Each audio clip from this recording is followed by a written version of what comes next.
Here we go. Welcome into the G-Bag Nation. Rangers beat the Mariners 7-3. They take 3 of 4 at the Globe. They sit in first place, and they win the season series versus the Mariners. How about that for a Monday? Great to have you in. I'm Eric Chiafalo. We got Gavin Dawson out on vacation today, actually celebrating his daughter's 15th birthday. Pretty special. She was getting her permit today and everything. We got Brian Broaddus down the line in Oxnard, California, soaking in the Dallas Cowboys training camp alongside the KNC Masterpiece. Wooly Bully's on dad duty, so we're just rocking and rolling here. We got Lucius Alexander in the Pim Cup. Of course, we get you the Expressway commercial free and G-Bag of the Day, LA Live, all in the 5 o'clock hour. Broaddus, welcome into the program, brother. How you doing? Doing well, sir. Thank you very much. Excellent Ranger victory, excellent Ranger series. That one was a lot of fun today. It sure was. I mean, my goodness, with the way that Kamar Rocker was throwing the ball around, especially with the slider, getting it done at a high level. Back-to-back starts now for Rocker, where he's looking like the real deal. And then you had Jock Peterson with 2 homers in 2 at-bats, really, for him to start the game. You had Jake Berger getting going, Ezekiel Duran as well. The power was on full display. I mean, when you get 4 home runs in 3 innings, that goes a long way, especially versus George Kirby. I mean, we were thinking this might be a quick-moving game with Kirby being absolutely dominant versus the Texas Rangers in particular, but they got to him early and often today. It was a beautiful thing to see. Yeah, I was, when you look at how the matchup today, especially with Kirby versus Rocker, you're thinking, man, this might be one of those splits. I mean, maybe it's. But, man, the bats did a great job. Rocker, again, another quality outing on his part. The command, all those things. I mean, he's one of these guys that kind of once he gets going and gets that feel, if he could get through the early part of a game, it tends to help him as he kind of navigates the rest of it. So good for him for getting through. Yeah, I think it kind of helps a little bit, too, that the Mariners have been struggling at the plate. But the fact that the Rangers were able to get to their pitching in this series, I think says a lot about them as a team going forward. Yeah, 100%. This is exactly what the doctor ordered for the Rangers right now, not only versus the Mariners, but as we inch closer and closer to the trade deadline. And the Tolos right now are loving it up on some Jock Peterson with the Jimmy Jack. If it would have been Nadell on the call for that, it was Hicksy. But if it would have been Nadell, I think we would have got the first ever Jimmy Jock right here on your home of the Rangers. I think we would have had that in store. But with the way he's hitting right now, I think we're going to have some more opportunities. Jock Peterson is playing like a madman right now. I had a bold prediction before the season that we'd have 3 Rangers hitting 30 bomb skis. Thought it'd be Langford, Berger, and Seager. But right now, it's Jock Peterson, Berger, and we'll give it to Langford as well as the 3 that could potentially do it. And you have Berger and Peterson going back and forth on who's going to be the leader in home run balls for this Rangers team. But he has just been a godsend right there as the leadoff hitter. We all questioned it, and this dude's been a monster. Yeah, the question I'd love to ask Jared Sandler or anybody else involved with the broadcast is this move to put Jock Peterson as the leadoff guy, is this Skip Schumacher's best move he's made so far as a Ranger manager? Is this the one that, when you go back and you look at, and I know there were a lot of folks that were, and even though he had done it before, even though he'd been a leadoff hitter before, but you're kind of thinking the body type, the way that he was kind of hitting last year, and you're kind of wondering, man, is this really the route to go? And I admit it, I had big time questions, and that's why I'm not in baseball. I'm not, I'm not involved with, with as a scout or a manager and like that. But I was questioning. I was judging the book by the cover. I'm thinking leadoff guy. I'm thinking sleek, slap the ball, get on base, steal base, that kind of thing. But, man, since he's put Peterson in the lineup, he's got him more at bats, and Jock has just delivered big time with the way he's swinging the bat up there. Well, we actually have Jared Sandler on the horn right now, so let's welcome him in. Can I ask him that question? Yeah, he might have just heard you. Jared, we got you.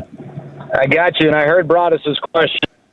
Broaddus, I think the thing that's been most impressive to me is the way Skip's manage this pitching staff. I would put that over Jock in the leadoff spot, just because this bullpen, maybe on paper just didn't have the business being as competitive as it was. It's obviously, it had some challenges here, but the way that he's maximized the bullpen using openers in situations to help the pitching staff, the way he's had the confidence to, and Chuck Cooperstein's going to come after me when I say this, but pull a guy and not overextend him, because you do have some guys on this team who are, in the back nine of their careers and trying to keep them fresh and healthy. And then I think just in general with the lineup, Broadus, this is a lineup that's got a lot of platoon situations. It's a lot easier for a manager when they've got a lineup that you just ride in every day. Maybe one guy you trade out lefty righty, but with this lineup, you're trading out guys lefty. You're changing the order up lefty righty, and I just think how flexible he's been and the way he's managed the lineup to start a game, with also the decisions in game, when to make that pinch hit substitution, when to hold off, in a 50-50 spot. I think that just in general, I'm not saying every decision he's made has been perfect, but I think he's made a whole lot more really good decisions than decisions on the other end of the spectrum. And I think, the fact that they are where they are despite some of the adversity that they've faced this year, not the wealth of injuries, but the guys who have been hurt. I mean, you've been without your two best players for more than 50% of the year, things like that. You're still in first place. I think he deserves a lot of credit, a lot of good decisions. And, sticking with Jock and seeing beyond the surface, especially when he struggled at the beginning of the year, coming off the year he had last year, I think, certainly has paid big dividends. Well, do you feel like, Jarrett, that he's had the flexibility in his lineup because some guys have actually delivered for him? If you look at Foscue and guys like that, I mean, it seems like there's been times where he's used him in games, as a starter, he's pitch hit him. It seems like to me that every time somebody has been put into that lineup, you look at what, I know it was because of injury with Diaz and stuff at catching, but it just seems like that every guy that he's put some trust into has found a way to contribute one way or another.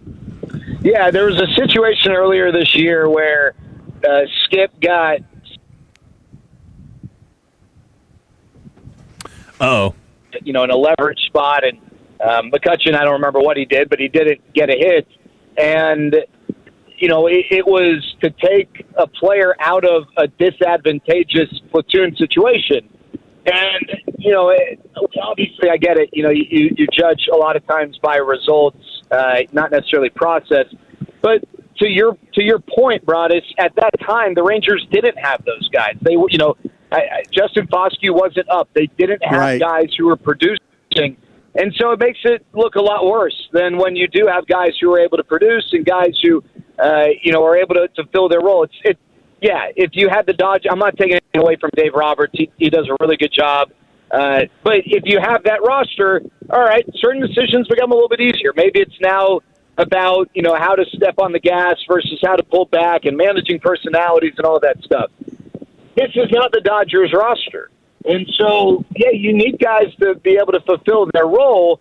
But I think there's also something to be said about putting guys in a position to succeed so that they're best positioned to fulfill their role and their responsibility, right? And I think it's a combination, and the players deserve credit for doing their part. Justin Foscue, the way he's presented a threat against lefties and allowed the Rangers to help turn things around against lefties, and then for Skip Schumacher for pressing the right buttons. And then if you really want to get in the weeds, just the staff in general for preparing these guys. But I think the credit is obviously shared. I always say this at the end of the day.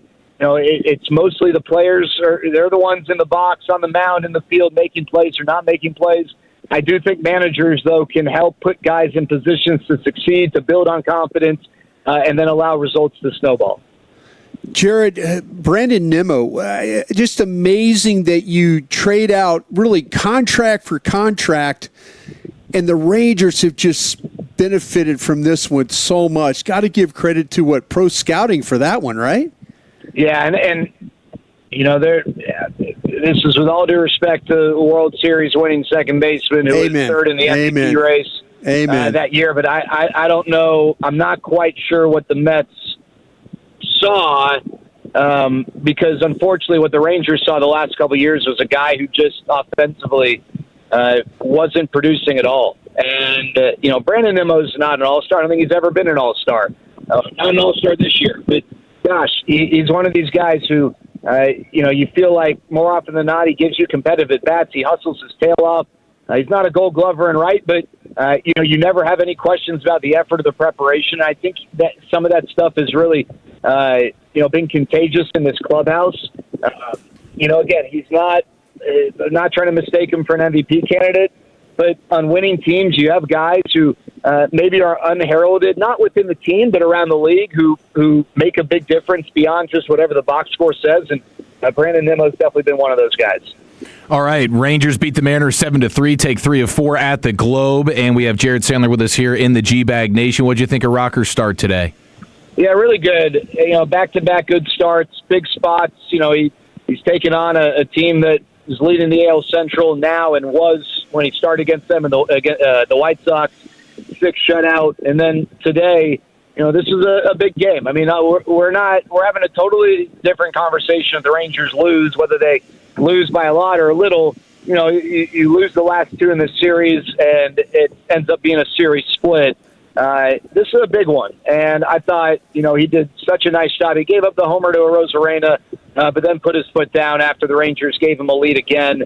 And you heard Skip talk about the in-game adjustments, the way he went away from the cutter and really leaned on the 4-seam slider combo. We were talking during the game about his ability to throw that slider for a strike at times so that hitters had to respect it, and that made that pitch more effective when it wasn't in the zone. Again, this is – I know that guys are judged sometimes by where they're drafted or the fact that Kumar Rocker was a stud in college. This is his first full major league season. Last year he made, 12, 13 starts. His first full major league season. He has definitely taken steps forward. Now, is he taking a leap forward like some people wanted? That not yet, I guess. If the hope was that he was going to be, an all-star caliber pitcher, all right, I guess, hey, good on you for having ambitious expectations. But this is a guy who we didn't even know was going to be on the team to start the year, right? He won the fifth spot in the rotation, and more often than not, he's given this team a chance to win. He's shown growth. He's gotten over some first-inning struggles that were a problem for him at some point, points this year. And his next start's going to likely be against the Houston Astros. If not, then it'll be that first game against the Giants, depending on if Jordan Montgomery is dropped into the rotation at some point during this road trip, which I think is very possible. But either way, you don't feel like you're in a really bad spot if Kumar Rocker is going to start a big game for you, and he's done a nice job these last 2 outings. Hey, Jared, I was going to ask you, you mentioned about guys getting dropped in, and then so you're going to get some players who have been out for some length of time back in. Is that a good thing or kind of a bad thing for a team that's kind of rolling along pretty well? Yeah, so I think with the rotation, it's a little bit different than with the lineup. With the lineup, you sometimes wonder, all right, hey, role player X. Like we talked about this last year, I think, with when the Little Rascals were doing their thing and guys were coming back, and you want to mess up the mojo. There are obviously ways to keep guys in the lineup. Other than catchers, if they're catcher only. A lot of guys can play multiple positions, but I think for the rotation, it's a little different. Is it a good thing, Broadus? It's not to sound like an idiot, but it depends on if Jordan Montgomery is able to come back and be productive. Sure. But I do think where it helps is in this particular turn through the rotation, it gives guys an extra day. Gives Eovaldi and DeGrom an extra day before they go up and face the Astros. And at this point of the year, if you can add a productive arm in the middle of the rotation and get guys an extra day during a stretch of 13 straight days of the game, I think it's a good thing. You do need, this is where your bullpen depth is going to come into play. Jordan Montgomery's been stretched out a bit, but, it's going to be his first start in nearly 2 years. You need to be prepared for the bullpen to help cover some innings, not because he's not effective, but, how deep do you want to push him in that first start back? But I think ultimately you get a guy like Jordan Montgomery, you have the chance that he's able to be a really productive part of this rotation. I think it's exciting. And then Cody Bradford, maybe a few steps behind him, and maybe you get Cody, whether it's part of the rotation of the bullpen. Hopefully you're adding arms who are going to be overall additive to the pitching staff as a whole whether it's directly in the rotation or helping out improve the bullpen depth. Jared, were you surprised to see Latsko out there in the ninth, up 5? Yeah, I get it both ways. I was a little surprised, but, I understand the thought process of, hey, this right now is a divisional game. Let's not mess around. Let's shut the door. Let's, hopefully he can do it efficiently. And maybe he's needed tomorrow and then he's down the next day. But Skip has, been very consistent about the messaging of, hey, I'm going to worry about today. We'll figure out tomorrow. If the Rangers win by 12 or in a losing spot tomorrow, then, Jacob Latz isn't going to pitch, and then, you have him fresh and ready to go the next day. So I get it. I also, you can't have it both ways. You can't, and I'm not saying Skip's saying this, but, we have conversations about the bullpen and confidence in the bullpen or at times lack thereof. Well, you're in that spot. Why don't you go to your most confident or the guy you're most confident in and just shut the door? But yeah, I mean, I would not have been surprised to see Peyton Gray run out that door. If Tyler Alexander would have been warming, but obviously in a big divisional matchup, what we deemed was the biggest series of the season to date. You want to go with your closer just to not make it a conversation. Totally understand that. Well, Jared, you're the man. We appreciate it. Heck of a series win there for the Rangers, and you guys get back after it tomorrow in Tampa. We look forward to the pregame show at 5 o'clock, man. Have a safe flight.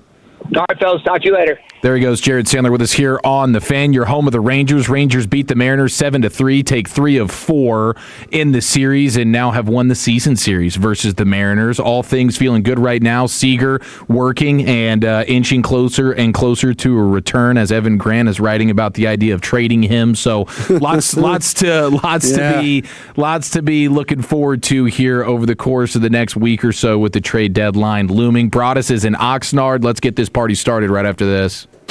This is the...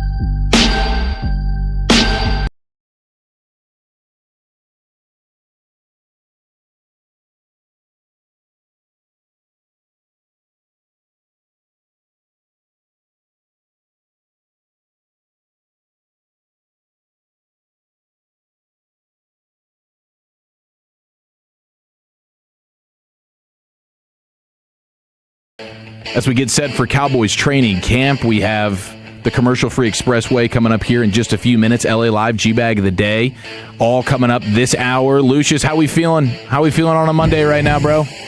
I'm throwing it to you in a way that is probably not good. I'm sorry. We're good, bro. Woo! Yeah, I just threw all the pots and pans to the floor and ran to the microphone when you said that. My apologies. Yeah, I'm good, dog. I have no spatial awareness and a little bit rusty on a Monday. My bad there. Brought us. I had an adventurous weekend, though, man. Did you? Glad okay. to be back in the sack. Heck yeah. And when we're glad to have you, looking forward to G-Bag of the Day in LA Live. Broadus, you got yourself a rocking chair? I thought you were kicking yourself. Did you go to the store and buy a new rocking chair? I did. I went to Dick's Sporting Goods after a trip to Walmart. I was not pleased with the rocker situation. Speaking of rockers, I was not pleased with the rocker situation at Walmart, so I went to the sporting goods store and went and got me a new one. So yeah, we now have chairs in the arsenal that we can continue to bring. I forgot my chair. Bucky Buchanan, the equipment manager for the Cowboys, called me up after the 15th of July and goes, "Did you forget something?" And I said, "My chair." And he goes, trucks have gone, so I'll bring one back home for you if you get one. So I went and got myself a new rocker for the next couple of weeks, and just tried it out. It's good. It is it's a great setting, as you always know, Eric. And so really happy to be back at training camp. Really happy with football season right around the corner. Well, you said it, man. Let's get into the football right now. But at the end of the day, it's about taking it a day by a time, a day, just continuing to do that. You cannot lose games in the NFL and still win. To win games, you have to win the game, not lose the game. It doesn't matter. He pulls another rabbit out of his head. Well, Tony Romo kicked off what was a pretty wild weekend when it comes to the NFL. Okay, on Friday, you get the OWI in the mugshot there from an S-eating grin of Tony Romo. And we're like, all right, he's ending the summer with a bit of a bang here after just being terrible on the golf course and a mopey drunken ride home. He got popped. All right, there it is. Well, then we get news about, goodness gracious, Kyle Shanahan is in a ridiculous car accident a couple of weeks ago. We're just now getting the news over the weekend, the head coach of the San Francisco 49ers. You have Eric Bieniemy, the offensive coordinator in Kansas City, with a tragic family disaster while he's at training camp in Missouri with the Chiefs. His wife's back at home, and his own son is firing gunshots at her, and she is now in stable condition. And you have the Commanders firing their tight ends coach after apparently he was doing some drinking and driving. You have your buddy Michael Lombardi at North Carolina being on a paid leave because there was some sort of HR violation allegation from a former front office employee member of the North Carolina Tar Heels. My gosh, Broadus, this has been a nutty 48 hours. Yeah, if I can address the one I know the most about would be the Mike Lombardi one, and that's where, when at North Carolina, Michael is he is the general manager of the football team, and he has scouts that work underneath him in that way, and they had a scout that was relieved of his job, and the scout filed a complaint against Michael. So once the complaint was filed, then now they have to have an investigation, and that's why Michael is on paid leave right now until they get the situation kind of resolved. It's just the way the school rules are. When I first saw it, I'm thinking, oh my gosh, what'd he do? And then I gave him a call and I said, hey, what's going on? He says, had a fired employee file a complaint against me. And so they have to investigate it. But, like I say, it's, here we are, season, it's training camps getting started. Not only, I know in college football it'll be in August when those kind of get going, but here we are with the NFL stuff and all this news. And, it just, the Eric Bieniemy news was just crazy to hear about, and so, thoughts, prayers, as we like to say, for those who are involved with accidents, Kyle Shanahan, and what's going on with the Bieniemy household.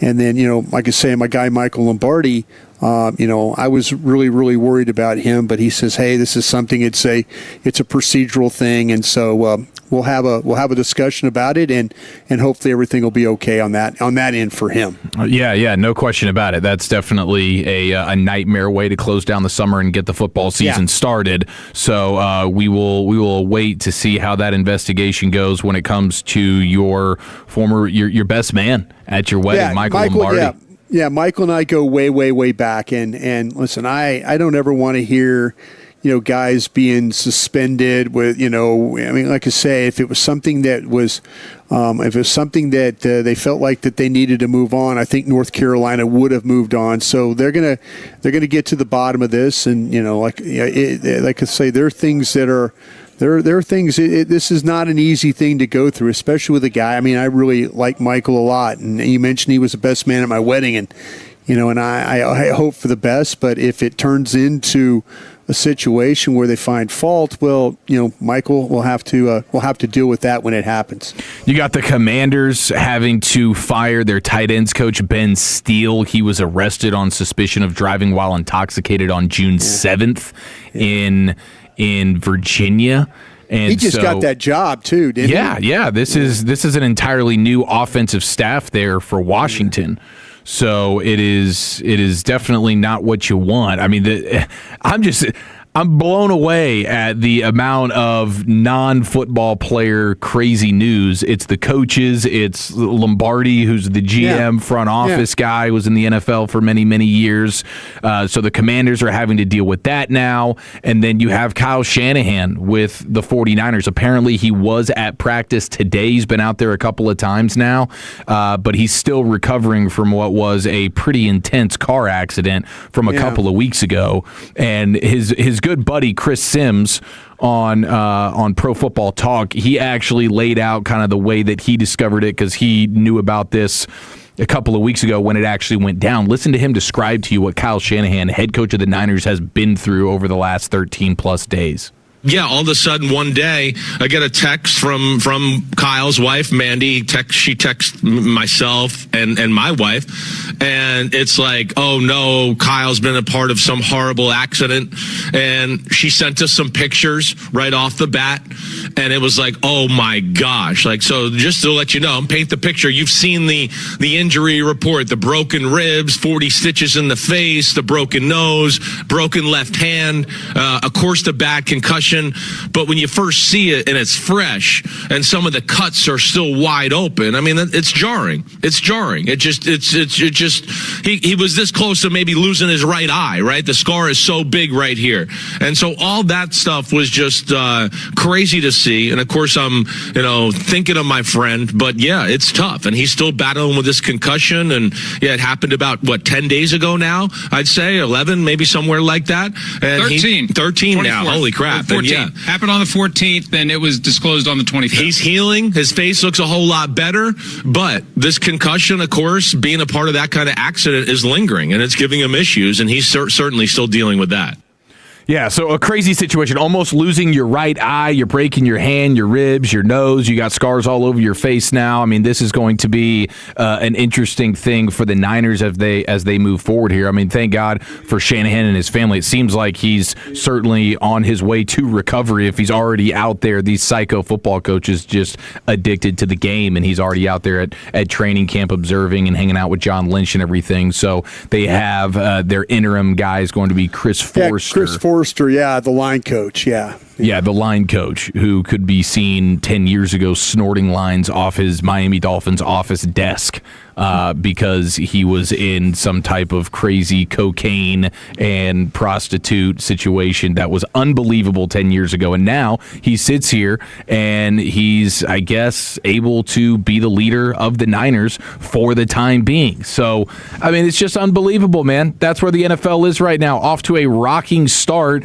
and we haven't even gotten any crazy Cowboys news yet. So with Broadus there in Oxnard, man, is this like the calm before the storm right now for you? Man, I hope so. It was kind of a really a nice off season. They let us know very early in the campaign that there was not going to be any George Pickens drama when it came to the contract and stuff. They were very clear that they were not interested in extending that. So George signed his tender, and we'll see. We have practice starting here on Wednesday. The State of the Cowboys press conference that we get every year from Jerry Jones and Stephen Jones and Coach Schottenheimer. That will be on the Fan tomorrow, so we'll get that firing us off, and then we'll start with some practice on Wednesday, and then hopefully everything will kind of come together. I saw something on, and I'm bringing it up, and I saw it. Did you happen to see Dak Prescott loading up to come to camp? Did you see a picture of that? I saw him, looks like getting off the plane, and he was wearing like a throwback Cowboys, I think, championship kind of T-shirt, but that's all I've seen. Well, he got on, he got on the bus. He got on the bus at or unloading, I guess, or getting on a bus and getting over to the charter site. He had his golf clubs with him. Dak's packing the golf clubs to Oxnard. He had his golf clubs with him. Oh, Dawson would be having a field day right now. And I was thinking, like, this just isn't a good image. I mean, if I was the Cowboys, I would, if this is .com or whoever's taking this video or pictures or whatever, I'm like, please, let's not have that one get posted. But he's got a really beautiful Nike carry bag, and I believe it. He's got some great sticks, and I could just see Cowboy Nation looking at that picture and going, "What are we doing? Wait a minute, we're going to Dak. Here's QB1 going to camp." And he's got his golf clubs. He's got his Scotty Schefflers on his shoulder. He can't find his helmet or his cleats, but he's got his clubs. Gosh, he's in a good place right now. I just say, but hey, there are some days. There are some beautiful. Matter of fact, there's a really nice course just on the other side of the fence here to our broadcast position, to the right of our broadcast position, and so. There are a lot of really nice courses here. Ojai Valley has a really nice course up in the mountains. I mean, so maybe Dak. I don't know about the family situation. I know we all kind of we went our separate ways on that. So maybe now instead of family being in town, he could go and play a little golf on those off days and stuff like that. But man, I would have, if I was Dak, I would have told Bucky, like, hey, put these clubs next to Broadus's chair. I mean, just gotta put somebody else's name on it. Yeah, don't let me be the one like handing these things off to. But hey, listen, it's when he has free time, he's got free time. So enjoy the free time if you get it. He's really going to enjoy those off days in Oxnard, California. That is for dang sure. All right, we'll have a C-note where we just empty the Cowboys clip with Broadus at 6 o'clock. Let's go commercial-free expressway style, and we'll get you G-Bag of the Day. LA Live with Lucius Alexander, all coming up next right here on The Fan. But first...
Commercial free, courtesy of the On Time Experts, the official AC heating and plumbing partner of 105.3 The Fan. We got Brian Broaddus live in Oxnard. We'll get you the G-Bag of the Day, LA Live, coming up here in the next 5.5 minutes.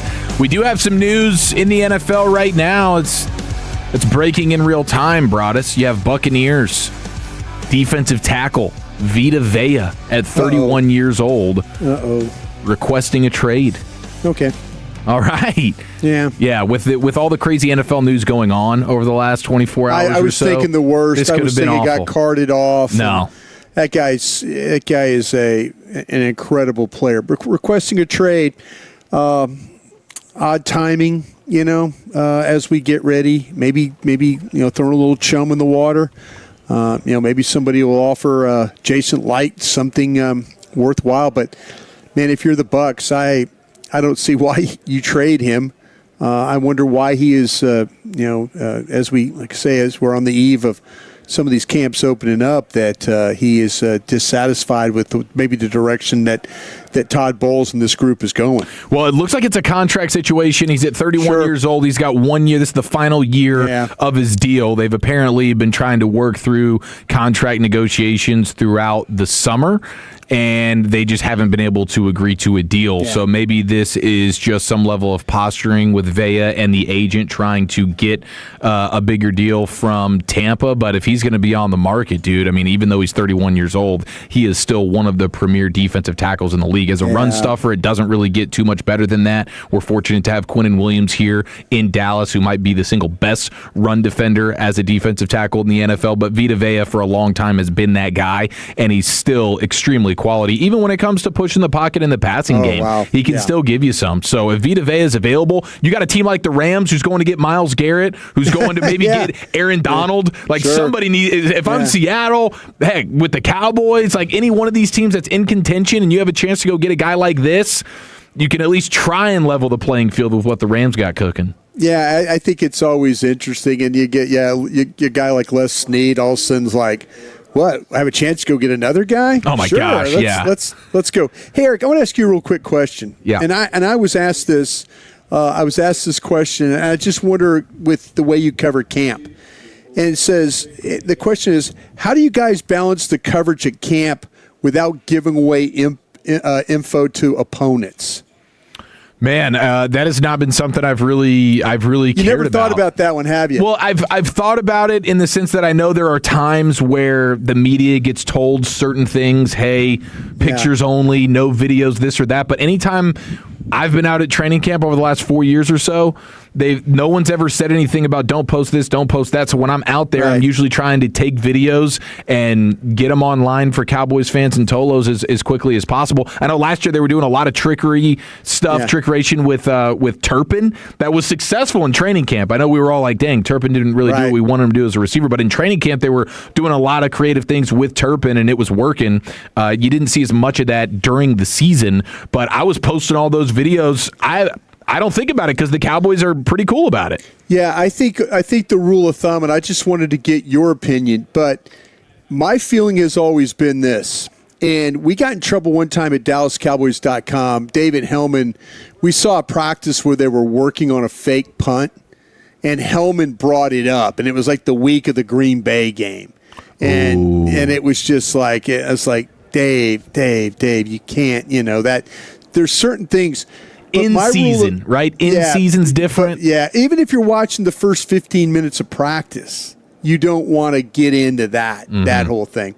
And but my thought here at training camp is that if they're going to practice that in front of a crowd, not just the media, but they're going to practice those types of plays in front of the crowd, it's free game. It's absolute free game. Now, there are things that we used to do with Training Camp Live. And I remember Sean Payton, when he was working with the Saints, one time sent me a note. He's like, hey, when are you going to do that Training Camp Live thing again? And I was like, okay, that's really not that's not the spirit of training camp, because he was basically, we were taking those segments and like 12 minutes of one-on-ones, 12 minutes of team. Like you could watch training camp, and then you got myself and myself and Nick Eatman, or at the time David Hellman or Rowan Kavanagh or Ambar Garcia. We were all taking a turn at like, okay, in camp so and so's doing this, and so coaches and scouts and stuff were getting a look at like a 12-minute look at a drill. Evaluate. Sean says he used to eat lunch and watch training camp live, and I'm like, as the Saints coach, he's scouting out the Cowboys. Yeah, he's watching on the schedule. He's watching it. Yeah, he's watching training camp live there, and I'm like, okay, that's not the spirit of why we created training camp live. And people got mad when now they condense it, they make it more of a tight shot and all that. Coaches have gotten smart, but I kind of feel like that if they're out here behind me practicing plays in front of a crowd, they're fair game. They're absolute fair game. Yeah, if it's open to the public, it's open to our social media platforms, no question. All right, we'll empty the Cowboys clip at the top of the hour with Brian Broaddus live in Oxnard. But right now, we go into the Pimp Cup for Lucius Alexander and the G-Bag of the day. Yeah.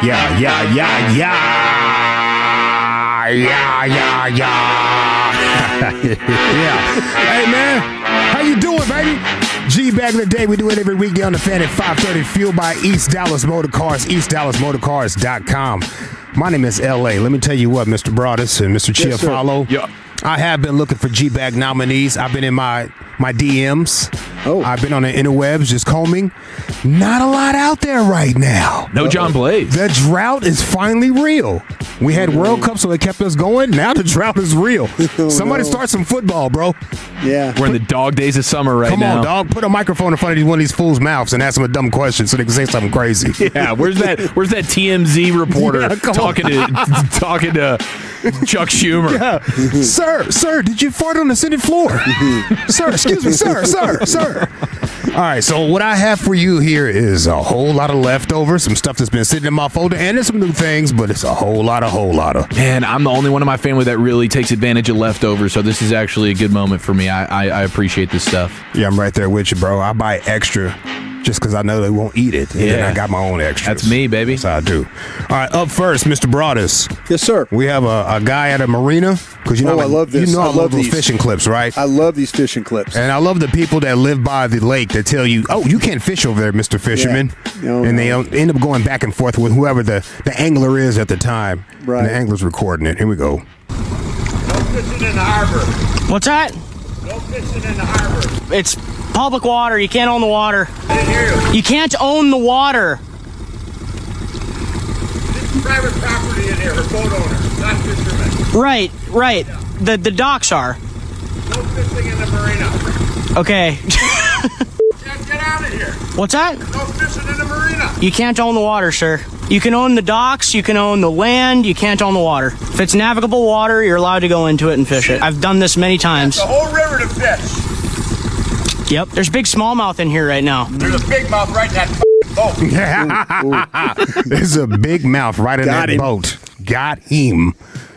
And that's why that guy's G-Bag of the day right there. That's a hell of a, like, in the moment. Yeah. Oh, the small mouth over here? Well, there's a big mouth in that damn boat. And I'm tired of them. Shouldn't be fishing over here. That was a great bar, That's a pretty good bar. Really impressive stuff right there. But I love these fishers. They stand their ground, dude. Yeah, they do. Like all these clips, they're not just bowing out. They're ready to go toe to toe about this argument. Bro, when you find a honey hole, Yeah. when you find a honey hole, man, You're posting up. yeah. Even if it's private property, Yeah. hey, I'll cut your yard, dog. Yeah, I'll do anything you need me to do. I'll cut those bushes down. Let me fish over here on Sunday afternoons, please. You know what, Lucius? I find myself at the lake, if like people pull up, I'm kind of like, they know where the structure is. Like I'll sink Christmas trees and stuff like that to kind of make structure for the fish. And so I'll point out, like, I kind of encourage, I want to see people catch fish. I really do. If it's right there in front of me, whatever, I'm like, if they're catching fish, I want to know what they're catching the fish on. That's where I'm at. I just enjoy seeing people, wet lines and pull in fish. Because we're anglers, Mr. Broaddus. Yeah. With some people, what? I get it. They don't want the hooks over there by their dock while they're swimming. Too. I get it. Yeah. I get it. Yeah, that's why to me, around like the lake I fish at is, you don't do much swimming in it. And there's not any like jet skiing. It's all just fishing. That's what I'm talking about. You kind of encourage everybody to like catch fish. That's what you do. Just catch fish. This has been sitting in the folder for a second, maybe like 2 weeks or something like that. UFC lightweight fighter Chase Hooper. His post-fight interview at UFC Fight Night, Oklahoma City. Shout out to the Goon Squad. Spent too much time gooning this camp. So my forearms are a little sore, so we're going to walk that back a little bit. But yeah, still here, still win. Victory, congratulations. One more thing I got to say. I said this a long time ago, and I get it all the time. People talking about the gooning stuff. I'm done shilling the CIA propaganda. Never goon! Ladies and gentlemen, give it up for Chase Hooper. What a walk-off. Wow. My man said I spent too much time this training camp gooning. My forearms are tired, and they wore out on me fast on this fight. I got to slow that down. But he still won, right? I still won, Still won. Yeah. I think it was like a second round, choke him out. Oh, wow. Even with fatigued forearms, getting the choke out. Fatigued forearms. Still impressive stuff right there. Hell of a PSA for the anti-gooners. This isn't one. Winner. It really isn't. I got two this isn't ones, in fact. Some fillers. Nice, man. Young Miami, the lady that sings that Spin That Song. Spin That Song. Yeah, one of the biggest songs of this summer so far. Summer's almost over, so it's definitely one of the biggest songs of the summer. Yeah, Young Miami. She's definitely from Miami, part of the City Girls at one point in time. She thought Braun was going to Miami. Oh. Wait a minute. Did I edit that? Uh-oh. Yeah, because it doesn't look edited. One part does, but the other part doesn't. Oh, let's get some F-bombs in Let's here, go for it, Lucius. Go for it. No, I'm not. No, go for it. I'm not. Go for it. Lucius, you can do it. Come on, man. No, I'm not. Talk amongst yourself real quick. Hold on. Eric, hover the button there. Hover the button and just... I need to find this. I need to find the Young Miami Please Don't Cuss button somewhere in here. I know we got one. Just got to blow the dust off that thing a little bit. Yeah, that's listen, that's a feeling like drowning. I do it all the time. I'm like, here, Lucius, you're going to play some sound, and I pray to God I did this thing right. Yeah, it didn't look right. But anyway, Young Miami, they asked her about Braun. She thought he was going to Miami. LeBron, you hurt my heart. I thought you was coming to Miami. I'm up. You just sweet about LeBron. Nah, because I thought you was coming to Miami. But, you know, if it's 49ers, it is. 49ers, it is. If it's what? If it's 49ers? If it's 49ers, it is. It's 49ers, it is. He went to the 76ers. Yeah. Damn, dude, she is having a hell of a summer, isn't she? If it's 49ers, it is. It's 49ers, it is. Nah, because I thought you was coming to Miami. But, you know, if it's 49ers, it is. 49ers, it is. I felt bad for her until I found out she really knows nothing about ball. It's freaking embarrassing, Young Miami. Yeah. She's just 27 short. It's okay. Just 27 short. Yeah. We're all right, man. We're cool. The 49ers, bro. Oh, my gosh. That's sad. Yeah. Hey, yesterday's your church day. I pray you got your blessing. Shout out to my Reverend Dr. Pastor and politician, Mr. Frederick Douglass Haynes over at the Wild Wild West Friendship West Baptist Church in Oak Cliff. Yes, sir. We have a praise and worship service right here. I love these. Potential organ involved. You know it is. Oh, it 100% is. And a pastor that's tired of that person on the organ, too, at the same time. The musicians didn't want to end praise and worship service, but the pastor did. Amen. We're going to start right now. But Hood, we're going to start right now. We're going to start right now, Hood. Because the pastor said stop. Hey. Yeah. They jamming too. They are going. Stop. Stop. You won't defy me? After the day, your service are no longer needed. Damn. Oh, no. Your services are no longer needed. They stopped too, didn't they? Yeah, at that point. They stopped on a downbeat. Hold on. After the day, your services are no longer needed. Oh. No. Your services are no longer needed. No, sir. Yeah, Lucius, if you're not paying me for this, man, I'm stopping right now. Lucius, I swear we need to organize all the organists around the country. We need to create a union. We're getting treated poorly as being organists, but we're the most entertaining part of the service. I love that part. Yeah, I do too. I do too. Don't stop the good vibes. Don't start the good vibes. Don't stop the good vibes, man. No, Those are the guys that are heck consistently showing up ready to play on Sundays. Every time. Yes. Yeah, they do it. They do it with the fingers. They do it. They can without even saying a word. They just play, and it's like they're talking to you. It's great. I love that. I guess I said I don't want to empty out my clip too much because it's looking dry on these streets. He's rationing. He is rationing. What are we doing? Yeah, I'm in here slicing beans, bro. Slicing pork and beans in half. For dinners from here on out, ladies and gentlemen. For the last 12 weeks, I've heard, man, John Blaze, got you some John Blaze. Got you some John Blaze. Yeah, there's a drought on these streets right now. Somebody done locked up the plug. All right, well, we have a vacated title here. So is it the no fishing in the marina, big mouth in that boat? Is it UFC fighter Chase Hooper pledges to slow down on the gooning? Is it not one young Miami getting ball sacked by LeBron and thinking the 76ers were the 49ers? So close, so far. Or is it your church clip? The musicians did not want to stop, and the pastor was not pleased with it. My goodness. I'm going to go with the UFC fighter, though, man. Give me one for Chase Hooper. Lucius? I'm going to give honor to the pastor and the first lady. Okay, we're tied at 1 there, Broadus. Yeah, I usually give a lot of love to the fishermen, but man, the organists are where it's at in my life. So give me the pastor. There it is. Your church clip is your G-Bag of the day. We replay that, champ, tomorrow at 2:20. And, man, we might be out of G-Bag of the day for the next few days. I think we're out till Thursday. Probably perfect time. Oh, really? Perfect time. Good news. You don't say. What a blessing that is. Lucius is going to open the tequila bottle now. Crack him if you got him. No G-Bag of the day for the next 2 days. You don't say. Sound boy. Oh, you my don't gosh. say. All right, man. Let's get into an LA Live Monday, Friday edition after the great Rick James. Well, all right, square. It's time you smoke. Fire up this funk and let's have a toke.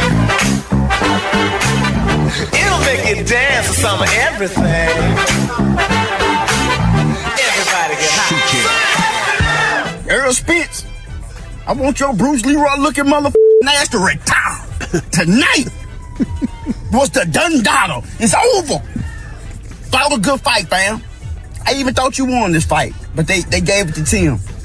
Go on and retire, fam. You ain't got nothing else to show us, fam. You done what you had to do. Go on and walk it off, fam. Go ahead and walk it off. Walk it off. Go ahead, walking off. More on Mr. Earl Spence, DFW's very own Earl Spence later. This is LA Live for Monday, July 27th, 2026. It is a Monday, Friday edition of LA Live. Welcome, man. We're busting out everywhere we wanna breathe. Put your hands in the air and sing along with me. Yeah. Shout out to the now disbanded Dallas hip hop group PPT for naming today Monday, Friday. The vibes here is where I just go over some things I seen and did over the weekend. Shout out to everybody that's ever been in the front yard or maybe even the backyard. Okay. While you had some family members arguing and wrestling with each other. And I'm talking about real deal arguing and wrestling. Like, break it up, we family, y'all, what we doing? We had some of that this weekend. I had a exhilarating weekend, I'll tell you what. Shameful, but exhilarating weekend. A lot of fights, huh? Lucius, what was the cause of the scuffles? What was the cause? Growing pains, I would say. Did somebody call somebody out for doing something? Somebody was just keep doing. Somebody is a knucklehead, and they're just having a hard time getting out of that knucklehead syndrome. Gotcha. So the whole family is trying to help you get out of knucklehead syndrome, and it's you feel attacked. Intervention goes violent. Yeah. This is wild, tale bro. as old as time. That's love, though. That's family stuff love. right there, baby. Lucius, you didn't have to put down the cigar and the cocktail to go over there and help out, did you? I did have to take my glasses off. I didn't want to accidentally record. Yeah. Don't do that. I was looking down the street, though, and I was watching, like, all the neighbors. They were outside, like, watering their grass. That It's big of a 105 ruckus, huh? degrees, but you watering your grass, son. That could have been your G-Bag of the Day nominee. that could have kept the pantry full. Hey, remember, I played my auntie getting pulled over by the law before on here. Oh, Yes, that's you right. have. Sure have. I sure have. She was talking back a little bit. Hey, LA Live is brought to you by Metro Flow Plumbing. Shout out to those blue-collar ballers out there. I'm so envious of you because you found your lane. Talented folk. Tim Zoo defeated our guy Earl Spence Jr. by unanimous decision Saturday night at the Afterpay Arena in Sydney, Australia. I watched that fight. Anybody peep it? No, I'm sorry, Lucius. I did not. No, it's okay. Is it over? Is it over? It should be over. It's 100% over. I thought if he lost this one, it was going to be over anyway. I wanted my man to take a tune-up fight because you've been out of the ring for 3 years. You want to jump in the deep end with Tim Zoo. That is crazy, but he did it because he's that dude. He's got that dog in him. It just didn't work out like we thought it was. Long way to lose. Yes. Was it close? The clips I saw made it seem like it wasn't. But in situations, it could have been just Earl's power didn't go with him. He was connecting, but it just wasn't doing anything to Tim Zoo. And Tim Zoo's power was working on Spence. You could see it affecting Spence. Spence's legs was looking raggedy. His timing was off. You could tell the 3 years were there. You should have took a tune-up, but I understand, man. You a dog, bro. You go out there to the deep end. Spence started off pretty decent, and you can see the rust on him. When it came to the championship rounds, though, Spence gave it his all. You can tell he knew he was losing, so he gave it from the 10th to 11th. He gave it to his all. That 12th, he kind of just said, I'm going to just look up in the sky, look in the stands. I'm going to just soak in this moment at this point. Take it all in. Yeah, Take it all in. Take it all in along with these jabs. Mentally preparing for retirement. Yeah. That's a shame. That's a shame. They should have dropped the price of that card, by the way, for the pay-per-view, because the undercard was trash. 2 of the best fights on the undercard did not happen.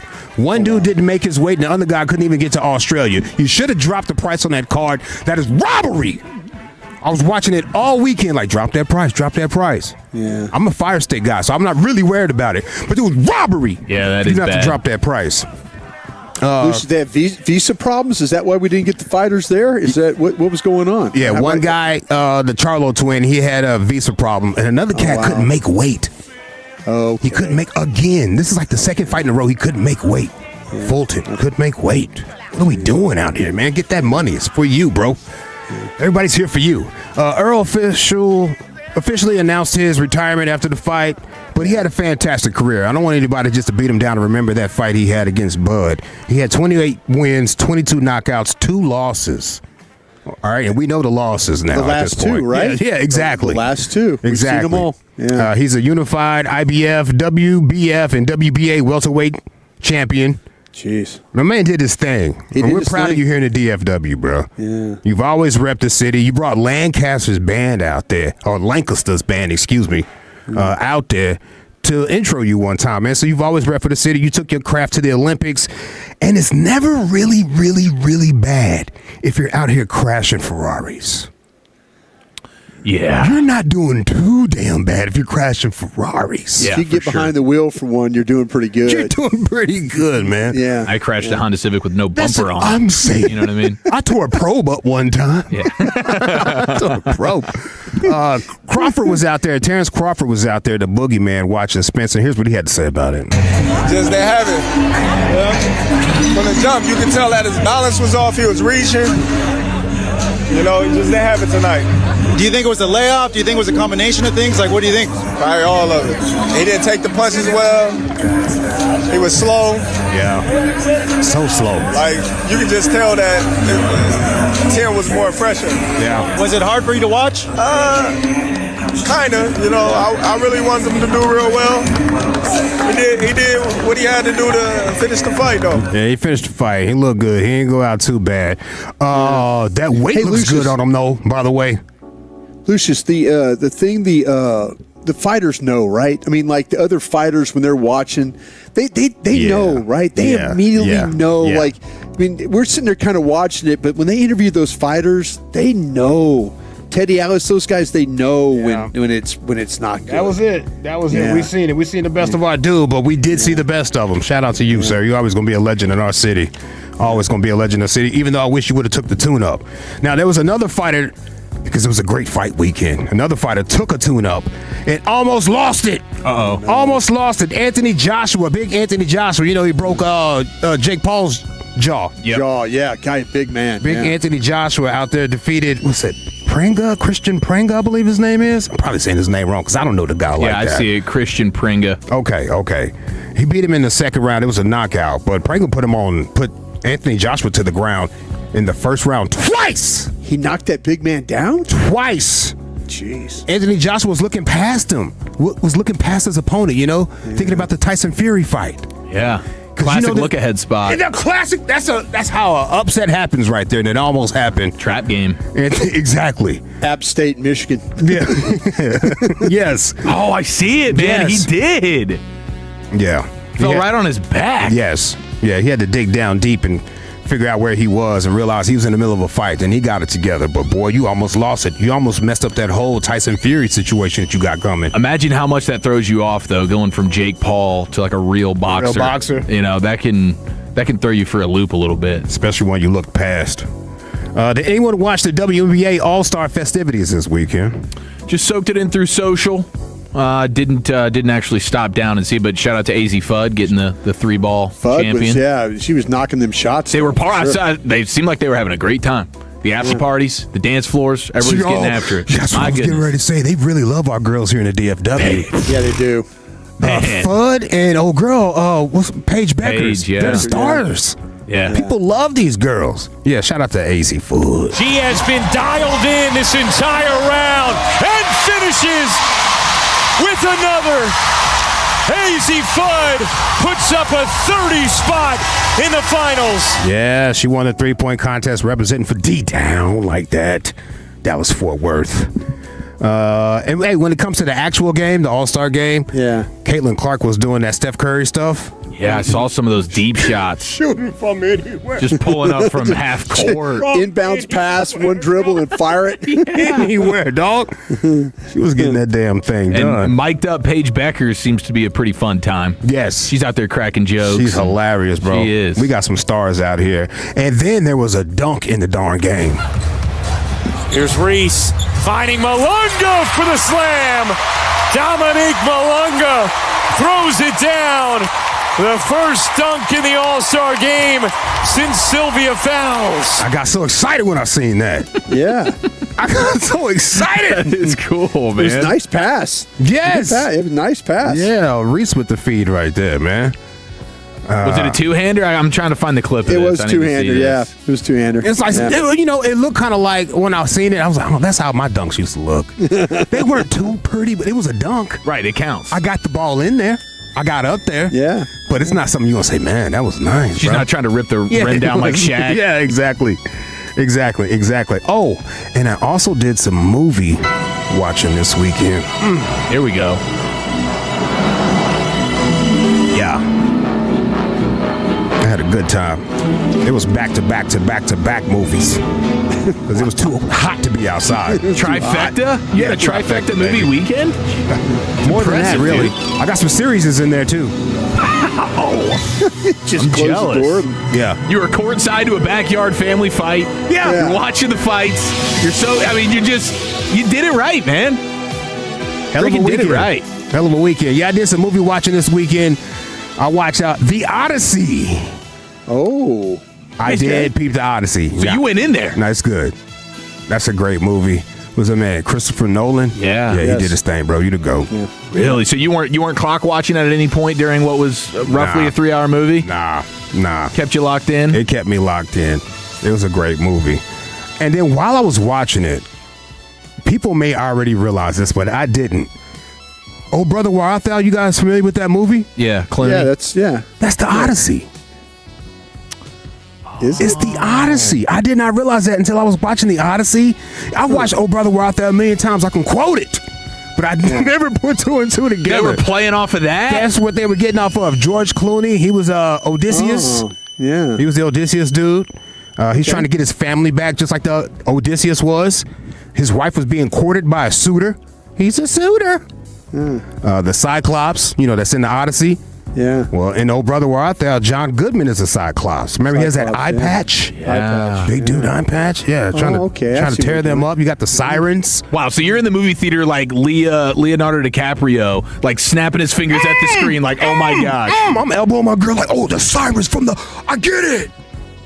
She probably already realized that game. She already did. But yeah, that's a great movie. The Odyssey is fantastic.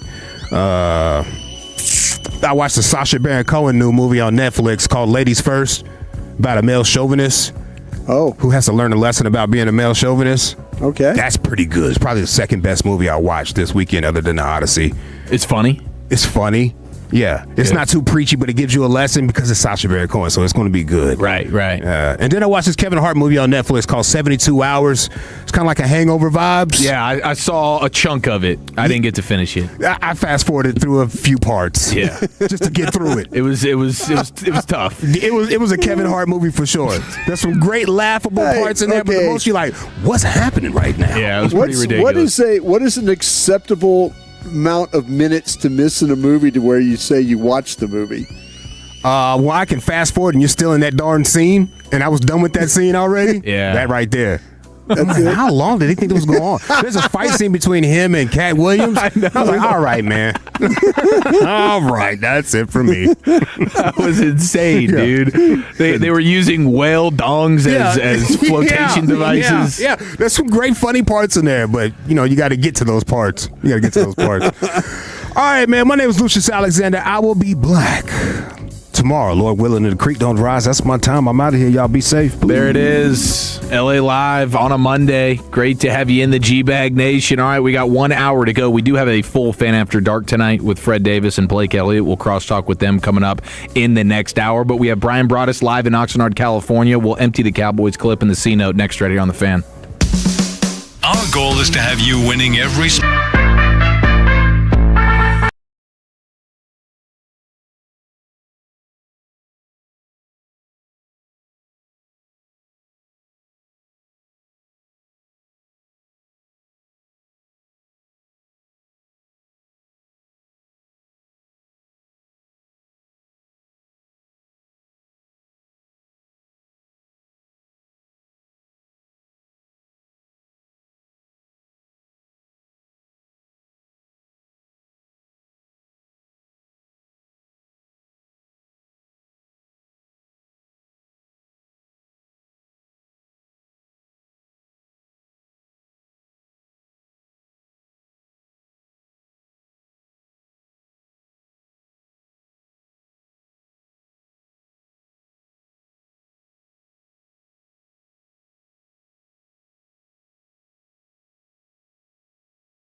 K&M Leasing Studios. You're rolling with the G-Bag Nation on 105.3 The Fan. Welcome to the nation. All right, it's Hour 5 of the G-Bag Nation. We have Brian Broaddus live in Oxnard, California. His first report from the tennis courts is that Dak Prescott brought his golf clubs You guys training didn't camp. see it? We did you guys not. didn't see the picture? We did not see the photo. I felt bad for him. I felt bad. He's probably going to claim AI, Photoshop, not real. Yeah. A little day off here and there.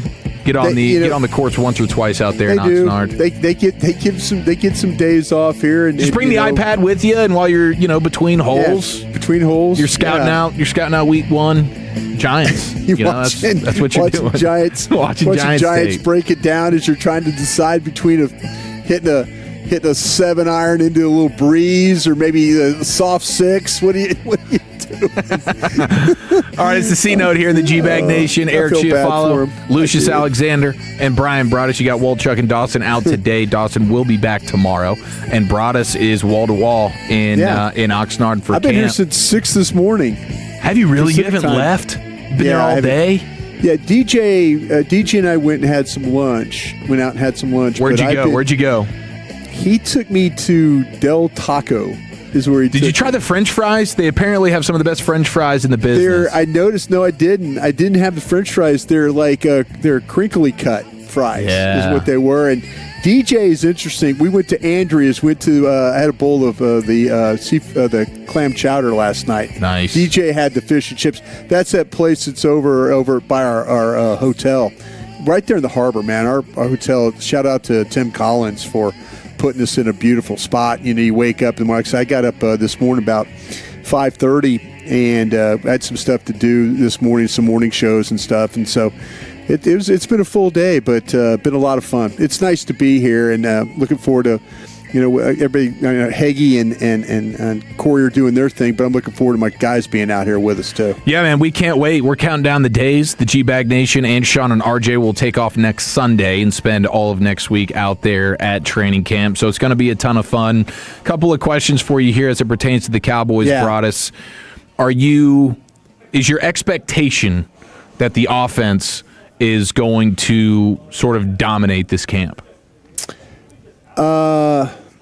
That's a really good question. I've never heard it answered or asked that way because we've done all this June radio and July radio, and I don't think I've ever asked about one group completely dominating the other. It's always tough because you're watching camp and you're trying to evaluate, and you love seeing one side of the ball do something great, right? And then you wonder, like, okay, is that bad or is that good? Yeah, exactly. Well, no, last year, if you remember, it was the offensive. Well, excuse me, that Donovan Ezeraku and those, they couldn't block any of those ends. Remember, it was like Ezeraku looked like oh my gosh, he's gonna do some great things here. And then he got into the season, and there was some learning curve stuff, and and hopefully everything's back health wise for him. But I haven't thought about it in a way of like, is it a good thing if George Pickens is routing up some of your corners? Is it a good thing if CeeDee Lamb is routing up downs? Is it a good thing if you're not getting any pressure on Dak? Yeah, if all of a sudden it's like if Malachi Lawrence is going against Thomas and he's getting stuffed at the line of scrimmage, is that any good? I think you have to always kind of take the good with the bad, because where this is going to be. Where it's going to be, where you could tell, is going to be when it's the Thursday against the Rams and it's the Thursday against the Saints. Yeah, that's the real truth serum. That's where and there'll be some game. The preseason games will tell you some stuff, but the first team offense and defense will be going against the first team offense and defense of the Rams and the Saints, and they can script the plays and all that. That's where Dak Prescott is going to get a lot of his work. Those two practices, I wish they'd go work against teams once a week. Find somebody to go work against the Chargers, go work against the Rams, go, wherever you have to do to kind of get a little bit of extra work. Man, you could get so much out of those days. And I'm not gonna overreact a Malachi Lawrence just flying off the corner, getting around Terrence Steele. I'm not going to overreact to that, and I'm not going to overreact to Tyler Guyton sitting down on Gary and just taking him out of the players. You know, I'm not going to overreact to that. I think you have to report what you see and kind of give it some hope. But those scrimmages and those preseason games when guys get opportunities, I think that's going to tell us the most stories. You mentioned Malachi Lawrence, and this is a first-round pick as an edge rusher. Yeah. But I think thanks to Caleb Downs, he's kind of flying under the radar a little bit. He is, and that's where I'll tell you what, Eric, and we had this discussion the other day. I am so intrigued by how these coaches are going to coach these defensive players. And I'm interested to see is there going to be something different that we didn't see from Donovan Ezeraku because of these coaches? You know, how are these guys working with these players? There's a time when you watch practice and it's individual and you're kind of just like looking off and you're just, you know, not really paying attention to how the coaching's going on. Not me now. Not me now. I am going to be locked in on, you know, I even brought my binoculars. If I'm going to sit up in the stands, I'm going to look, I'm going to listen, I'm going to stand next to drills. I want to know what these guys are telling these defensive players. I want to know because I want to be able to see with my own eyes. And you don't have to be a former scout to do this. If you're watching practice, you can watch individual drills and say, well, wait a minute now. He told them to jam, turn, explode. You know, you could hear and you could watch the techniques. And if guys are going out there and they're not getting that done, that tells you a lot. That tells you, like, listen, our players are struggling with this. And especially if you see it day after day after day, like, man, they're not doing this right, or they're running down the middle on a pass rush, and the coaches are trying to get them to the edge, and they want them to get to a spot, and they want them to dip.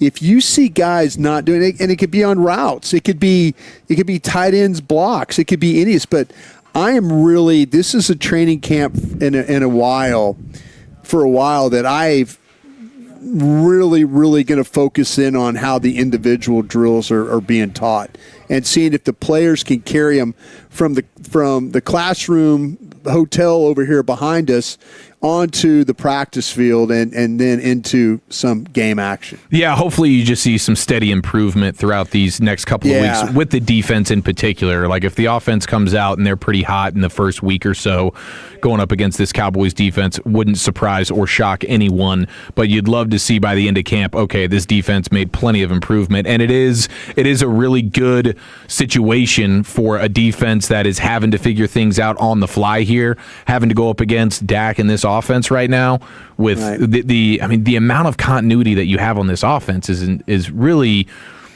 insane. It actually ought to be better if you want to be honest about it. It ought to be better because you know who your third wide receiver is. Yeah. You know, last year you really didn't know. I mean, we remember we were watching practice and we were like, oh, look what they're doing. And you brought it up. Oh, look what they're doing with Turpin. Oh, and we were getting all excited about Turpin football. What we should have been getting excited about was, wow, look at Flo. Look at Ryan Flanoy here. Look at, look at what he's doing. Now, that's where we should have been excited. But the first three wide receiver spots are locked.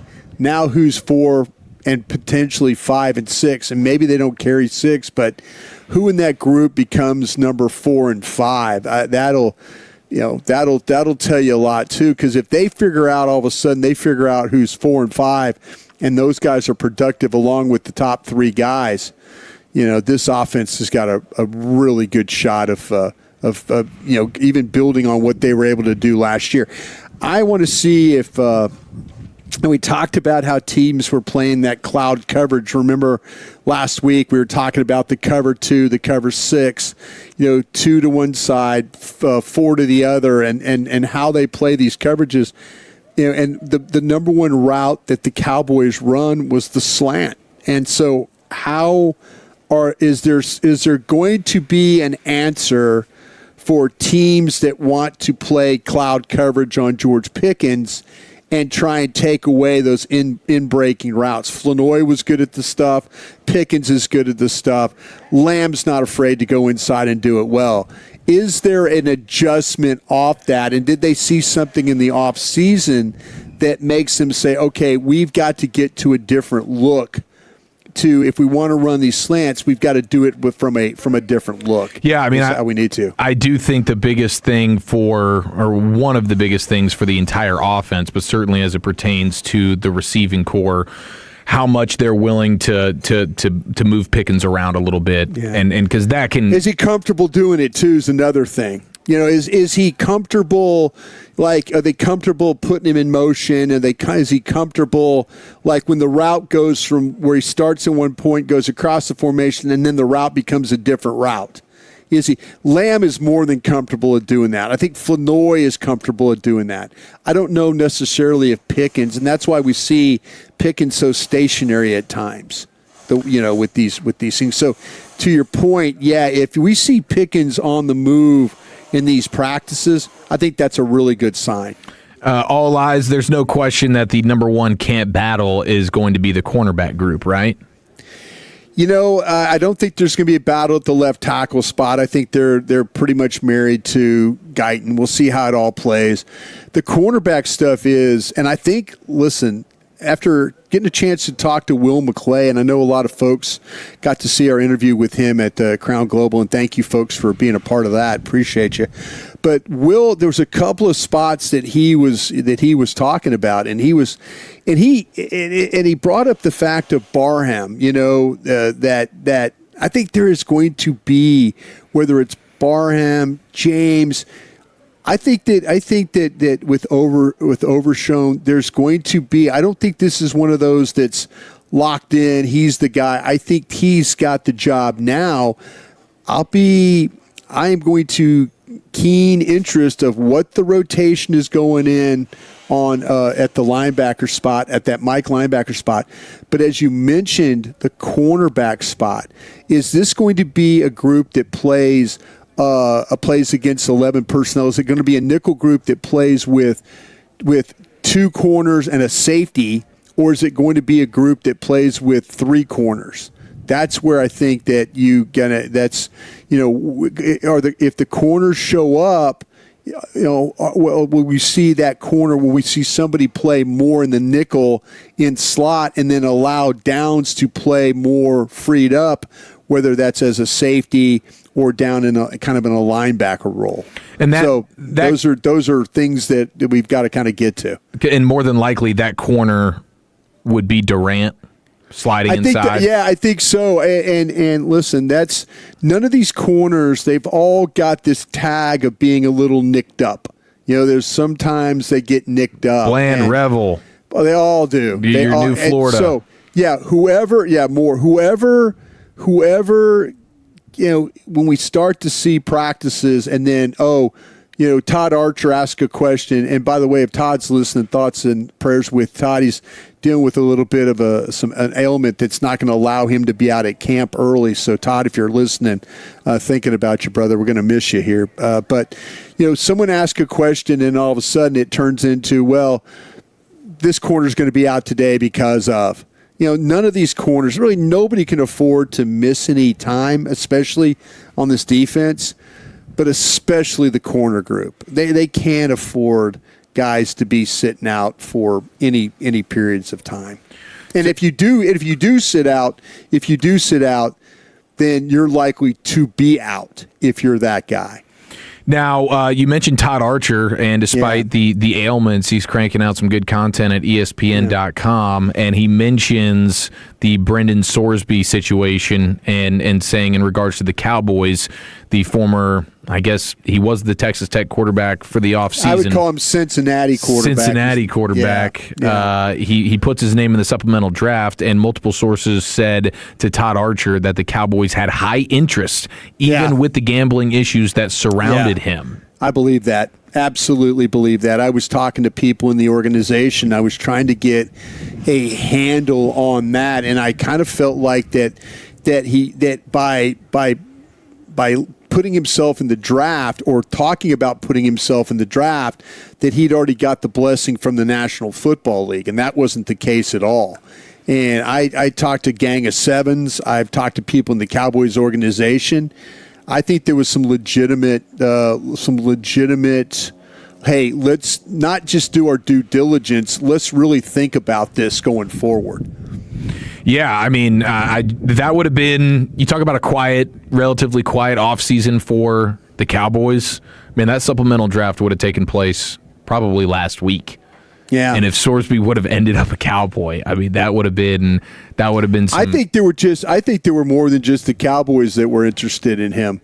I think there were some people that had legitimate second round grades on him from Cincinnati they were looking at it as an opportunity that here's a guy and he's going to sit out the whole entire year and then get back in. I've heard some whispers that the Senior Bowl is going to bring him in. So his first action in front of NFL scouts is going to be with Drew Fabianich and the fine folks down there in Mobile.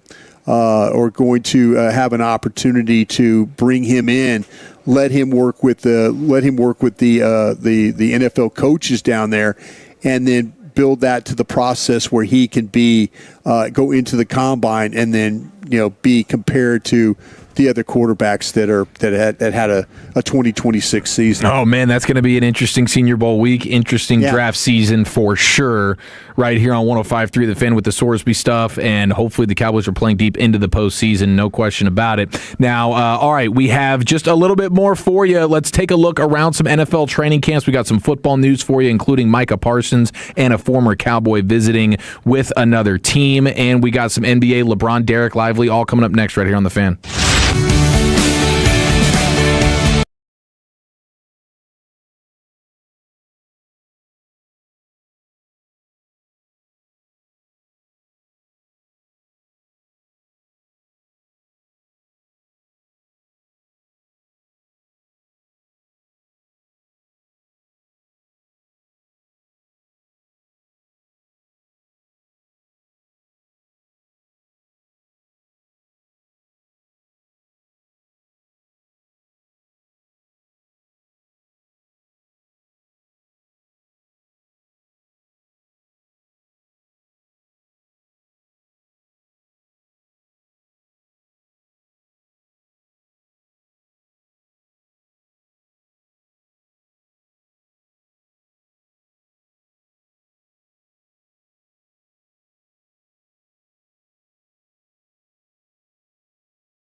Problems leading to hospitalization may occur when treated for Crohn's or ulcerative colitis. Control is everything to me. Ask your doctor about Skyrizi, the #1 prescribed biologic in Crohn's and ulcerative colitis combined. Learn more at skyrizi.com or 1-866-SKYRIZI. Hey, Tolo, Sean and RJ here with the greatest of base power. You know, summer in Texas means the AC is running, and your energy bill goes up. And while we can't control the weather, we can choose our energy plans. Base Power found that 7 in 10 Texans are overpaying for electricity. That's why they built Base Energy, one low fixed rate built to save you money. Switch to Base and they'll cover up to $150 in cancellation fees. See how much you can save at basepowercompany.com/thefan. That's basepowercompany.com/thefan. Mostly clear skies tonight, another hot one, low of 81. Weather brought to you by Capital One. Capital One offers no fees or minimums on checking accounts. What's in your wallet? Terms apply. See CapitalOne.com/bank guide. Capital One NA, member FDIC. This segment of The Fan is brought to you by DealerAuction.com. Tolos, don't pay retail prices when you can bid for the car you want. DealerAuction.com lets you bid on vehicles from trusted local dealerships, save thousands, and still utilize dealer financing options without all the add-ons. Register today at DealerAuction.com. That's DealerAuction.com. Okay, the Cowboys have arrived in Oxnard, California. Brian Broaddus has planted the G-Bag flag, and we are off and running here in the G-Bag Nation. Let's get you the sports hodgepodge. Brought to you by the Frankels. Life is unpredictable. Accidents happen. If you or a loved one has been hurt in a car or truck wreck, go ahead and call the Frankels first, 214-333-3333. And now it is time for this. TJ Hushmanzada, could you just rate my guy here on a scale of 1 to 10? You don't think it's rude what you just did? Who's literally listening to this anyway? Is anyone listening? Well, it is the home of the Cowboys. Well, no one exactly. No one's listening. I did a radio show when I first got here, and they told me I was fat. The brisket sando, that is hard to beat. LeVar, do you want to get in on this? I'm not in on that, you rude mother. Oh, he almost cussed. Then they called me the Girthquake or something stupid. I do like the Girthquake. That's a nice nickname. Little shock jock stuff. One of the best defensive tackles in the league, Vita Vea, has requested a trade from the Buccaneers. He's got contract issues with them. He's on the final year of his deal. They can't come to an agreement, and so now he has let the football world know that he is ready to move on from Tampa. Still one of the best defensive tackles in the league at 31 years old. Hell of a run stuffer. Can push the pocket in the passing game. He could be a needle mover for a contending team. Ted Wynn of The Athletic is saying that apparently Vita Vea wants to go to a California team or the Raiders. Okay, so I don't know how much he can really control this, but when you look at the teams in California, I think the Niners would make plenty of sense. I mean, him next to Osa would probably be pretty impressive. The Rams, I think they've squeezed all the juice out of whatever assets they have at this point, and they have an embarrassment of riches. The Chargers, when you look at their roster, they got quite a few nose tackles, so I don't know if they would be in the mix on Vea, and then I guess he's interested in going to play with Max Crosby and the Raiders, so that's where things stand with him. I don't know that the Cowboys would be interested in getting involved here, being that you already have the Quinnen Williams situation with Kenny Clark. They've done quite a bit in the interior of the defensive line. So, and you're trading for this guy. Who knows what it's going to cost you via trade? I mean, is it going to be a second-round pick? I would guess. And then he wants a brand-new contract. So I don't know that the Cowboys would actually be in the mix on this, but Vita Vea is apparently available. Yeah, if you really do some in-depth study of Vea and his deal, he's roughly making about $17 million now. And so, that makes him like I think it's somewhere between 17 and 19th highest paid, defensive tackles in the league. And you're kind of thinking, wow, where guys are making, $24 to $27 million a year, man, he seems like that he is tremendously underpaid. And so I can understand why he's trying to do what he is to, get that one last contract if he can. It's amazing, a guy 347 pounds, the way that he plays, the way that he moves, the power, just the brute strength, just everything about him. He's just so hard to move, and he's so active. And I could see somebody, stepping in and saying, listen, we'd love to have a guy like that. But the teams he's trying to get to, I think it's going to be asking a lot. The Raiders, that's a possibility. But, boy, I think the other California teams are a big ask. Yeah, agreed. Now you have the Cowboys pulling up to the facilities in Oxnard. They get off the bus, and then you have guys like Nick Harris and John Machota putting microphones in their face. Apparently, Tyler Smith is telling the media that he has not been told yet if he will be at guard or tackle during training camp. That's one of the bigger concerns. When you start talking about the Guyton and Nate Thomas, is it really much of a battle? The rookie, you have a bunch of guys in that mix there. I think they want to give it to Tyler Guyton for sure, but you need somebody to step up enough to where that they don't want to slide over your best offensive lineman and, according to many people, the best guard in all of the NFL. You don't want to have to move Tyler Smith over to left tackle. So whether it's Guyton or somebody else, somebody needs to be good enough by camp's end to say we don't have to move Tyler Smith, because he would hate it, and I think it would not be ideal for an offense that we're hoping is going to be maybe the best in the league. I think Tyler Smith has taken over the Zach Martin role of when they arrive at camp. And, usually Zach Martin used to be the guy that would do the talking. So I think the last couple of years we've seen Tyler Smith, and he speaks very, very well. And so, I wanted to believe that Tyler Smith is the break glass in case of emergency guy. But let's see what happens with Drew Shelton. Let's see. I don't think there's going to be a competition there, but I think there's going to be some competition for who the backup guys are at offensive tackle. We'll see about with Thomas and then with Drew Shelton. I know during the OTA portions of practice that I got to watch in June, they really did like Drew Shelton, and he was getting a lot of work with the twos. So that's something that we always want to say. Keep an eye on these things at camp, and you'll know if he's performing well or not, because all eyes will be on the pass rushers and who's getting beat if these pass rushers are winning at their spot. Man, how down bad are the Giants right now in their linebacker room if they're working out Kenneth Murray? They're bringing in Kenneth Murray for a workout. They draft Arvell Reese. They got Tremaine Edmonds in free agency. We know Bobby Okereke was a decent linebacker for them for the last few years. He's still on the open market. But Kenneth Murray, the Giants are kicking the tires on Kenneth Murray. That is not what you want if you're a Giants fan. You have the Packers putting out their physically unable to perform list. Micah Parsons not on it.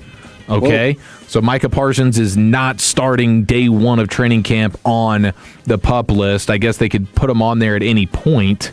So we'll see if he can hit the ground running a little bit. But we know that there's some serious questions about whether or not he will be available at the start of the season. It's a Week 6 game, Sunday Night Football with the Cowboys and Packers. Everybody's kind of circling that one. Could he be ready for that? But I guess good news for the Packers here, where he's not starting on the physically unable to perform list. So all smiles there. You got Pat Mahomes practicing in Kansas City. I actually think he looks decent. Everybody was clowning the walk-in video of him getting out of his car and walking into the facility, and just his left knee and his left leg, the atrophy seems pretty jarring when it comes to the muscle size in his thigh. So, but he's getting out there. He's practicing. You're seeing clips of him.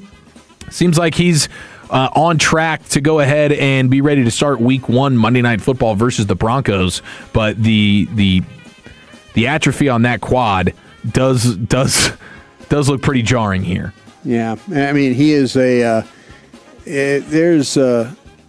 would say, how do you describe Mahomes? I mean, you wouldn't describe him as a body type as something that, is body beautiful for any reason. It's just amazing the way that he's played his career. Beers and ice cream cones, man. He's a big fan. Coors Lights and ice cream cones. But he gets it done. Sure. He is strong. He is really strong, but he just does not. He's very 1960s, 1970s. There were quarterbacks in the 70s looked like Pat Mahomes. There's Billy Kilmer or Sonny Jurgensen. I mean, they kind of had this. They weren't like they were a little bit doughy, but God dang, could they sling the ball. I mean, these guys were just, especially a guy like Sonny Jurgensen stuff. So that Mahomes' body, not one where you say, boy, he's in shape, he's chiseled, he's ready to go, but plays at such a high level with what he's got to work with. Dang, dude! Day one of training camp, you're already in midseason form. Kudos to you for going dang there and not damn. You were on the verge. You were right there.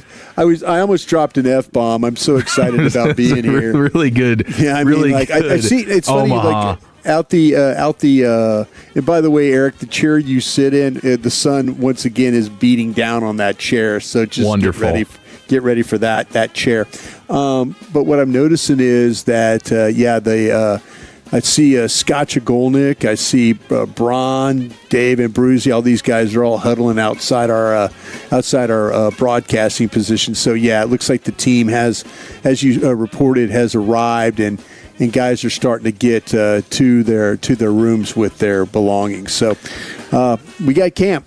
We're camping it right now for sure. Yes, we are looking forward to the State of the Union address there from the Joneses tomorrow with Shoddy and company. Probably going to be less contentious than last year when they were calling out players left and right. Yeah. Micah and Diggs in particular. Now, we shift gears here a little bit. We had the LeBron news come down on Friday. Now, I would love to know, Lucius, how did you feel LeBron choosing Philadelphia here? Where are you at in the mix? Well, being from DFW, I thought it was a terrible decision. Why would you want to go live in Philadelphia, my man? What's going on over there? Yeah. Turns out I think he's going to be more New York. He might be hopping on a helicopter. Helicopters! I can't believe he's doing this. We got to stop this. Yeah, I put like a Kobe in heaven disappointed meme under the information I've seen where LeBron might be taking helicopters to work every day. I'm glad you did that. I'm not mad at him for that situation, though. I get it. I seen Charles Barkley picking at him a little bit, saying you always jumping on the stack teams and whatnot, but like Derek Fisher said, everywhere he goes, he brings the rings. Yeah. Yeah, so I'm not mad. I hate that he feels like he has to go here to chase to be whoever he wants, the media to be him. You know what I mean? Like, I don't have to go over there to prove my legacy. I'm already proving this legacy in a sense. Yes. But it feels like he has to do this to prove a legacy. Like, I got to get one more ring at a place that doesn't have a ring or hasn't had a ring in a long time to prove I am who I am. Uh-huh. And I think he's top 5. Easily. All time? Top 3. Yeah. Yeah. Yeah, I'm with you. I guess that was maybe part of the reason why you don't want to join Steph is because if you guys go win a title together in the crazy scenario that the old Golden State Warriors would have been able to do that, then him and Steph are still on the same championship. Team. There you go. And they both have 5 titles in that sense. So now if he goes and does it, he can be, I guess, tied with Kobe for the 5 rings. It's going to be extremely difficult to get to 6, but it's going to be fascinating to see how they're able to put this all together. I do like Nick Nurse as a coach, but all these guys, it looks like LeBron's going to be playing a little bit more point guard here. Can you keep Embiid healthy? You have Maxey and Brown. Like, just the dynamics of everything are going to be insane, but the league is eating this up right now. In terms of Philadelphia is probably going to have like 34 nationally televised games, which is 20 more than what they had the previous year. The LeBron economy, like the amount of money that he brings to your organization and to your city is just simply through the roof here. It's projected, according to the Boyd Company, the Sixers are projected to generate $250 to $430 million in regional economic activity for Philadelphia. Yeah. I mean, it is. Well, he is a true needle mover from that standpoint, and the hate watch will be on in a big way. I wonder which one of these golf clubs that he's going to become a member at, whether it's Marion, Pine Valley, Philadelphia Cricket Club. I mean, they've got all these prestigious golf clubs, and some of these clubs, it doesn't matter how much fame and money you have. They kind of look at you and say, "Nah, we're not interested, not today." So I'll be interested. There's a lot of. I always like to talk about LeBron now in the golf clubs that he can play at, but he is going to an area where it's very, very rich in golf history. So if he really appreciates the game, I'm sure he'll find his way onto some of these courses. Maybe he can invite Dak. Dak's got his clubs too, so maybe they can find their way into a pairing one day. They could definitely link up, for Filthy Week when the Cowboys get out there. Get a Saturday golf session with LeBron. Saturday golf session in, yeah. There you go. How about Mark Stein saying that he was told today that the Dallas Mavericks has held some early stage talks with Derek Lively on a possible contract extension. He's 22 years old, eligible for a new deal on opening night eve, I guess, is when it's official. But, man, that would just be, I guess, if you're able to get a super team-friendly deal for Lively, you can capitalize on that. That's your hope. Because you can't be giving him a Jalen Smith Cowboys contract right now. No, this is the only reason you do this is to try and tie up some more years on a very friendly deal and say, hey, listen, we've paid you your rookie contract and you haven't been available. So how about we try and do this way and see if they can get him in. I would say that maybe that it being a pretty smart thing to do, with the situation of him missing as many games as he has, and why not? If you could get a friendly deal that all of a sudden the health does come around and the basketball gods allow him to play the majority of the season, you might get actually a sweet deal going forward. Yeah, that's the only way I'd be down to do it for Derek Lively here. All right, it's the G-Bag Nation on a Monday. Great to have you in. Let's crosstalk with the fan after dark. Fred and Blake next right here in the Nation. But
great.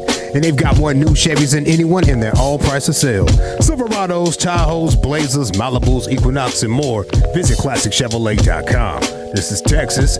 This is Classic Chevrolet. Together, let's drive, relax, and enjoy the difference. Based on new Chevrolet registrations 2023 through 2025. All right, it's time to crosstalk with the Fan After Dark. We have Fred Davis, Blake Elliott. See out there doing some last minute audio extravaganzas. Blake is debuting a new segment tonight that we're excited about. The dad seg? Yeah, it's the parenthood segment. I don't know. We haven't named it yet. We'll workshop it probably during the show unless he's got something that came to him while he was cutting up audio. But call it Unplanned Parenthood. I mean, I can speak to it twice, so I get it, absolutely. But no, he's look, now that he's going to be this dad. I mean, let's have some parental advice. He could use it, couldn't he? We all can, especially from the Tolos. There's no book for this thing, man. No, seriously. There's no book. I mean, how old's your son, Broadus? He's 22. He just graduated from college, going into grad school. I mean, literally, I remember driving home with him, and I'm like just terrified I was going to wreck the car. Yeah. And you don't know when, you're watching them every move, and then they get a little older, and then they get a little older, and then you're like, oh, I'm beyond that. And then they start calling you up like, hey, Dad, I'm at a restaurant right now. Just finished my meal. Can you Venmo me some money to pay for the dinner? He's already eaten the meal, Exactly. and I'm like, what would you have done if I wouldn't have picked up the phone? And I'm like, so it's that constant, there's no book for this. As a parent, it's one of the greatest things in the world to raise a child. There's a lot of responsibility, but man, you can only I laugh at what people talk about what they did with their kids or what they're going through right now. It just puts a smile on my face that like, oh yeah, I've been where you're at. I know exactly what you're going through right now. And it changes so much. I mean, how old are your kids? 6, 5, 3.5. Yeah. I mean, you're going to have 3 teenagers. Bro, don't even get me started. Yeah, don't even get me started. And girls at that. Yeah. I mean, you're going to be on one. Yeah. Shark Week's enough already when it's just the wife. Let alone when you got 4 of them things running around. I'm going to be taking monthly hotel getaways, I think. I'm going to need 48 hours to recharge. Yeah, you say that until your wife says, where you going? Yeah. Oh, for sure. She'll get you them go-go gadget arms. Honey, I've got to take over. I've got to do that pre and post game show. Yeah, I'm actually doing both. Yeah. And I'm actually sleeping at AT&T tonight. We added a post show as well, Sugar. That's right. I don't know. I'll see you in a few days. I'm on with Fred and CA afterwards. Right. That's exactly right. Show or post game show. I'll be on that too. All right, so you guys got full 4 hours tonight, man. You're unveiling a new segment, so that's full 4 good hours news. Tonight, unveiling the new segment. We're excited about that. And if there's one thing that Blake Elliott is elite at, it's always the intros. He makes those himself. No, he did. Look, man, I'll tell you what. Don't sleep on the kid. I'll tell you what. It's I'm like a proud father, just watching like a proud father / big brother, watching the evolution of Blake Elliott from when we started Fan After Dark to where we are now. So, and then we got our and nobody does a tease better than Fan After Dark. So we did our Cowboy comfort level. Yeah. Right. Well, we actually haven't paid the tease off yet. Shoes. Talked about shoes the whole time. You teased Cowboy comfort level, and then you talked about what's your favorite pair of shoes. Well, I mean, we had khaki on that night, so you can't help but get into a khakis kicks. I mean, that just goes without saying. So we will pay off the Cowboy comfort level tonight. And give our final. We are going to give our 53 roster prediction as well. Oh, okay. 50. This ought to be good. Sight unseen. I'd have to listen. Sight unseen. Hey, you never know. You never know.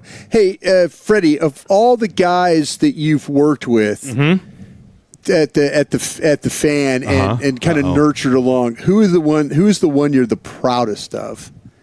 Ooh, man, that's a loaded question. I mean, it's got to be Blake. It's a loaded question, but you can Blake. answer. You be honest. Everybody knows you love him. I mean, it's Blake without a doubt. And then, I mean, my Harema producers, man. That's what I'm saying. They're like my illegitimate children.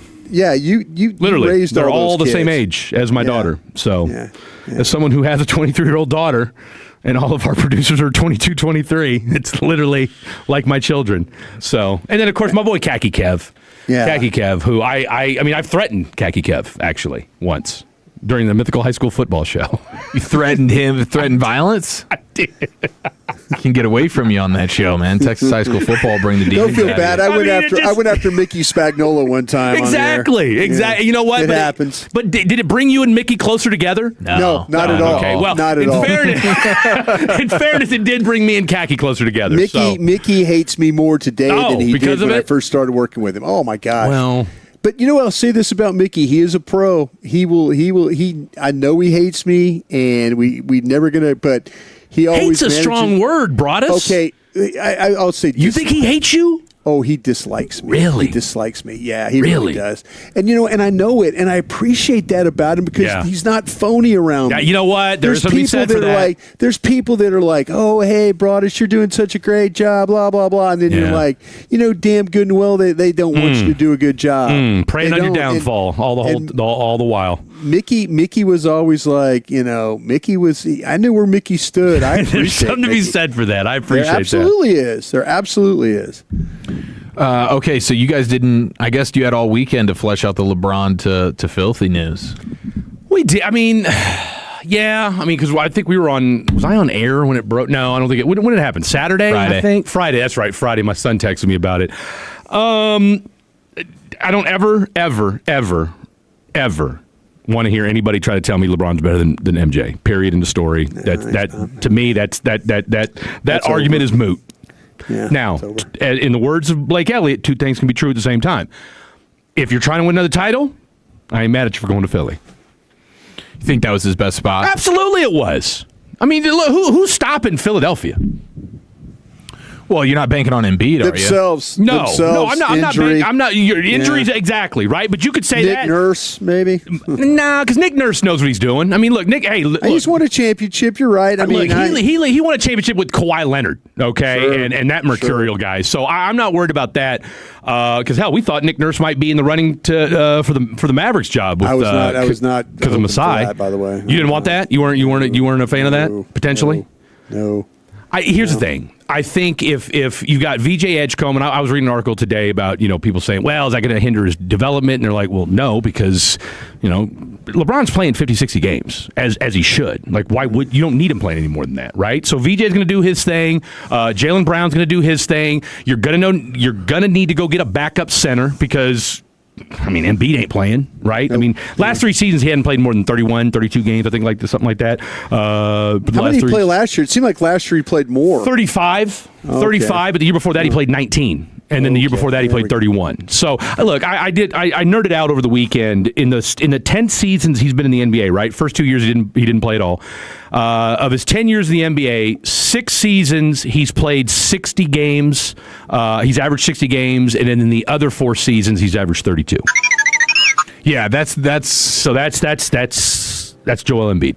That's what he is. But I guess, maybe they can try and find a way to just keep him healthy. Him and LeBron both. It's just like we'll see in the playoffs. That's it. I mean, to some extent. I mean, to me, it's no different than you would manage him the same way you would manage the Golden State Warriors, the way they were looking at it. I mean, would you manage Embiid any different than you'd manage AD? Probably not. No, pretty similar. Yeah. For what they're paying him, it's such a bargain, by the way.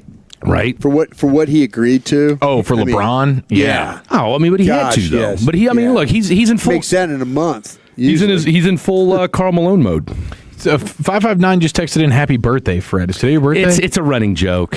Okay. It's a running joke. 559. Blake had said happy birthday to me like a month ago, and it's stuck. 559 hasn't. Okay. All right, how about that? All right, that's a true fatty right he there. Just runs with it every time. So. I love it, dude. I love it. Okay, so when it comes to Cowboys training camp right now, yeah, is it the corners? Is it RB2? Corners. Is it Guyton? To me, it's corners, right? It's quarterback with golf clubs. Yeah, you do have Dak showing up with the golf clubs. You know what? Broadus doesn't seem too pleased with it. Dawson's definitely not pleased with it. I felt sad for him. I felt sad. I mean, I really do. I felt sad. It's one thing. Like I say, I'm glad he loves the game. I wish he just wouldn't have had him over his shoulders going to training camp. I think that sends a wrong message to a lot of people. I don't disagree with you there. I could care less because it's his off days. He can do whatever he wants. But, man, it just kind of people just don't take that the right way. But you know what? You know what I'll spin it? You know how I'll spin it? Look at Dak carrying his own golf clubs. There you go. Okay, man. look That's at Dak. leadership. Dak. Quickly, somebody stepped up to take him from him. You know, I mean, look, he carried this offense all last year. At least somebody do is carry his golf clubs for him. Yeah. You know, no, cornerback is my biggest concern. I think this defense, like you guys already know where I stand on my boy Savon Revel. All right. I'm to me the biggest concern is Deron Bland, and then I'm of the belief DeMarvion Overshown doesn't need to be the Mike. I think we need to put that conversation to rest. All right. Was he the Mike in 2024 when he was balling out of control? No, he wasn't. He was doing the damn thing. There's a reason. Let him go play. I don't need him playing the mic. He's at his best when he's freewheeling, freelancing, doing his thing. He's a playmaker. Let him go be that guy. I know you See think what Barham and James do. That's going to be something worth keeping an eye on. Freddie D's all about Shamar. Hey, I ran into one of Shamar's people a couple weeks ago. They said, "Hey, he's more than ready. More than ready. More than ready with the green dot." No, he's unbiased opinion. Let's go. You heard Let's it on go G-Bag get that Bobby first. Wagner. You heard Come it on, boys. G-Bag Here we first. go. Here we go. All right, let's get you set for 4 hours of Fan After Dark. Fred Davis, Blake Elliott got you till 11 o'clock. Thank you to Brian Broaddus live in Oxnard. Thank you to Lucius Alexander. Dawson back tomorrow. G-Bag at 2. Until then, hands and hug pounds, everyone. Tolo means turn it on and leave it on. Thank you for making 105.3 The Fan and the Odyssey app part of your day every day.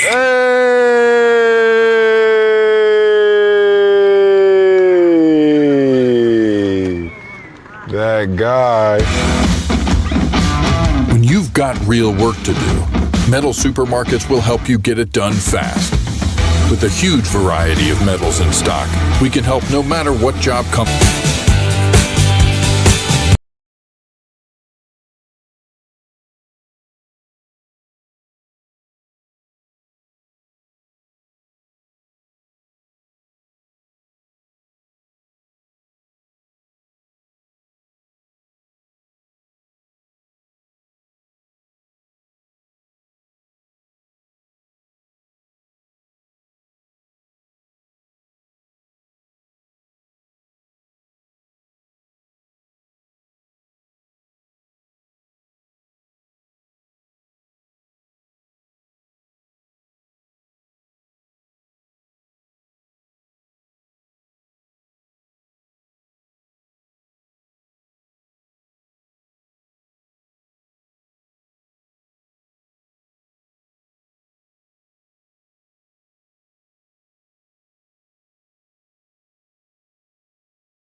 the exclusive home of Dallas Cowboys football. KRLD-FM and HD1, Dallas, Fort Worth. Let's go, Cowboys. An Odyssey sports station.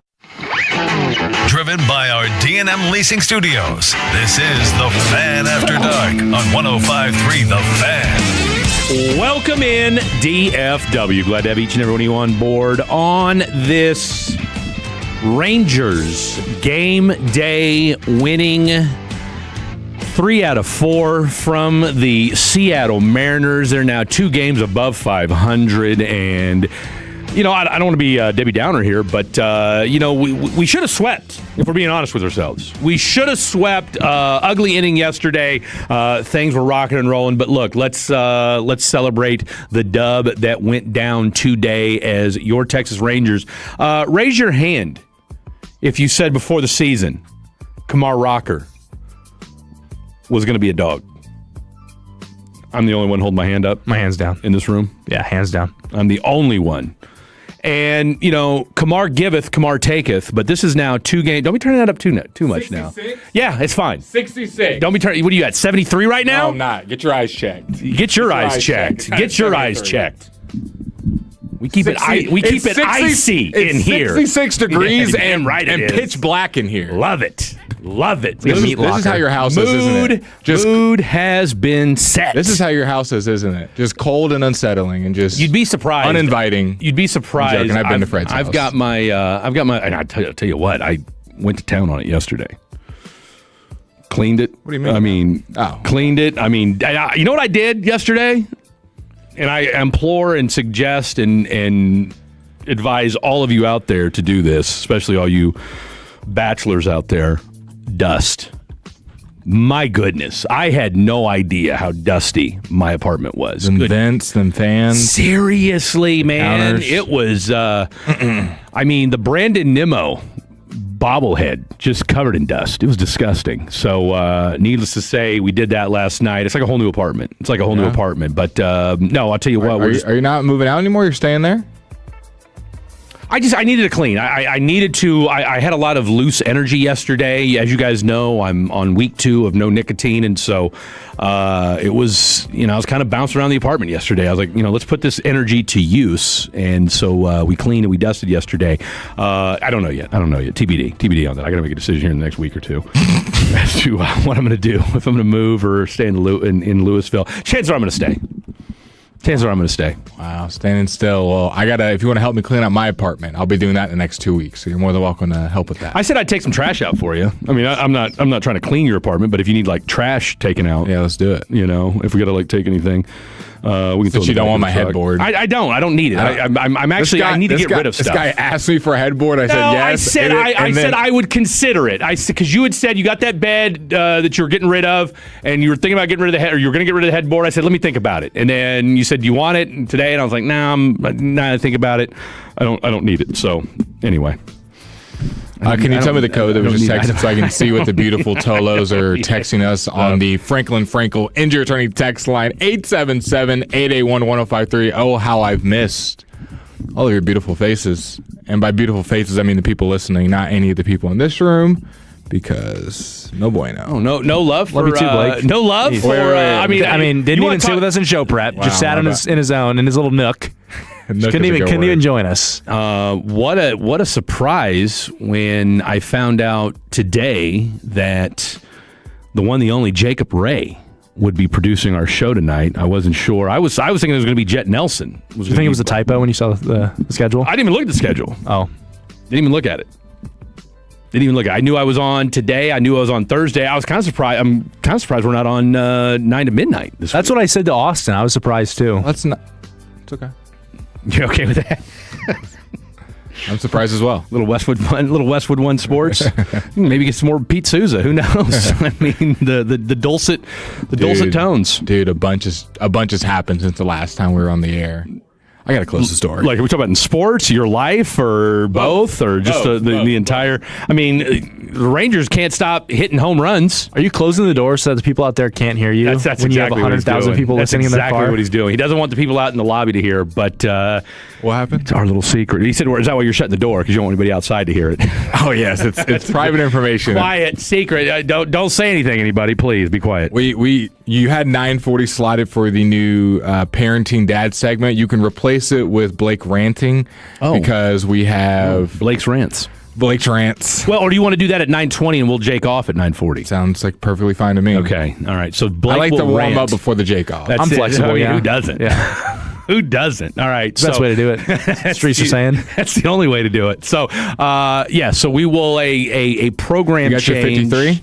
Program change. Pretty much. What does pretty much mean? Do you have it on a doc or not? It's already kind of in my head. In your head. This is more of a write it down situation. Mm-hmm. I write down as I go.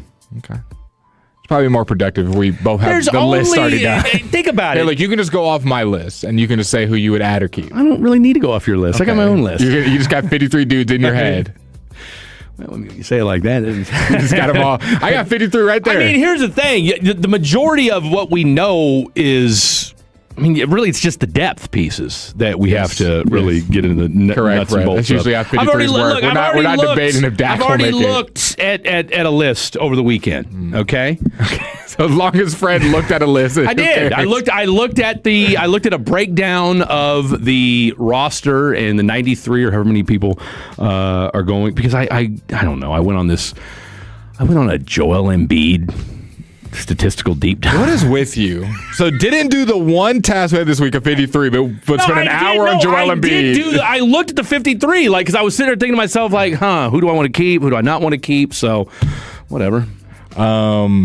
But I can't wait for Blake's rant. Some crazy stuff has happened. There's always crazy stuff since the last time I saw you guys. Which was what, last Thursday? Last Thursday. I mean, LeBron signed right after we got off the radio the next day. Yeah. A Friday. What do you think about that? Can we just start there? It's crazy. I'll repeat what I said. In the words of Blake Elliott, two things can be true at once. Don't ever compare him to my GOAT. And then number two, I totally understand it.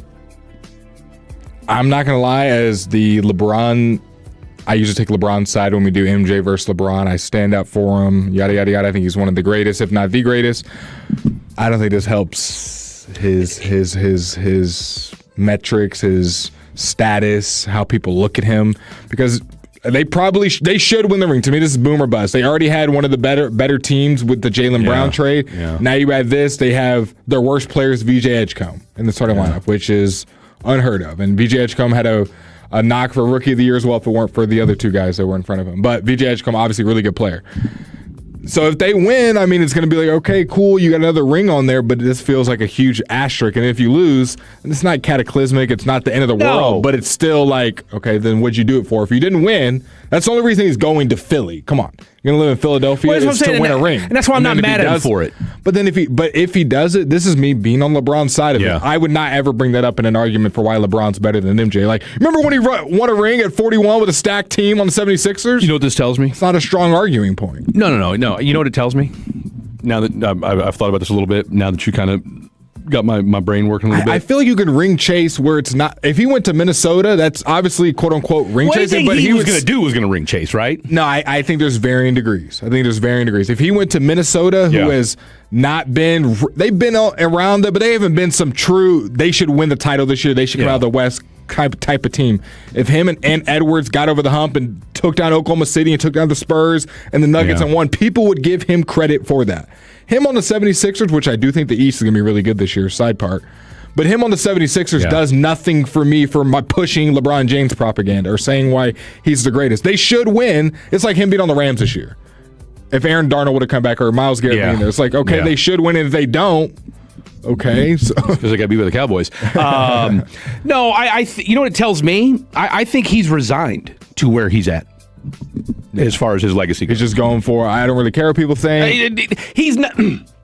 It wasn't outside of him taking, and I do agree with you, there are levels to the ring chasing, right? So, again, he was only going to go to a team that had a chance to win a title. Agreed. Which again, he's 42 years old. I think he should. I don't want to see LeBron playing with the Charlotte Hornets, okay? Whoa. Too much of my Hornets. Too much of my Buzz City over here. Hey, LaMelo's gone, okay? Buzz City, and then we're Minnesota gone, fans okay? now. But you get what I'm saying. Nobody wants to see LeBron in Charlotte, all right? Maybe the Nets. Maybe the Nets is better. None of it. Charlotte's decent. I would have been furious if LeBron would have gone to Charlotte. What if they still had LaMelo in that team last year? Even still, they'd be good. They'd be good. No, they wouldn't. Yes, they would. It's 40. He's 42. Okay, I get your point. Continue. You get my point. Yeah. Okay. I understand, and I read what he said in whatever press release he put out or said on Twitter, whatever it was. He's like, look, I still want to grind, I still want to work, and I still want to feel what it's like to win a championship. I don't know, man. This just hurts because I feel like he's an ultra competitive guy. That's how I view LeBron. Yeah, but he's also 42. Like I think you have to understand. So he's just past the regular grading period. This is just extra time. Look, LeBron, I think the Rockets series took it out of him. Like LeBron realized in the playoffs last year, and you saw it in the last two games, like I can't carry a team for an entire series anymore. What I would disagree is you're bringing up his age, 41, 42. While I think that makes sense in the context if he was playing like a 41-year-old. If he was a guy who was missed half the season, 12 points a game, kind of seventh, eighth man, he has still been on the Lakers, the best or second best player every game, every series, the last 3-4 years, whatever. With Luka there, still been the second best guy, and then probably even on some nights where Luka. But it's the Lakers. They're not that. I mean, I know, but Austin Reeves and Luka are decent players. My point is his usage. He's still a part of the offense. He's not some afterthought. He is, but we got to take it into consideration. Like he was worn down at the end of the Rockets series, and he played 60 games. No, for sure. But I think you can still combat that playing with an Anthony Edwards. You don't have. The only option is not. I have to go to a guy. LeBron with ain't trying to do any more heavy lifting. That's not heavy lifting, though. What, you think in Minnesota? Edwards, you don't think Anthony Edwards and him is a good duo? You don't think that would be enough? I'm not saying they would be the championship favorite, but if you're LeBron, you think I'm the greatest of all time, which I do think. If I'm one of the best players still in this game, I don't think. Yes, that's a lot of heavy. That's a lot of heavy lifting. Well, yeah, in Minnesota. But I'm not disagreeing that Philly's easier. That's my point. He went to the easier route. Well, absolutely, that's what I'm saying. I'm not mad at him for that. I would think you would ding him a lot for that. I'm dinging him for it. I'm on his side. You know why I'm not dinging him for it? He's just going for the easiest team. I know he's 42, but he still was a part of the offense last year. I get it, but you know what? Have you hit your 40s yet? No. Okay, let me tell you something. I don't care if you're LeBron James or not. That but he did not look real. He didn't look 40 last year. No, at the end of this Rocket series, yes, he did. But he absolutely looked like he was 40. But you're saying the end of the Rocket series, but it also discounts what he did in the Rocket series, where he was the best player on the court on both for about teams. 4 games, and then he ran out of damn energy. Oh, yeah, he had some. Again, he looked great for the first 4 games, and then looked again like a 40-plus-year-old at the end. Is what I'm telling you. I do think LeBron needs help. And I think he still could have done this championship ring chasing on a team that wasn't already the best team in the East that had just made a trade. Like, are we not forgetting? LeBron knows that body. He played, 60 games last year? As the third option, okay? And the third option. This has not helped the LeBron James propaganda. I don't know that there's any more. Look, there's no more propaganda to I would think this is why he's still playing. I want to be at the top of every leaderboard, the most rings. He's not just playing for pickup basketball. I think LeBron. And I kind of appreciate that. He'd have stayed in L.A. Family, vibes, movies. If I'm just playing to play. Yeah, but he knew. But look, LeBron still knows basketball. You ain't winning a title in L.A. I agree. They should win in Philly. He took the easy route. And this sucks because if I want to tell people why he's better than MJ or better than this player. Well, that wasn't a problem anyway, but here's my point. But with L.A., you could say it was just him and AD. They had good supporting players, but it was really just him and AD as far as all NBA level players. You might have 5 guys that are going to contend for an all-NBA team all on the same team. They probably won't do it all in the same season. But you get my point. The talent level is there. So, and he's done this in Miami. And we kind of, myself included, kind of gave him a pass. A lot of teams were building big threes. Yeah. In a year where teams are well-rounded and they have some top-end stars, this is the one team in the entire league that's super loaded 1 through 5. Their worst player is VJ Edgecombe. Not even the Spurs. As far as bottom of their roster. Well, but again, let's also not forget. You've got your bench has some questions, right? the biggest question is Joel Embiid. Yeah, all right. I hear you on that. And there's going to be, Nick Nurse is going to have his hands full as far as a lot of mouths to feed, right? So I'm not saying it'll work. I'm just saying from LeBron's decision-making process, I would have thought he would have taken a little bit more of a. If I look, I thought Miami/Cleveland was the leaders of the clubhouse. Correct me if I'm wrong. I feel like we had this conversation a month ago. Did we not say, and it was on social media, I'm not Rich Paul and the little whiteboard thing. He's not going to New York because they won the championship. And he kind of wants credit, and it's kind of a lose-lose. You go there and you win, they'll be like, oh, we won without you. We didn't really need you. You lose. You're the reason, like, that hurts your legacy. They won the year before, now you didn't go. So that was his reasoning for not going to New York. And I'm not saying Philly was in the championship last year. Philly hasn't been to an NBA Finals in 25 years. Let's not act like Philly's team isn't absolutely loaded. I understand what the history was and what they did last year. Okay, but their team is loaded. Yeah, now. Finally. It was loaded before LeBron. Was it? Yes.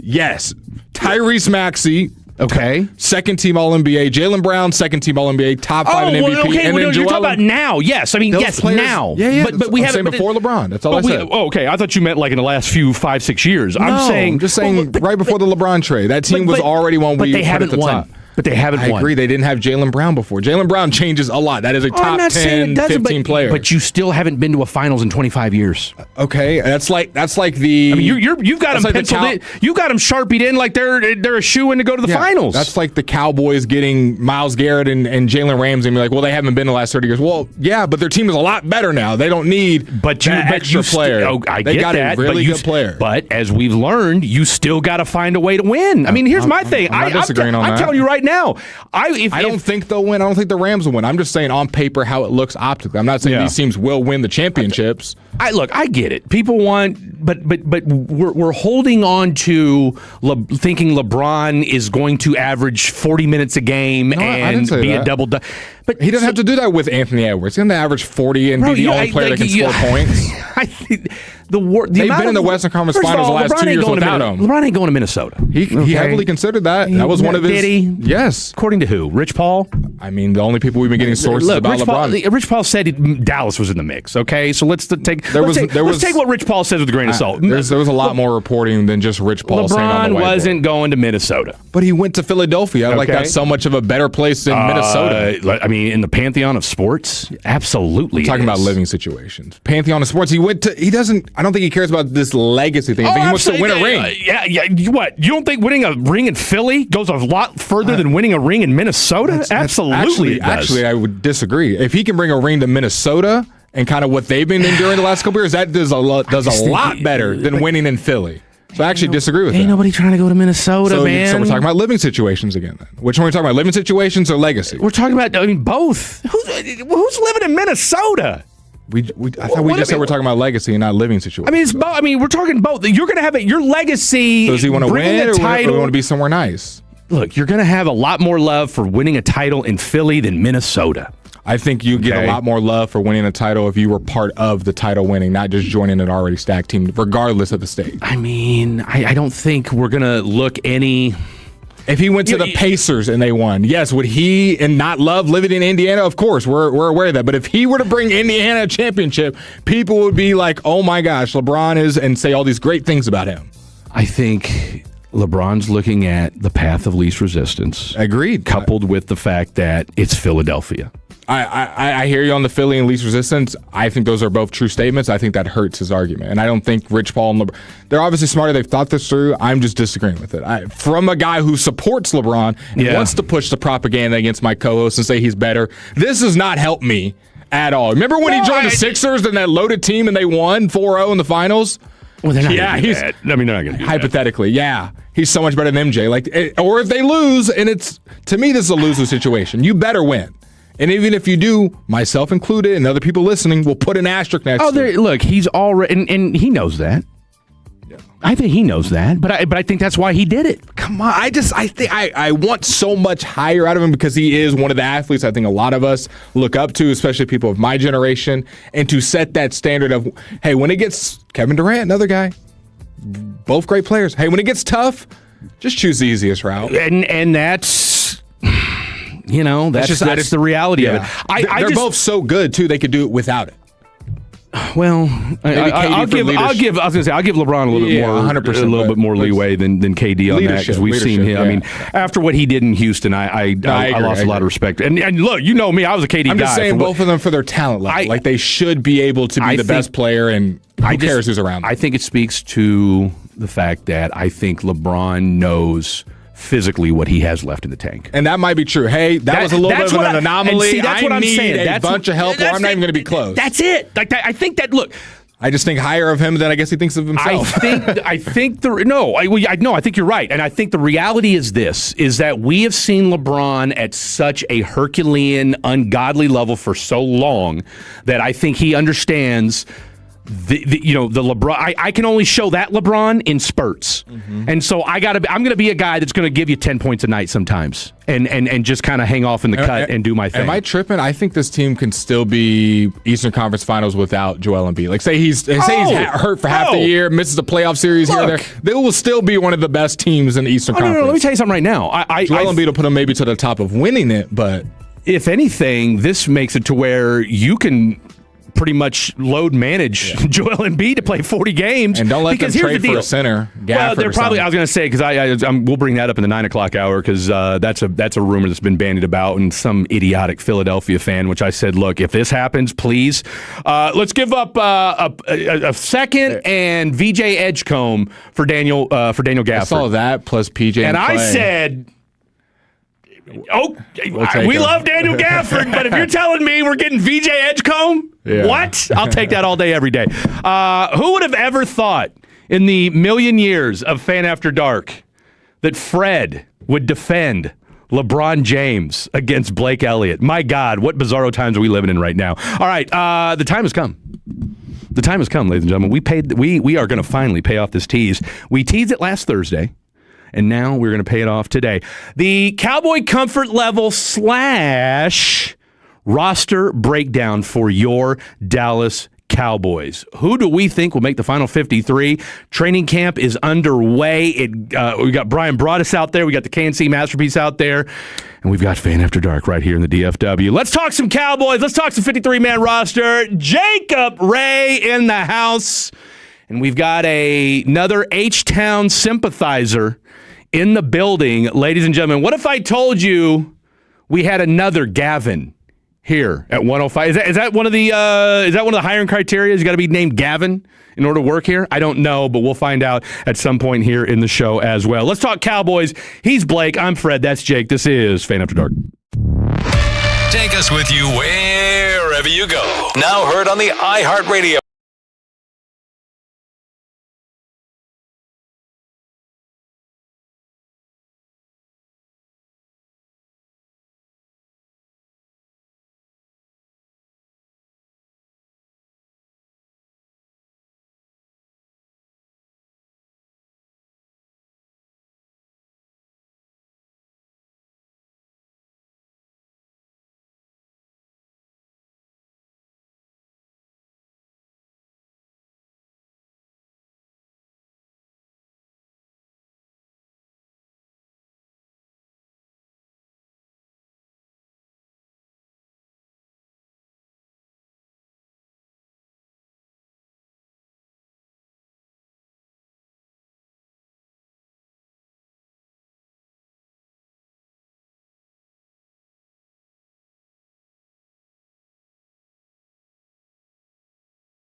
PP in the morning at 6:40, and we'll ask Reddit in the Expressway at 7:40. It's a Tolo Tuesday on The Fan. Most families get their financial advice in pieces. A financial advisor here, a CPA there, an estate attorney somewhere else. Everyone means well, but nobody's talking to each other, and those gaps can work against you. Trajan Wealth's family office brings wealth management, tax strategy, and estate planning together, not as separate conversations, but as one coordinated system built around your life, your goals, and the people who matter most. Ours is a true family office, not one that refers you out because it's convenient. This kind of dedicated collaboration used to require a 7-figure net worth, but here's the game changer. Trajan kicked that door open.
This is the exclusive home of Dallas Cowboys football. KRLD-FM and HD1, Dallas-Fort Worth. Let's go, Cowboys. An Odyssey sports station. Driven by our D&M Leasing Studios, this is The Fan After Dark on 105.3 The Fan. Hour number 2 of the show happening right now. Fred Davis, Blake Elliott, Jacob Ray in the mix. College football extraordinaire as well. Just all kinds of good news coming out of the pipeline from our boy Jacob Ray. Can we say anything yet, or is it still about what? You know what? Fan U? Yeah. We're actually doing headshots tomorrow. Promo headshots tomorrow. What's that like? What's that like, Blake? To get headshots done. I mean, we've never done them here. It must be something derogatory because it's never happened to me. So I wouldn't know. No, it's when they take your pictures for the show. Yes. Yeah. What Can't relate. It was. Can't relate. Something with Call of Duty. Oh. Cannot relate. Yeah. I told him, I said, man, tell me what that's like. What's the highlight like? We've never had the chance. Let me go to the website real quick, make sure we're even on it. Hold on. Go to the website. Okay, hold on. Live website pull up. Live website. Do it with us, Tolos. Live website. Jacob, what do you think the Tolos are doing right now? We're going to be doing the 53-man roster projections. We just did the offense on the backside. We're doing the defense right here. If you missed it after the segment, scroll back on your radio Odyssey app. And this is hilarious. This is great. I want to know who wrote who did this. What's it say? So Spotify still has us down as a rotation of hosts. We are. Sometimes it's me. Sometimes it's Fred. Sometimes it's Fred and Blake. You just never know. But on the Fan After Dark Odyssey page, it does have us. Is it a picture of us? No. Let's see. Fred Davis and Blake Elliott make up the Fan After Dark, a truth-telling sports entertainment experience that informs listeners of the biggest sports topics in and around DFW, across the country, and around the world. That's 1,000% AI generated. I think they say the same for the Get Right, but continue. Focusing on the Cowboys, Rangers, and then it just stops. No stars, no Chiefs, Mavericks. Well, that's the thing. There's no period. Yeah. There's no comma. Just white space. You fill in the blank as the listener. It's truth-telling, okay? It's truth-telling. What does it say on the other website? Where we're Spotify has it down as the Fan After Dark includes a rotation of hosts offering a truth-telling sports entertainment experience that gets listeners right on the biggest sports topics. I think that's something right. That feels in and around DFW, across the country, and around the world. Focusing on the Cowboys, Rangers, Mavericks, etc. Oh, Mavericks and etc. on this one. The Fan After Dark airs Monday through Friday from 7 to 11 p.m. and is the only live and local sports radio show in the Metroplex. Come get right with Reg on the Fan and be prepared for sports talk on a whole new level. You can follow Reggie on Twitter at Reggie Atatula. So the Fan After Dark features a gentleman that's not even on the roster, the station anymore. He's over in Houston doing his thing. So Reggie's fooling 2-time. His PR is working. I'll tell you what, just a mixed bag of what you're going to get on Fan After Dark according to the website. You might get Reggie, you might get Fred, you might get Blake, but you will get information that's covered around the world. We should do a show with me, you, Reggie, and Kevin Gray, and just call it. At the very least, it's a rotation of hosts. It's a rotation of hosts that you're only going to get here. Fan After Get Right. Okay. Get right after dark. All right. So let's see Ready here. For the defense? Let's do the defense. All right, defensive line. Now, I have 25 players left to choose from the defense. Fred has 26 players left, slots, if you will. Jacob Ray has 27. I carried an extra tight end and receiver in comparison to Jacob, and then Fred met us in the middle. So defensive line, these are just my defensive tackles, not the edges. I have 5 guys. How many do y'all have? On the defensive tackles? Defensive tackles, 5. Not your edges. 5. Jacob? I got 5 too. Quinnen Kenny sounds pretty obvious. Bobby. Otito from the Chargers. LT Overton from Bama, who they drafted this year. And then my 5th is Jonathan Bullard from the Saints last year. Who are y'all's 5? That's exactly what mine was. I've got them taking. You got Overton, right? Yep. Yeah. No, I've got them taking Jonathan Bullard, keeping him over Toya for a couple of reasons. One, they've struck gold in the past with experienced D tackles, right? The guy's got 10 years in the league. And the thing about Jonathan Bullard is he's that kind of D lineman where when they do a 3-4, he can play a nose tackle and he can play that run stuffing defensive end. I think so LT he can do a little bit Overton's of going both. to play from Bama. I think he's going to play a role too in that rotation. Agreed. You're going to see Quinnen and Kenny. They're going to get worn down and need some a breather. And when you got guys like LT and Otito and Bullard, I think they can provide some nice depth. Jacob, did you have the same 5 as well? I have the same 5 as Blake. Yeah. Okay. It was kind of sad because I think James Houston could be a weapon on a competent defense, but I don't know the fact that Eberflus didn't use him last. Like I think Christian Parker could use him, but it's just not worth a roster spot. Well, don't write James Houston off yet because I've got him on my edges. So we got the same 5 at D tackle, and then when it comes to edge, how many guys did y'all carry? I carried 5. I did 2. Jacob. I have 5 as well. Rashawn Gary, Ezeraku, your starters. Ezeraku still kind of dealing with that hip a little bit. Malachi Lawrence, your first-round pick out of UCF. My last 2 is I think it's kind of up in there. I think we could all possibly have some different last 2. Do we all the same top 3, though? Gary, Ezeraku, Lawrence, some bueno? Yeah. Yeah, absolutely. And then 4 and 5, I got James Houston and Sam Williams. I don't feel great about either of them, but I didn't have a lot to choose from. That's my last 2 for the defensive ends, strictly for rotation. I wouldn't be surprised if Toya balls. And they carry another D tackle. And they carry 6. But see, I could see them being a nickel a lot. Having Caleb Downs out there and nickel and dime. And so that means less defensive tackle needs. I just think that carrying 6 might be. With the amount of... I mean, but here's the thing, though, man. If you're playing that 3-4, I don't think they'll be in it that much. But yeah, I mean, but even if they're not, yeah, you know what I'm saying? I mean, so that you want to make that decision for your 53? I'll keep it at 5. I'll keep it at 5. I'll keep that at 5. I'll keep the 5 DNs. Who's your 4 and 5? Same as you. Sam Williams and James Houston. Because plus, the thing about those 2 as well is they play special teams. Mm-hmm. Now, Jacob, I heard you cut James Houston, so who are your 4 and 5? Yeah, hot take. I'm going Sam Williams and Marist. Ooh, Marist Leofau makes the roster on Jacob Ray's team. Do tell. Wow. I liked his work on special teams, and I like his long hair and the fact that he hits hard.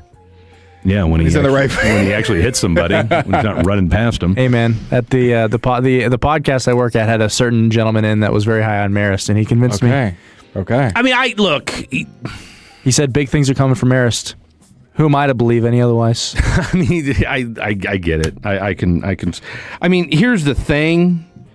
If when I was doing this list, it gets really sad after the top 3. What, defensive end wise? Yeah. Outside linebacker, defensive end? Yeah. And I don't even feel great about the top 3, to be frank. I mean, Rashawn Gary and Donovan Ezeraku aren't exactly scaring teams on game plans.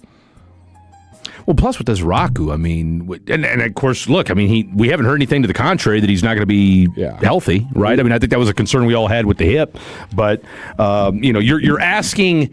Malachi Lawrence is a rookie, right, coming from UCF. So that's your highest upside kind of right now. That's the guy, right? Now, I do think Rashawn Gary is going to ball this year because, look, all he's been told this offseason is, you were just okay in Green Bay, right? Like, he's chip on the shoulder guy. I better see it. I'm just saying, is he striking fear in any offensive coordinator game plan? That's your top DN. Not every team. Hopefully they can be a collection. Teams that don't have that guy. Hopefully they can be a collection and be a good unit. But overall, I'm underwhelmed by the defensive end room. Okay, linebacking. Feels like the top 3 are pretty obvious. DeMarvin Overshown, D. Winters, Barham. We're all on the same page? Yeah, and then Shamar. And then I got 2 more that I'm carrying. I'm carrying 5 linebackers. I could see needing depth. I got Shamar as well, and I got Justin Barron getting that 5th spot. I'm the same as Blake. You got Justin Barron as well? Let's go. Barron mob. Did you only carry 4, Fred? I'm only carrying 4 right now. I feel like this is going to be that one position. You're going to need some depth. The guy gets hurt. This guy's not the Mike. Depth. But also they are running, a lot of 2 linebacker sets, I'm sure, 3 linebacker sets. But and I could see, like I said, and I'm not the Barron kid. I mean, look, you got 4. I just think you're going to need a lot. I just think defensive line wise, you're going to have to go. I mean, I think you're going to lean heavy on those. And I'm with you. I could see adding a fifth linebacker. And you know what? I'll tell you what. I'll do this. I'm going to go back to what I did earlier. I'm going to add a fifth linebacker that's not on the roster yet. Well, you could have.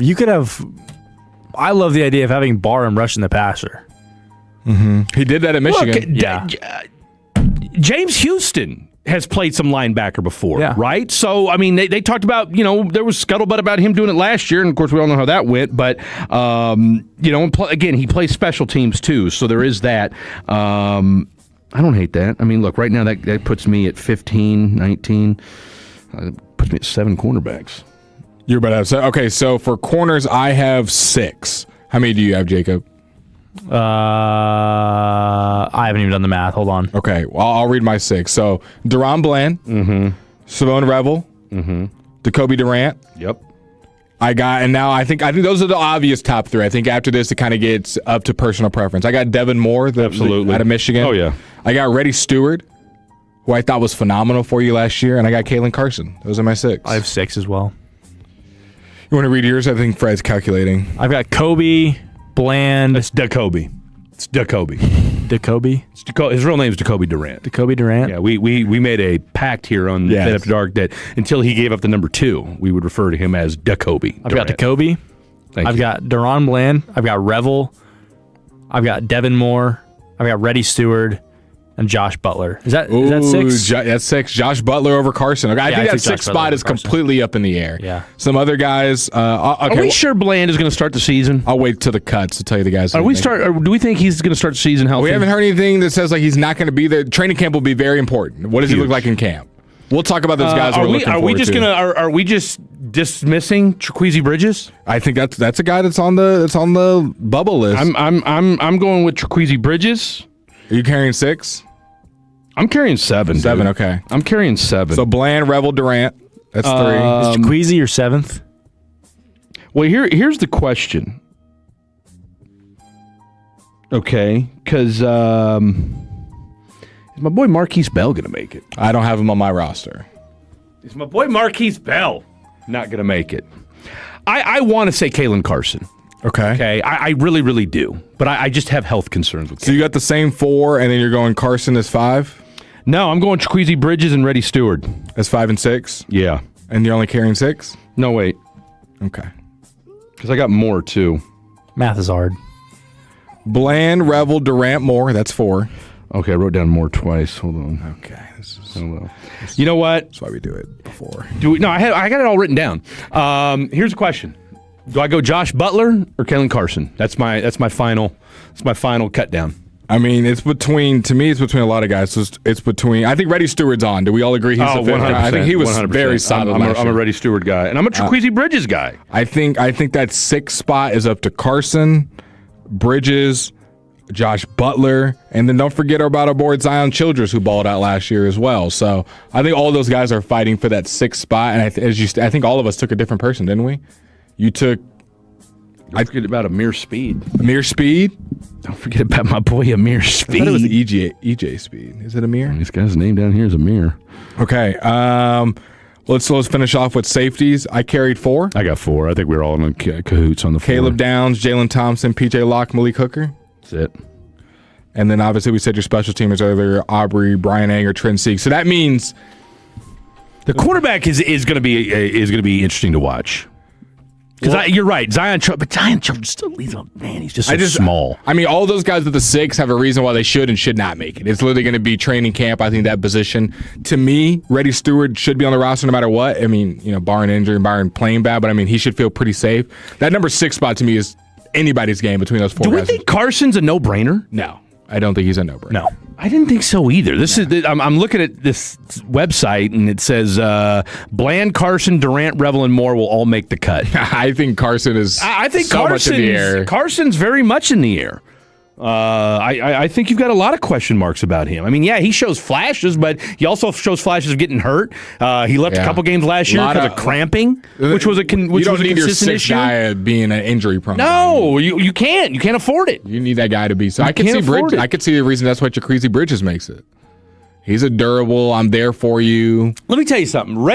Trequezie Bridges and Reddy Stewart, who you plucked off of practice squads. We're like your best DBs last year. I tell you what. I mean, definitely Reddy Stewart. Reddy Stewart, I think, is your best.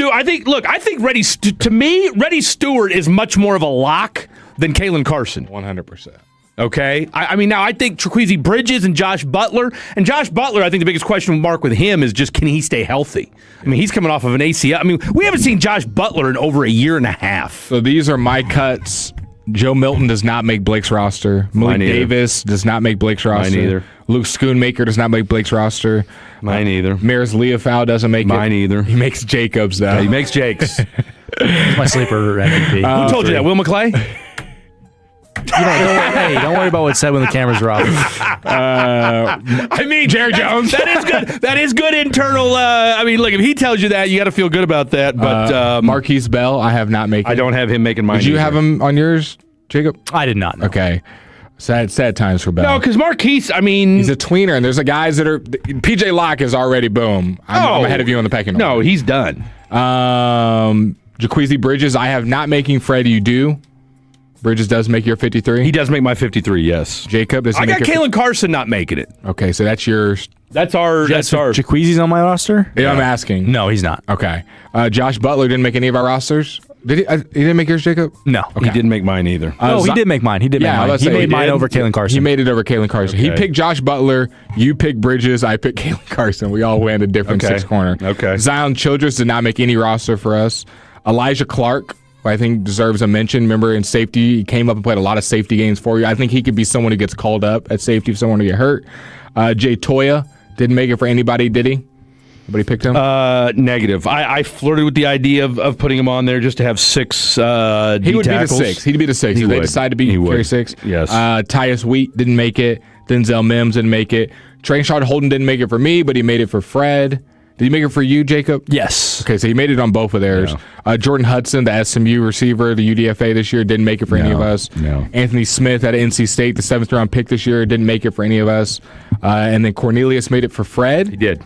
And then Curtis Robinson, the 49ers linebacker, who I think honestly could sneak onto the roster over Justin Barron because of the 49ers connection with Nick Sorensen, special teams, but he did not make it for us. If there's anybody that we cut that you think should have made the team or whose team, has all messed up, text in 877-881-1053. And then I've got two players on the wide receiver room and in the linebacker room that are not on the roster yet. Yes, you do. Well, I don't know. TBD. I don't know what Fred has next, but I'm around the NFL.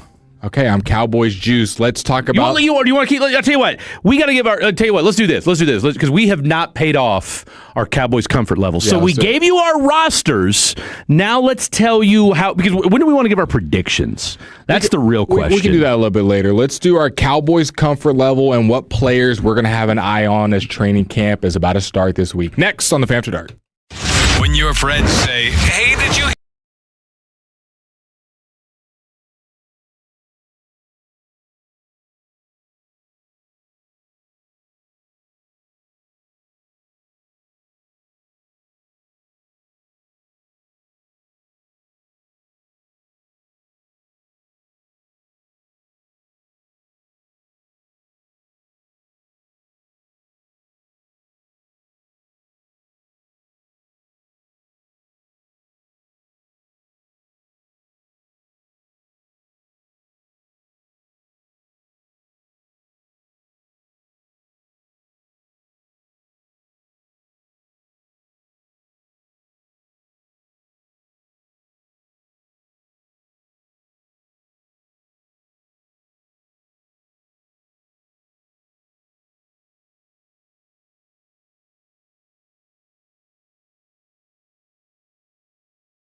With our text line looking a little dead here, we'll be giving our 5 players, each of us, who we are most excited to see at training camp 2026. Let's get hyped. The Cowboys season is just around the corner. What are we, 7 Sundays away from NFL football? Yes, if you've been working, living under a rock, you haven't been looking at your phone, it's been summer, you've been taking care of the kids, you've been going on vacations. Football is about to come. We have the World Cup to kind of suffice our time. We've got Rangers baseball going on, Stars offseason, Mavs offseason, but training camp has started. Players are already requesting trades. Vita Vea, the all-pro defensive tackle, requested a trade out of Tampa Bay today. And then also Jamal Adams, the free agent safety, just signed with the Vikings about 20 minutes ago. Shout out to Jay. I mean, this dude has been around. I mean, he just won't go away. He will not go away. Also will not go away is Fred and Blake. Like I said, we've got our 5 guys that we are looking for. We are not going away. We are not going away. To our knowledge, God willing. No, we're not. You know who else isn't going away? Jacob Ray. And also, Welcome we're giving back. our Cowboys comfort level. Okay, so you told me to write down 5 that I'm looking forward to. I've got down 1, 2, 3, 4, 5, 6, 7, 8. I got 9. Okay. Well, I'll get my 5. I got 9. I'll start. Actually, you start from 9. And I guarantee you we got some crossover. You started. You told me, you said don't overthink it, Yeah. Fred. So I just started data dumping. Start at 9, and we'll work our way down to 1, and I'll pick up Ready? at 5. You ready? The 9th guy you're Ready? most excited to see. ready? Fred's eyes will You be ready? glued on this guy. You ready? Let's hear it. It sounds kind of awkward, but Jalen Thompson. Okay, that's a nice sleeper pick. Nobody's talking about Jalen Thompson. Because he was the first move, but it's been a lot Seriously, since. that was the first signing, and we haven't heard from the guy since. Yeah. Okay, so for as he was a He's not even the most notable safety on the team. This guy, he's literally not, right? I mean, Caleb Downs came in, and Stole we the forgot safety that. spotlight. I mean, and now PJ Locke has gotten some love too. He's done a couple podcasts. We have heard from him a little bit. PJ Locke fan. But, look, Jalen Thompson, you need Jalen Thompson to play well so that you can exercise and do the things you want to do with Caleb Downs. Imagine him and Downs are both Pro Bowl level. That's what I'm saying. Like Jalen Thompson being the safety that we think he can be is going to allow you to do the things you want to do with Caleb Downs, where he can pretty much roam, play safety, play corner, play the nickel, do what he needs to do. But Jalen Thompson has to fulfill his end of the bargain first. If he's back there by himself, I agree. No disagreements there. So there you go, Jalen Thompson. Who's number 8 for you? I only have top 5, so I'll meet you at 5. Okay. And I just kind of, like I said, wrote all these down. Maffa Blue. Yeah. Blue Maffa. I got Jaden Blue at number 4. I want to see him specifically. What does Jaden Blue look like? I'm less worried about Phil Maffa. I feel like I kind of know what kind of back he is. I don't think we do, though. I mean, bruiser, in between the tackles, not a lot of juice. I'm excited to see, can Jaden Blue do the little things? And you're going to see that in camp. That's it, right? Can he pick up pass pro? Well, that's what's going to decide it. Which one of these guys can pick up the blitz? Yeah. That's going to decide who your backup running Because you're not back going to be in on first and second. No. So which guy can pick up the blitz?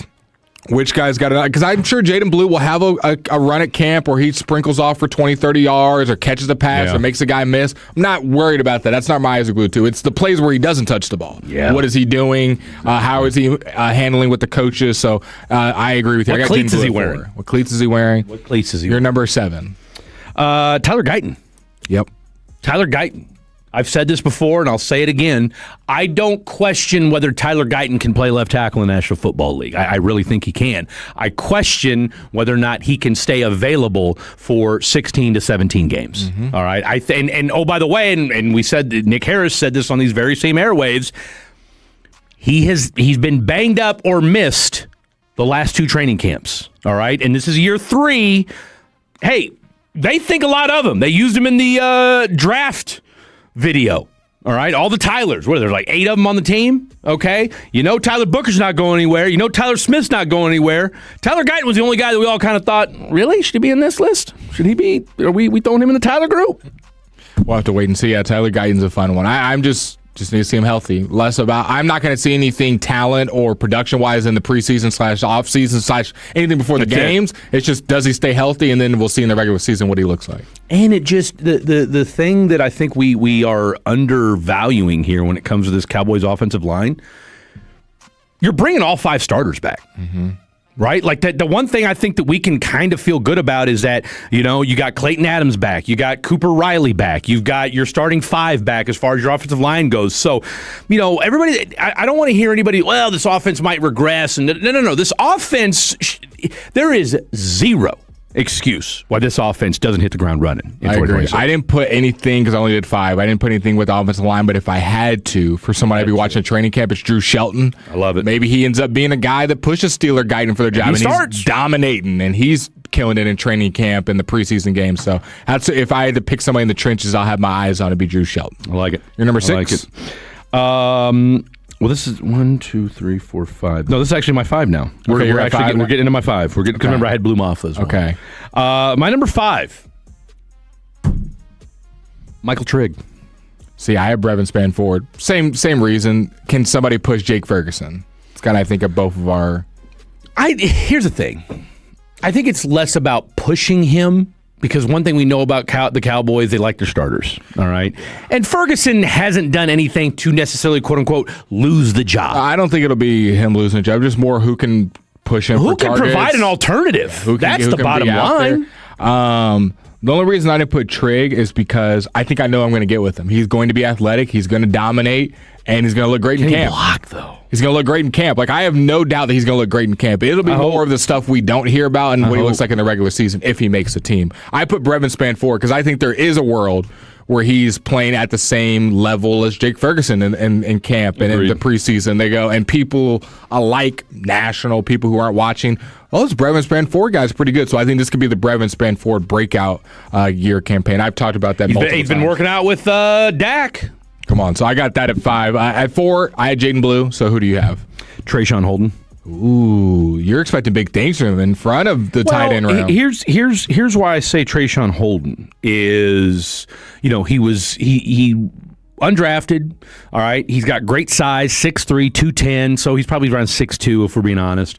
He showed a little bit. He showed the ability to stretch the field last year. He can probably play a little bit of special teams. And, he could be your Ryan Flanoy 2.0. Okay. All right? Nice. Because the reality is, after the first 3 wide receivers, it's kind of a black hole a little bit. It is. Okay? You're hoping one of these guys, an Anthony Smith, a Jordan Hudson, a Trayshawn Holden, Mingo, somebody can break through. Mingo is what he is. All right, Mingo. We are all about Mingo mania here at Fan After Dark. But I think back to something I heard Bobby say when he was out at OTAs. He said Mingo looked like he wanted to be anywhere but OTAs. Yeah. That's a concern for me. Like the preseason, I'm guessing, obviously you don't need CD and George. Do you even need Flanoy out there in the preseason? Or do you want to see him be the number 1 dog and you want him out there like, hey, be the alpha, be the CD George? Here's the thing. You've shown me, 40 catches for 400 or 500 yards. Yeah. Okay? I mean, if you're going to be that guy, I need to see it. So you want him in the preseason? Oh, absolutely. Okay, so Flanoy. Now, again, I'm not saying I need to see him for the full game. Yeah. But I need to see you for at least a quarter. Yeah. And then after that, it's all the rest of those guys fighting for a spot. Look, 4 or 5. Who do you think is going to dominate the preseason, wide receiver wise? That's gonna not because that's going to push for a spot based on their stats. It's Trayshawn Holden. You think he'll be the guy that's getting the most kind of targets and is the number 1? He better be. I mean, the preseason. I think him, and I think it's going to be him and Mingo. Okay.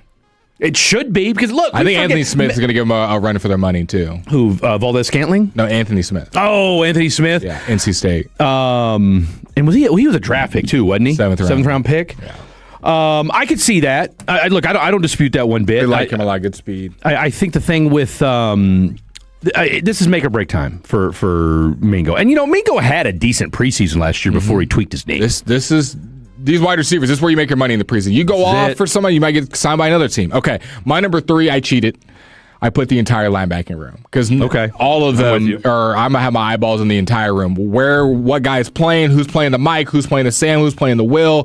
Who's even in there? Are they running 2 linebackers? Are they running 3? Are they running a lot of one set? We know Overshone and D. Winters are going to be in there in some capacity. Yeah. But how does it look around them and what position they're in? But the guy that I'm most interested for the entire thing, Jayshawn Barham. I have him so 3 when it comes to linebacker because he could be all of a sudden. He just looks like a linebacker. I'm straight aura. I feel it. Is he a guy that breaks out and becomes your Zach Bond? I've seen those. I think it was either Will McClay or Shoddy that gave. I think it was Shoddy gave him that comp, a Will Bond kind of comp. We've heard the Zach Bond, thank you. We've heard the Jahad Campbell comp. We've even heard, I think it was Will McClay, Jacob, correct me if I'm wrong, the Arvell Reese comp. Talking about we kind of see a little bit of Arvell Reese in his game. So I'm really high on Jayshawn Barham. He will be the linebacker I have my eyes on most specifically, but the entire linebacking room will be heavily scrutinized by Blake's eyes during training. I mean, 6'2", 240. Yeah. You know, I mean, that's Mike. I mean, whether he plays outside, inside, I mean, that's good variety there as far as exactly. I mean, what you want out of him. So, and he's wearing number 55. Mm-hmm. That's a line. If that's not a linebacker number, and he's I don't played know what edge is. And linebackers who's got some versatility. I'm excited for him. I think he's going to be that wild card where all of a sudden he's starting. How many games do you think he starts? Ooh, I'm gonna go with 7, maybe 8. Because I think in the back half of the season, either someone's hurt or he's out playing somebody. I was going to say, but at the same time, though, honestly, I hope he doesn't have to start games. I want a situation where Jayshawn, unless he's so overwhelming, because how many linebackers? Because I mean, like you said, they're probably going to play a 4-3, right? More than likely. All right. Or both of those, the Ezraku's down on hand on the ground, and I mean, I think Barham's I'll say 4. I just think he's going to less about start. I just think he's going to play a lot more than people are expecting. I think he's going to be an integral part of the defense. I don't disagree with that. Okay, I don't disagree with that. Did you have a different number 3? My number 3 was Deron Bland. Okay. My number 3 is Deron Bland. In fact, 2 of my top 3 are cornerbacks because I think that's the one position group. I think your D-line, I think, is going to be a lot better than people expect. I think your safety room is as good as advertised. Your corners, Deron Bland's fair. Who's your lockdown corner right now? You don't have one. Now, Maybe Devin Moore becomes, I don't know. I mean, that it'd be fantastic if it did. I mean, and you know me, I'm banking on my boy Revel to take that leap in year 2. Maybe it's Reddy Stewart, but the reality is that you're paying Deron Bland, lockdown corner money. You are. Okay, and so I don't even Pro Bowl right now, and he's not Pro Bowl, and I get it. He's had a bad wheel, but as you alluded to, we haven't heard anything, and he didn't play in OTAs, which that's fine. I mean, he's a veteran. I don't expect him to, but if that foot's right, because what's the lasting image we saw of Deron Bland, the Detroit game? Yeah. And and that was not good. Being a wounded gazelle at cornerback, bro, you're done. We saw Revel, remember with the knee, and he was a rookie. I mean, they picked on him religiously last year. My number 2, Caleb Downs. Not gonna spend a lot of time on it. I just want to see what he looks like, the position of versatility where they have. Yeah. I'm excited to see. Safety. What's the last Cowboy you were this excited about? Rookie. What's the last rookie Cowboy you were this excited about? CD, I was pretty excited. I was pretty excited for CD. Him in Oklahoma was nasty. So Caleb Downs, and then my number 1, Christian Parker. I almost put him down. I'm so glad you put that down. I almost. Okay, so I love where your head's at. I actually almost wrote that down myself because I said, you know what? But I think first time DC. What does he look like commanding there the whole offseason, preseason, training camp? You said. I'll tell you what. I'll just dovetail off everything you just said with the Christian Parker because let's call it what it is. Most of my guys are defensive guys anyway. My 1A, 1B, Revel and Overshone. All right, Overshone. You and I are on the same page. I don't need him to be the Mike linebacker. Can he do it? Sure, but I need him to be a playmaker. This defense needs him to be a playmaker. All right, we don't need this defense to be top 5. I mean, it'd be great if it was. Okay, but let's not insult your intelligence. 32 to league average is a huge jump. So even that's a lot that we're asking. If you told me, if you tell me at the end of the season that this team's going to be 12 to 15 and closer to 15 plus 8 turnover ratio, or plus 8 turnover margin, you'll take that all day, every day. And then, of course, you won't find a bigger fan of Savon Revel than your boy, Freddie D. All right, coming up next, let's do a little fair or foul, shall we? And I've got some good ones That's Blake. I'm Fred. Jacob Ray in the house as well. Lots to get to. This is the Fan After Dark. Coming up on the next KNC Masterpiece, Day 2, live from Oxnard for Cowboys training.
are you doing? Just cutting off our music? You know what's going on here? I hit buttons. I don't know what happened. All right, so 682's wildin'. I don't know where this came from. I won't stop edging until game day. Love that. It's wild. What does What did he say? mean? You heard me. Oh, you heard him. From the 682, I won't stop edging until game day. Oh, he's talking about the grass. You gotta keep your sidewalks clean, ladies and gentlemen. Hey-o! That's what I'm talking about right there. From the 469, rubbing salt in the wound. When are you guys going to be at training camp? Wow. Any day now. You know, if you Our can't, flight got canceled. If you can't talk smack with your friends and family, who can? Okay, that's what we love about you With your guys. friends and neighbors. From the 940, Fred, how many times are you going to call Connor Riley Cooper? Great question. Yeah. Haven't stopped. Cooper Riley. Can't stop, won't stop. Did you see AZ Fudd won the 3-point contest? I watched it. Yeah. I watched it. Watched the full WNBA All-Star game? No, I did not. I just watched the 3-point contest. I was eating a 20-ounce ribeye over at Outback Steakhouse, and they had on the 3-point contest. I said this on Sunday. I don't care what level of basketball you're watching. The 3-point contest never disappoints. It's all right. I love a 3-point contest. I would love the All-Star Game lowlights. I did see. I mean, how could you not? Where every WNBA hater in the world was like, "This league sucks." It was pretty bad. I mean, some of those layups were. I've never seen that many air balls. You had women airballing threes. Like, what are we doing? Stop. They were What trying was to do the one with the alley-oop? And I'll tell you what, Paige Just Buckets, missed it. she was Oh, she was wilding after the game. wilding. She was wilding on the orange carpet. She was lit on the deal. Just taking clothes Just off. doing her thing, I was dude. like, wow, God this feels bless like a little her. much. Yeah, no, this is. How do we think AZ's feeling? I don't think Paige cares. She was not in that video, was she? Like at the I didn't club? see I her. didn't And then you got the one player talking about her girlfriend was cheating on her with other WNBA players. Like, the WNBA is just out of control. We need more we cameras. were not ready. We need more cameras. If they made us a reality show that we could turn on Netflix and watch it, people would. Let me tell you something. The drama for it. Look, Bill Burr has a great joke, but it actually is partially true. You know, part of the reason with the WNBA is it's like, look, it's women that need to go watch it, right? Like, guys, we're going to be 50-50 on it or whatever, but women are your stronghold. You start doing this behind the scenes, sleeping with each other and Love Island type nonsense. Oh, yeah. Yo, WNBA ratings will go through the roof. I promise you There's that. already been a couple girls that have been doing OnlyFans adjacent things. I mean, you had Angel Reese doing some things. Wildin', dude. You had Sophie Cunningham being a ring girl with barely any clothes on for W or UFC. Well, she had it was actually the opposite. She had shorts and a tank top. Oh, did she? Yeah. I just saw that she was a ring girl. I just know it. Yeah, it wasn't anything. I don't know. I'm kind of over the whole Sophie Cunningham thing. Let's see. Happy birthday, Fred. 559 hasn't let that down. What? Ever since you wished me a happy birthday. It's a different number. This is 817. Oh, 817's doing it too? Yeah, 817's Oh, okay. He's on board with it. He's on board with it. Yeah, it's Fred's. A lot of people have missed it. 817, obviously taking a page out of the Blake Elliott book. The guy I'm most interested in is Christian Parker. Seems like everyone has already guaranteed his success. Yeah, I'm excited to see what he does. Look, you're not wrong about that. From the 214, is this the Westwood One segment? Yes. Fred or foul? Charger, bro. Okay, look, I hadn't crapped on Gen Z in a while. Let's go. I haven't. Is this crapping on Gen Z again? It absolutely is. Let me get my glasses, though. Let the millennial guy, the Zennial, get his glasses on so he can crap on Gen Z real quick. Look, I just read the stories, people. Okay, don't shoot the messenger. You pick the stories that come across my feed. These are news stories. Only one story comes across. These are that you have. These are you've reviewed plenty. I'm just saying, algorithm. Hey, if you guys Sure, don't algorithm. like what your generation's doing, do something about it. Okay? Sure, and algorithm. maybe you guys are. If after you read what I'm about to write, It's always like, you hear what I'm about to- young adults are not having sex because of their phones. They're inside Well, playing Call of Madden. I'll tell you what. I'm glad you said that. You know where I'm going with It's the this. same thing. Gen Z is on track. Let me guess. For the lowest birth rates in 30 years. That's my guess. Gen Z is on track to become one of the most single generations in modern history. And for many, it's a deliberate choice rather than bad luck. I don't believe that. Nearly half of young adults today report not being in a committed relationship, according to Newsweek. A separate survey found 46% of Gen Z reported being single compared to just 28% of millennials, with financial instability, delayed milestones, and shifting priorities cited as key drivers. Pew Research found a similar pattern with roughly 56% of Gen Z adults ages 18 to 29 reporting they're single. Experts note the stigma once attached to being unpartnered has largely faded for this generation, sure, with many citing independence, personal growth, and financial security as reasons they're uncomfortable or comfortable with staying single longer than previous generations did. Fair or foul, Gen Z is on track to become the most single and unmarried generation, loser generation in history. And I might have added in that last part. I mean, Blake and I are doing our part. Yeah, you guys are doing your part. Yeah, you got it covered. We're doing our part.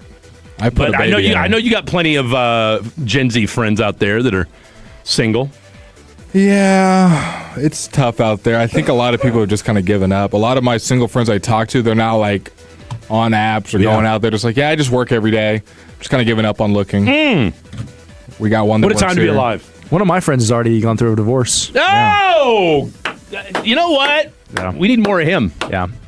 Already, huh? Yeah, it was one of those deals where arranged marriage. He's or in the military, and so they did that Oh. thing where if you get married, you're technically can be stationed. You have to be stationed near each other, and it didn't work out after like a month. So, How long? in fact, she said it was the worst month of her life. So that they were together. Yeah. Shout out to my buddy Duke. Love you, buddy. How long were Duke and his girlfriend together before they tied the knot? 2 months. But this will tell you, this is a precursor. They took pictures. He had a group picture after his OCS training and sent it to our group chat of 3 males. And we all said, who's the boy on the left? That was a chick. So, I mean, was she part of the OCS group? She was, yeah. I mean, she probably had a haircut short. No, she didn't. Oh, wow. Yeah, there was hair on the face, which is what she had hair on her face? Yeah, that was what pushed it to that point. This was the girlfriend or the wife? Yes. Same person. So he married a woman that had hair on her face? There was a picture. I don't know if she did when they got married, but when they took that picture, she had hair. And this on her guy's face. an officer in the military, huh? He is, yeah. Yeah. Wow. We can do better. I've got a fair or foul for you. I am nervous as all get out. This is from the New York Post. Okay. Gen Z. Gen Z is going broke because of group tabs and trips because they're too afraid to ask friends to pay back. Gen Zers who consistently pick up the check at group dinners, cover the tab after a round of happy hour drinks, and loan loot to pals for concert tickets and exotic trips are expending their generosity at a major cost. 20-somethings nationwide are nosediving into debt, fronting the funds for friends and family members to enjoy social experiences are going unreimbursed for fear of having uncomfortable conversations concerning payment. It says that number is up to a gobsmacking 76% of Gen Z who have fronted money for a group expense like a trip or an event will say they were not fully repaid, with 55% admitting that the cash woes have created tension or negatively affected a relationship. What do you think about Gen Z being afraid to ask back for money? I'll speak first. It is an awkward conversation. It depends. We're kind of in one right now. It's definitely an uncomfortable conversation when it's someone you've built a long trust with. You kind of just hope that they'll pay you back. It's kind of just a respect thing. Like, I shouldn't have to ask you for it. Depends on the money. Now, if I buy Fred lunch, I'm not like, Fred, where that lunch at? Come on. Now, if I was buying Fred lunch every day, that'd be a little different. But if I loan Fred $1,000, I'm going to be assuming Fred. I'm going to be like, hey, it's been a week or two. Where is it at? Without me having to say anything, Fred would be like, hey, here's $250. Hey, here's $1,000. Well, there has to be that conversation ahead of time, though, right? Like that's the issue, and so like it. When you get money involved, it gets weird. Money will ruin a relationship quicker than damn near anything. Oh no, I'm gonna need that money. I mean, don't care how good of friends we are. You have to set the expectation. You have to let them know. Look, this is what if I'm giving you money, then I expect this money back. Because the opposite side of the spectrum is, hey, we're such good friends. Our friendship should be enough of a I got you. Why are you pressing me for money? Why are you thinking I'm not going to repay me? We're best friends or we're family members. Whatever the situation is, why are you pressing me for money? Do you not trust me? Is our friendship not what it was? If it's a far acquaintance, it's not that hard. Hey, where's my money? Because you don't really care about making it awkward per se. But when it's someone close, you're like, oh, well, if I press them for money, are they going to think differently of me, or whatever side of it? I know there's. Yeah, but it also says something about the friend too. Like I don't know, but I mean, if I go the opposite way, I don't want it to ever be awkward. So I try to pay people back or text like, "Hey, I'm going to get that to you," because I don't want it to be an awkward tension. Plus, we live in a world today where okay, if you and I go out to dinner and it's $100 and we both know, all right, look, I'm paying. You're going to Venmo me $50 or I'm going to Apple Cash $50. That's it. Like, didn't really say anything. That's done. Like that's a wrap, right? So I get it. Like, again, money is always an uncomfortable conversation, but at the same time, if you're willing to go down that road, then you better be. I mean, if you don't want, look, do you want to have resentment? Or do you just go ahead and head it off at the path and have the conversation to begin with and say, look, if I'm sometimes giving even you if you this get money, that money, it's still awkward after. I think it's kind of the devil's advocate. But it shouldn't be. Like, you owe me that money. No. It should. You I'm just telling you in 2026 how it plays out with Gen Z. Man, my kids aren't afraid to ask me for money. Does that I'm sure they're, but see, this actually proves the point. They're my kids. They'll ask you for money, not their friends, which they probably have borrowed money too. You know what I'm saying? They'd rather ask you versus like, hey, John, do you mind giving me that $40? Which I'm okay with. I have no problem. I would rather my kids come to me for money before they start asking their friends for money. Not asking their friends for money, getting repayment back. Not just asking them for money, like something they paid for. Repayment. Yeah. That's what these people Fred are. pays them back instead of the friend? That's pretty much what's happening in a lot of relationships. Oh, hell no. I will beat my kid's ass if you're telling me I'm paying you back for money that your friend owes you. I bet you that's happening in 80% of households. I promise you it's not happening to mine. My kids don't have the money to be shelling out to other kids for their money. So although my daughter is doing okay, shout out to my daughter Miriam. Interesting. Well, Gen Z once again failing us all. 2 hours in the books, boys. 2 hours in the books, ladies and gentlemen. Let's take a trip around the National Football League. The training camps are underway. And boy, what a weekend it was in the world of the NFL. And we haven't even started games yet. Let's get to Don't Go Anywhere. It's Fan After Dark. Tolo means turn it on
you didn't have to beat your kids, but also have some restraint. Here's the thing. No, it's 50-50 in this case, right? I mean, your mom didn't let you get away with murder, did she? No. Okay. Your mom and I are very much in the same generation. Jacob Ray, we'll get to Gavin here in a second. Jacob Ray, did your parents let you get away with whatever you wanted to do? Oh, God, no. So, there's this dueling kind of, you've got parents who, and I've seen it, where they just let their kids, I mean, I've watched, and I had a big, that's why I never pushed back on you when you were like, I don't date women with kids. And for all my folks out there that date with kids, one of the most underrated aspects of dating women with kids or dudes with kids is, do your parenting styles match? Because, look, my kids aren't talking crazy to me. Period, end of story. I don't give a damn who they are. My son said something crazy to me one time in a Walmart, and I snatched him up. I said, I'm not your bleeping mom. You ever do that to me again, so help me God, I'm going to take you out the car and beat the bleep out of you. Okay? Me and Zave hadn't had a problem What did he say? How old was he? Zave was probably... He was 3.5. Nah, Zave was... About to have his 4th birthday. Zave was probably 8, 9 years old. Yeah. What did he say? I'm curious. Oh, his eyes started welling up. Now, what did he say to make you snap, fool? He said, I remember he was being a punk, and he said something along the lines of, my mom wouldn't make me do that, or something to that effect. And it just set me off. Okay? It set me off. And like I said, I snatched him up. Put him in the coin machine next time. Said what I had to say, and I'll tell you what, he didn't. I'm a huge believer that you should have a healthy fear of your parents. Yeah. Okay. Healthy fear of the Lord. 100%, man. You should respect. And again, before people start saying, well, your parents are, look, if your parents are just jerks and you're a deadbeat dad or deadbeat mom or whatever, obviously it's a different story. But if your parents are doing the best they can, and you need to have a healthy fear of your parents. I think it goes a long way. And I will say this, I had a conversation with my son last week. He and I are going through some things right now, but at the end of the day, we were able to have a conversation and we're on the right track, And sometimes you got to remember too, it's like, you guys were 18 years old once. It's a different world, man. And I have to remember that too. I have to remember that too, because he and I come from very different backgrounds when it comes to that. Jacob, what do you think the guy that was waiting for commercial to talk about the NFL is thinking right now that we're doing parenting tips? He's just waiting for that NFL news. I mean, as soon as you said you were just going to rant, we had to fit it in somewhere. We had to fit it in somewhere. It's the story of my life. Blake, you'll understand when your son's born. Well, I didn't disagree with anything. I was just comparing the generations. Vita Vea has requested a trade. Mm-hmm. I don't know what his parenting style's like, but do we think? I think this has more to do with the contract dispute. They already said it does. He's trying to get paid, so that's your. Do you think he's on the Bucks or you trade it? I think it depends on what they get back. It depends on what kind of offer comes in, right? Vita Vea is in his early to mid 30s, isn't he? So it's one of those deals where if the right offer came along. Let's say somebody offers him a first-round pick. I think that's a little rich. I agree. Yeah. But there's a lot of goofy teams out there. Yeah, there is. Okay? There's a lot of goofy teams Who's the goofiest that would make that deal? I would say the Bengals, but they already traded for Dexter Lawrence, so, Double down. Wait, you know what? He's 31. He's 31 years old. Let's see. He's 31 years old. He's been in the league for 8 years. So, I don't know. I could see.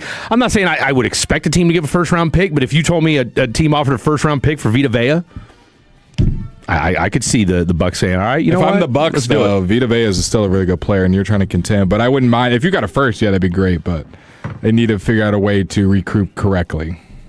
Let's see. I'll look and see what he's making real quick and see why he's all upset. And plus, I'll tell you what, the dude's durable as all get out.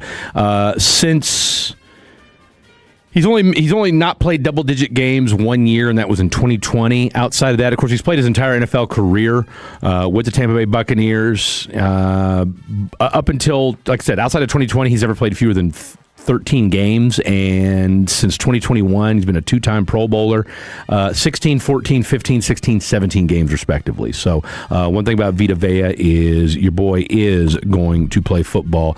Right now, he's in the final year of a 4-year, $71 million contract extension. He's got a $17 million base salary with a $22 million cap hit. Which I think puts him in the top 10, 12 of defensive tackles. So he's probably sitting there saying to himself, you know what, I'm worth far more than that. So we'll see what happens there. We talked about it at the very beginning of the show. Big news out of Kansas City, not great news. Just in general, is Eric Bieniemy's wife was shot on Sunday night by their son. And he's been charged with 3 felonies and was indicted this morning. So bad. Look, take the football out of it. That's just tough news all the way around. Obviously, he flew out last night. Eric Bieniemy did back to Virginia. Was not with the Chiefs today, and so we'll find out more about that. But obviously, horrible news. I don't care who you root for, but you never want to see something like that unfold. What do you think Bieniemy's parenting style was? I mean, over the top. I mean, I saw him with the Bears running back room. It was pretty brutal.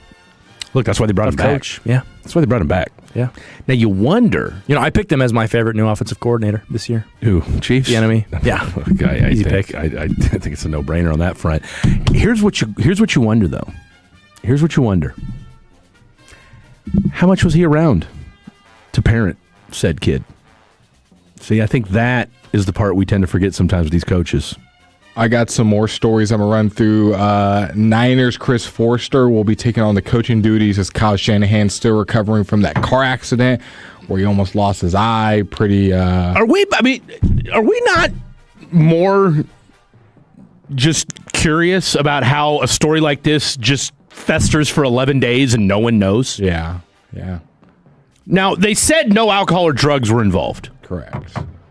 But Word to Tony Romo, who also got arrested the last time we were on the air. Oh, Tony. Hey, Jim, it was just buzzballs.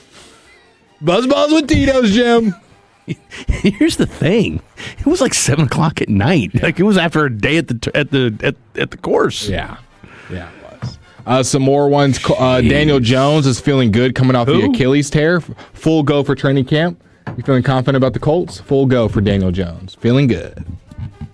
What is going on with the human body with these players?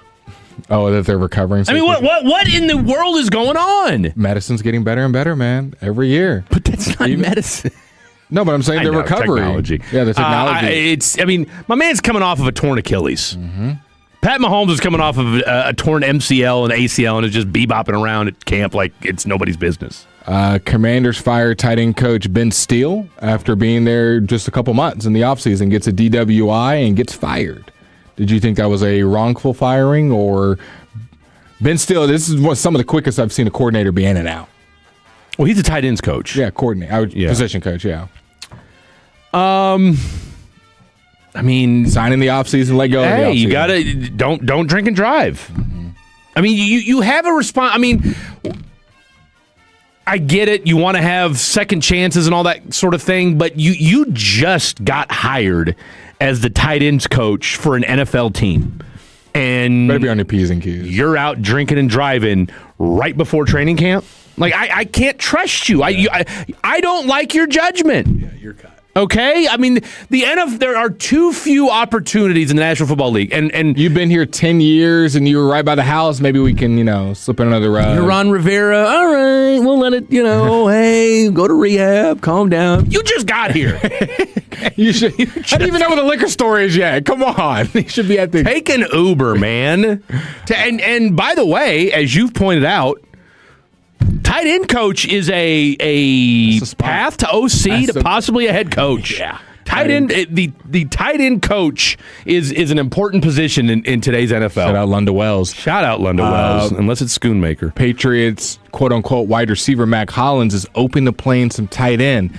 I just want to win games. Mac Hollins a tight end for the Patriots. I mean, tell you what, he did have a decent Super Bowl. The Raiders worked out running back Miles Sanders today. The Raiders did? Yep. And then I believe... Do you know who the Giants worked out today? Kenneth Murray. Hey! That's what I was going to look up. Kenneth, if you're listening, 877-881-1053. Does he make the roster?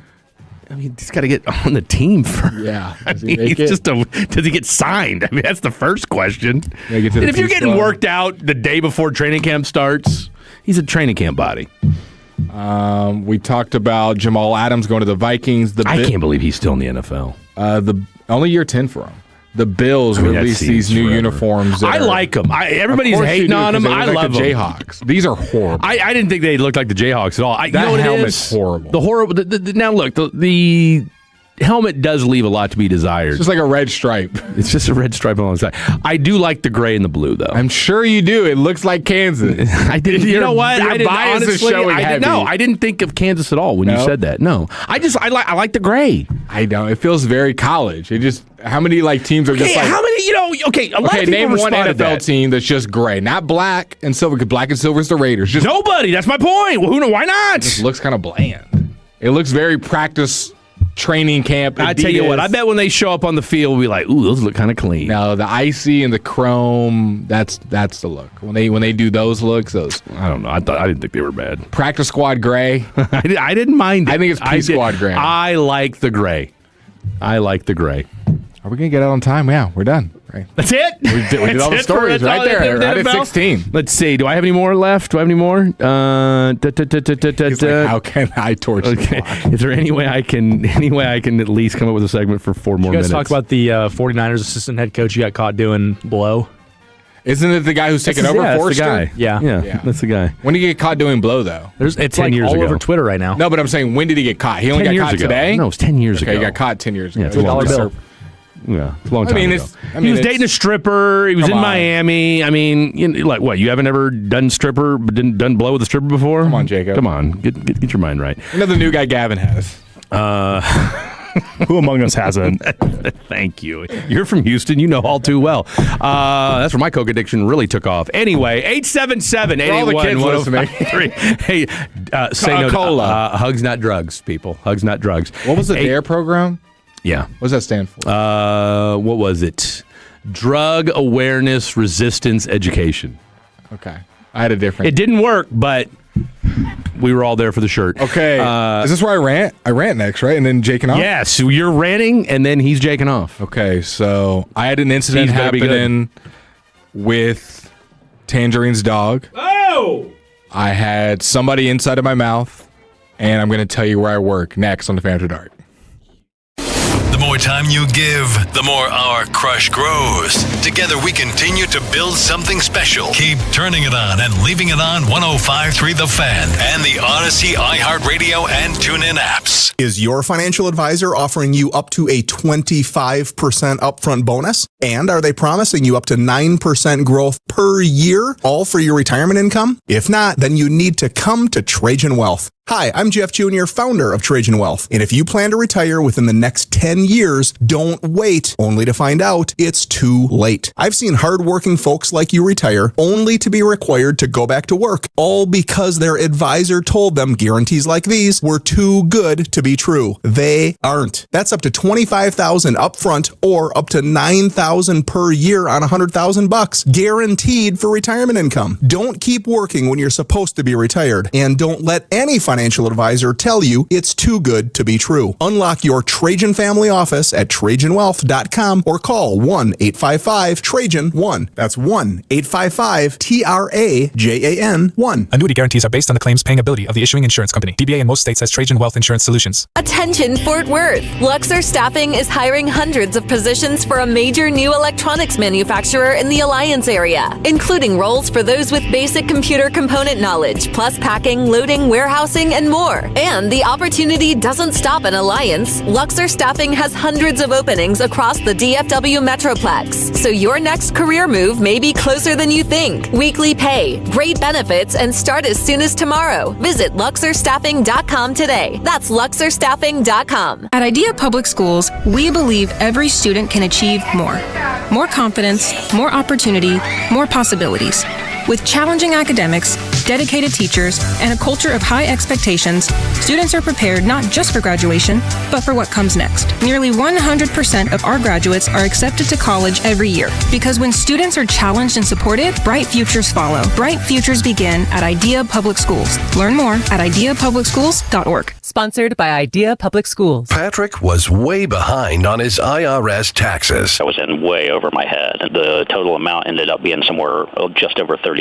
$30,000. Then the IRS came to collect. Started getting letter after letter. A lien had been filed against me. They were going to basically hang me completely out to dry. He had to do something. That's when I reached out to Optima Tax Relief. Patrick's life quickly got a lot easier. It was very easy, pretty much hands off. They picked up the ball and ran with it. And how'd it go? I couldn't believe it. I had to ask 2 or 3 times. I saved an incredible amount of money. How does Patrick feel about Optima? Couldn't be happier. They definitely helped me. Optima Tax Relief, the best place to call. They're the best in the business. Do what Patrick did and call Optima Tax Relief for a free consultation. Call 800-809-5833. 800-809-5833. 800-809-5833. Optima Tax Relief.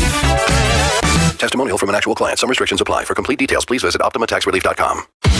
The Fan is off and running in Oxnard. And thanks to the on-time experts, AC Heating and Plumbing, we're delivering Cowboys practice info, interviews, insight, and our off-the-air confessions. Our coverage is also presented by Mercedes-Benz of Plano and Best Buy Windows and Siding. From day one up to the regular season opener, nobody has you covered like your Turn It On, Leave It On Cowboys Station. 105.3 The Fan. DFW Restaurant Week is here and reservations are open. Don't miss your chance to experience culinary perfection at McRae's American Bistro and Cocktails. This is your moment to savor the best. Book your table now at dfwrestaurantweek.com. That's dfwrestaurantweek.com. Someone had a birthday. Yep, 50. Can't believe it. 50 years of wisdom. Great segue. We have a health reminder from the CDC. Pneumococcal vaccination is recommended for adults 50 or older. Says here, we're over 6 times more likely to be hospitalized with pneumococcal pneumonia than adults under 50. I don't love those odds. Same. Look what I found. Pfizer's Prevnar 20 is proven to help protect adults against pneumococcal pneumonia and invasive pneumococcal disease in just 1 dose, and millions have already gotten it. Continued approval may depend on a supportive study. Don't get Prevnar 20 if you have a severe allergy to its ingredients. A weakened immune system may lower your response. Common side effects include injection site pain and swelling, fatigue, headache, muscle, and joint pain. For full prescribing information, please call 1-855-213-2138. Visit Prevnar20.com or talk to your doctor or pharmacist. I'm on Prevnar20.com now, scheduling my appointment. Good idea.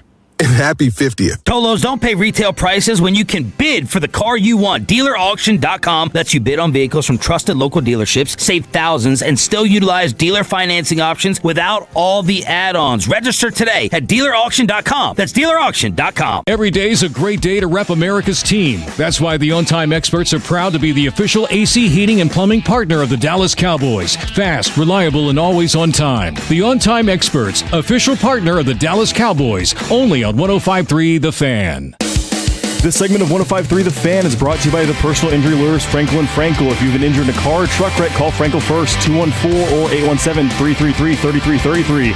With Frankel & Frankel, there is never an out-of-pocket cost. They only get paid when you win. Frankel & Frankel, the go-to car and truck wreck attorneys in Dallas.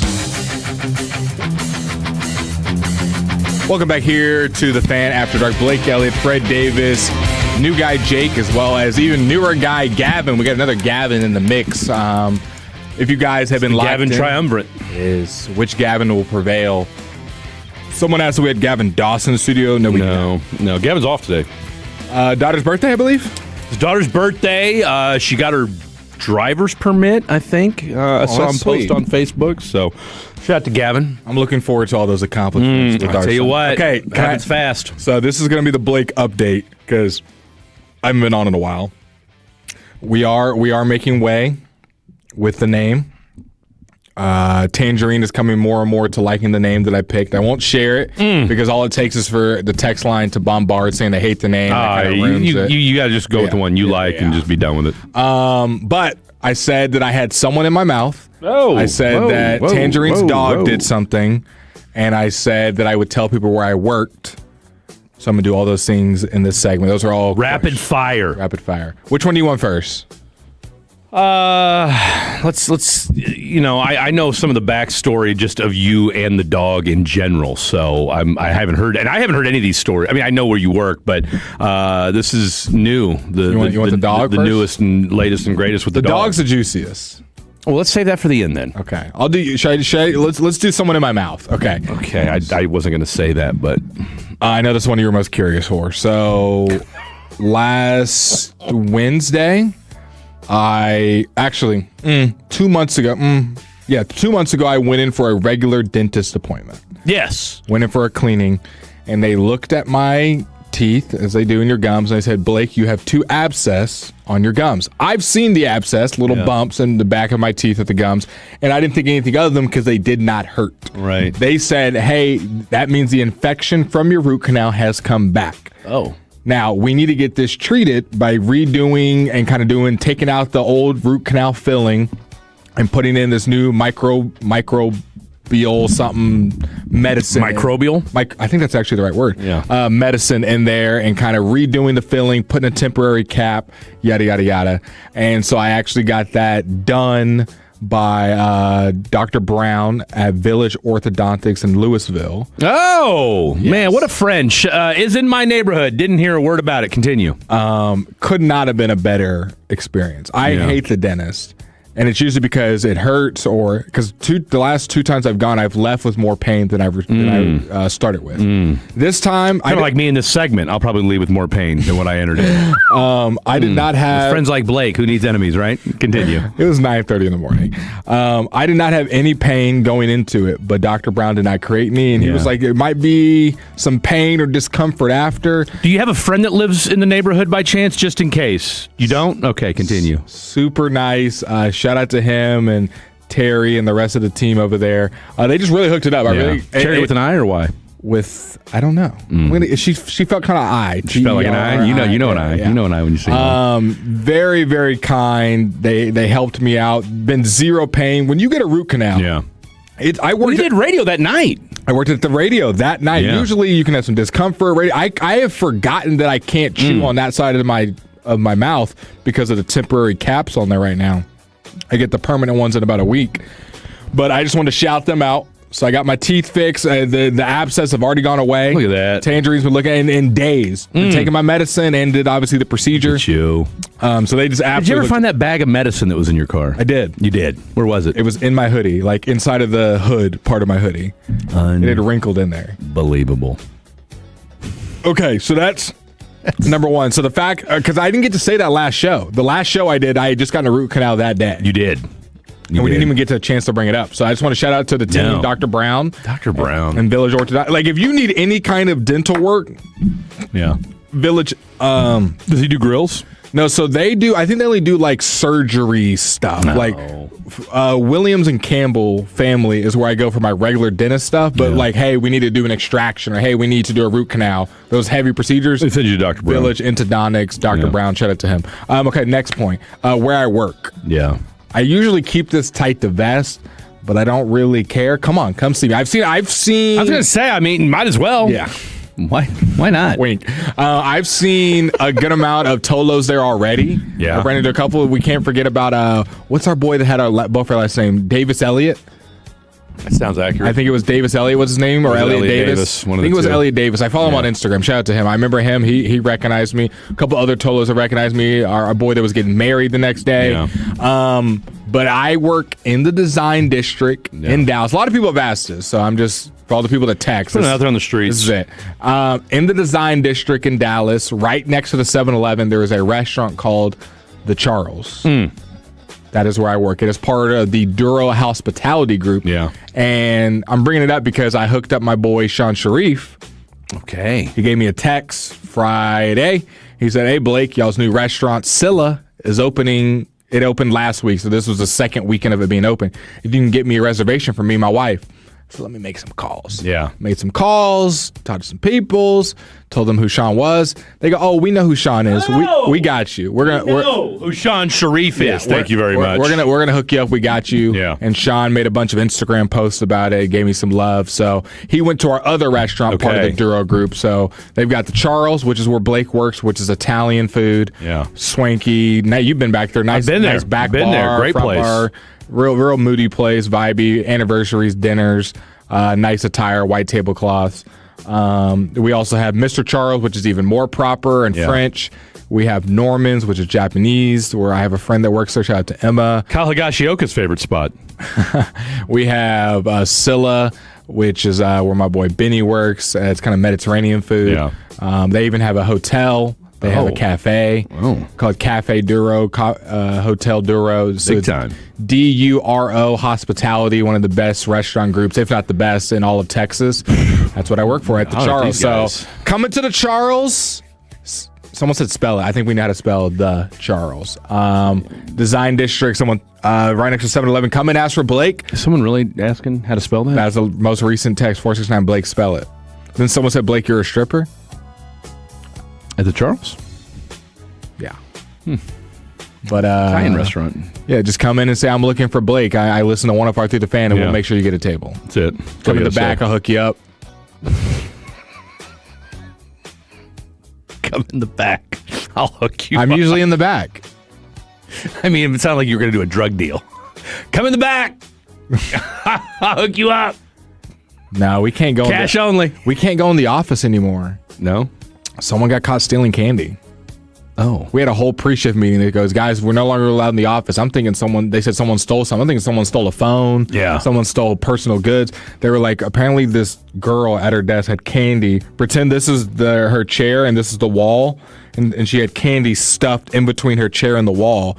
And it was like a plastic bag worth of candy. I had no idea this was here. I mean, why would you care? Candy is like, we have a 7-Eleven 9 steps away. Literally.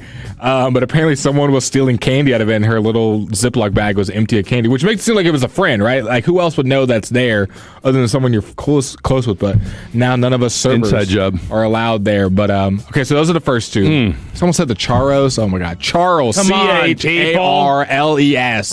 For crying out loud. Get it together. Those are the first two stories. And then now the third one. The first two were positive. Third one is not. Oh. So, I am taking Tangerine's dog on a walk. What's his dog's name? Shadow. Shadow!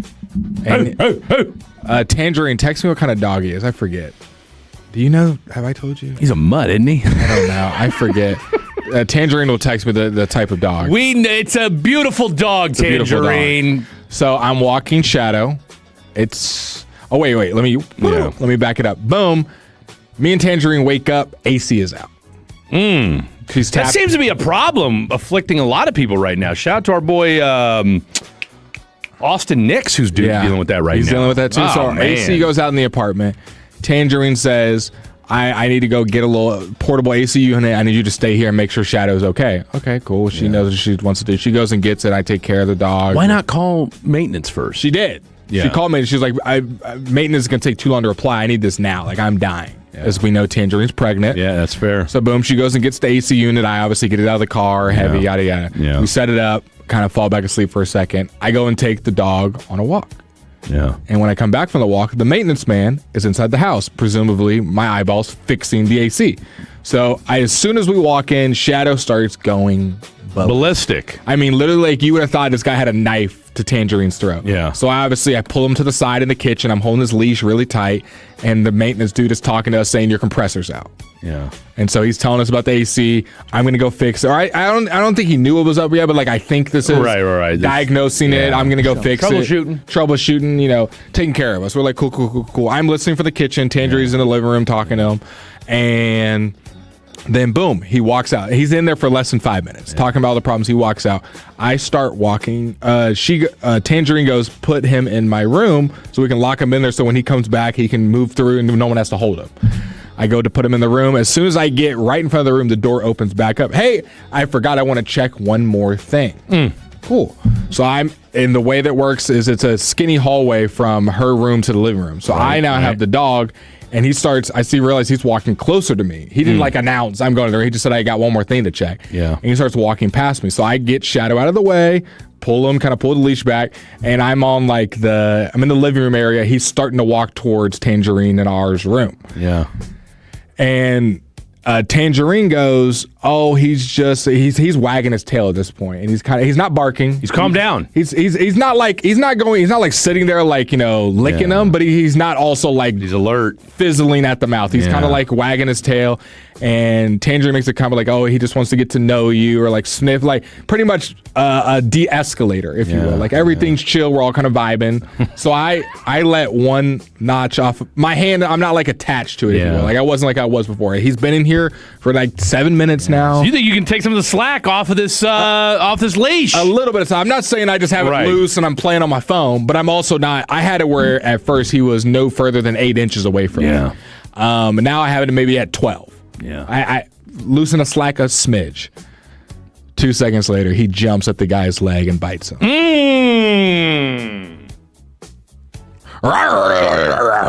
Gets a good bite of his leg? Gets a good old bite of his thigh. Is it bleeding? So I pull him away, obviously immediately. The maintenance guy goes, my bad. And I'm like, oh my God. So I immediately, yell at Shadow. We go outside. I take him on a walk. I come back inside. I just have my mouth wide open. Maintenance man is gone now. I will come back on the walk. I just have my mouth wide open. I am so sorry, Tangerine. And she's like, no, don't be. I thought he was fine. He's plenty of maintenance guys coming here, and he's been fine. I don't know why he jumped. And then we put 2 and 2 together. Tangerine being pregnant kind of, has heightened his protectiveness, is protecting the home. Maintenance man comes back in once he has fixed the problem, and I'm in full save us, rescue mode. Don't even worry about the AC. Are you good? Are you not gonna sue us? Tangerine's he's got all of his shots. He's as long as he's got all of his shots, it's all I care about. And Tangerine and him are cool. Apparently Tangerine does his taxes, older guy. So she was like, I'll take a couple $100 off your taxes. There you go. We good? You're not gonna go report us? And he was like, I got a dog. That was just his way of saying get out of here. It didn't break he said it broke the skin, but I'm not bleeding. Yeah. It'll be all good. You're pregnant. I mean, those are polyester pants too. Let's be real. Yeah. He was wearing cargos. It'll be okay. I'm good. I get having a dog. You're pregnant. I'm not tripping. I was freaking out though. How old of a guy was he, would you say? I would say my age? Yeah, your age. I mean, similar build. Shorter. I mean, Zennials. That's what we do. Beard. That's it. As soon as we said it, literally, he actually did it for us because we're freaking out. He goes, I got a dog. I get it. He's being protective. You're pregnant. Yeah. I'm not I'm not gushing blood. So, but I was freaking out thinking that we were going to shout out. You're going to give him a shout out, and hopefully that would I would love to. I would love to. If he has other business he wants me to shout out, I can do that for him. Let's find out. Let's find out. I mean, he's doing the Lord's work. Shadow didn't like the maintenance man's vibe. He did not. Y'all dog owners are weird. What happened? I don't know. I don't know. That's what the texter said? Yeah. It's a good question. But I will say this. At least I know how he'll react if there's an intruder in the house. Because that was somebody that was welcome you'd to the like house. to think so. But if he's going to do that, then... You'd like to think so. He just bites somebody. Got a good old grip. Well...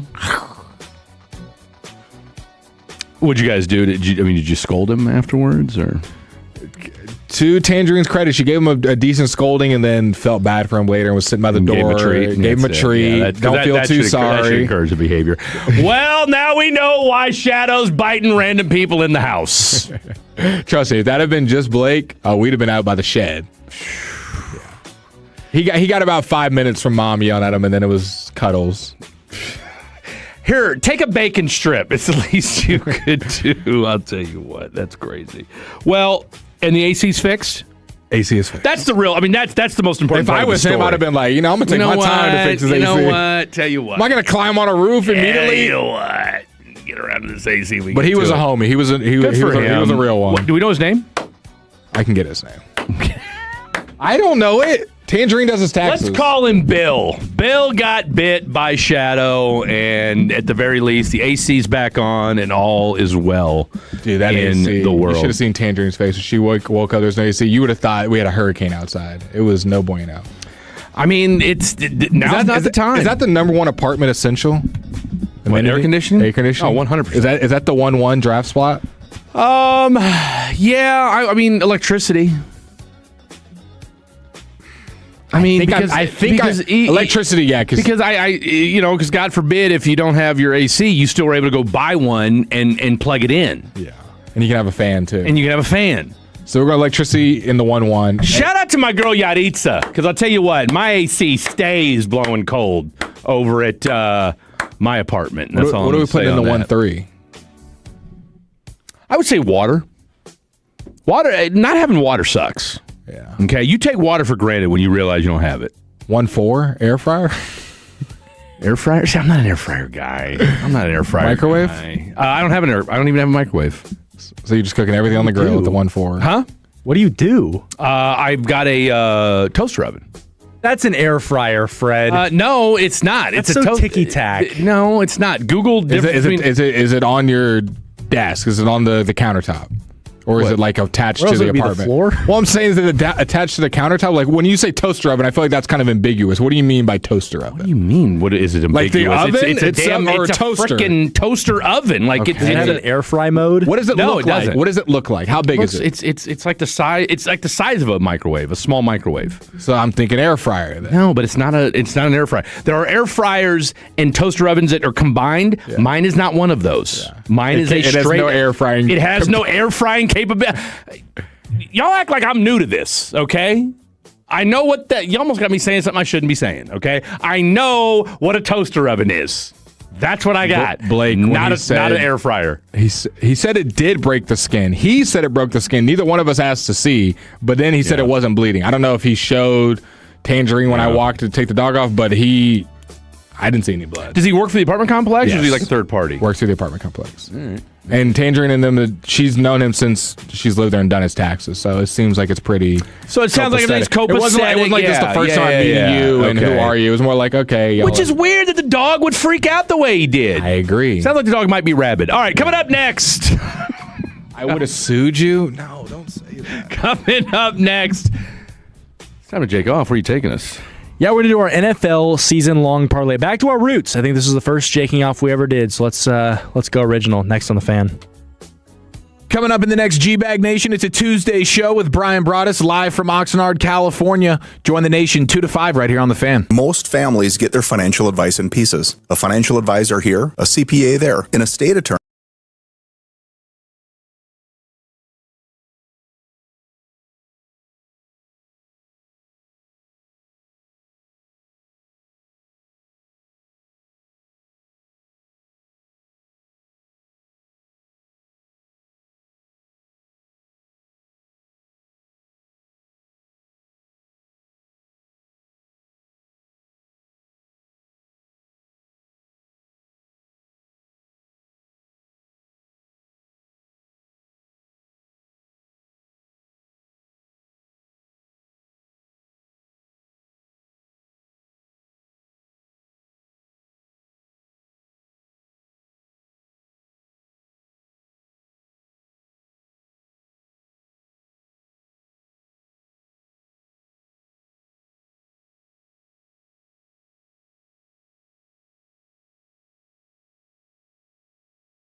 I tweaked my back the other day. You want to know how? Was it picking something up? Close. Blake, you want to take a guess? Appropriate or inappropriate? It's totally appropriate. Okay. 1,000% appropriate. You were trying to grab the last piece of protein powder at the gym. Wrong. On the bottom row that Eureka was also at. You were injecting your last shot of steroids. You were grabbing... You're all wrong. Does Gavin want to take a stab at it real quick before we move on to this? What was I doing to hurt my back the other day? Don't overthink it. Just give me a guess. Gavin, you're taking too long. Okay, the answer is I coughed. Oh, God. I coughed. Oh, God. Saturday morning.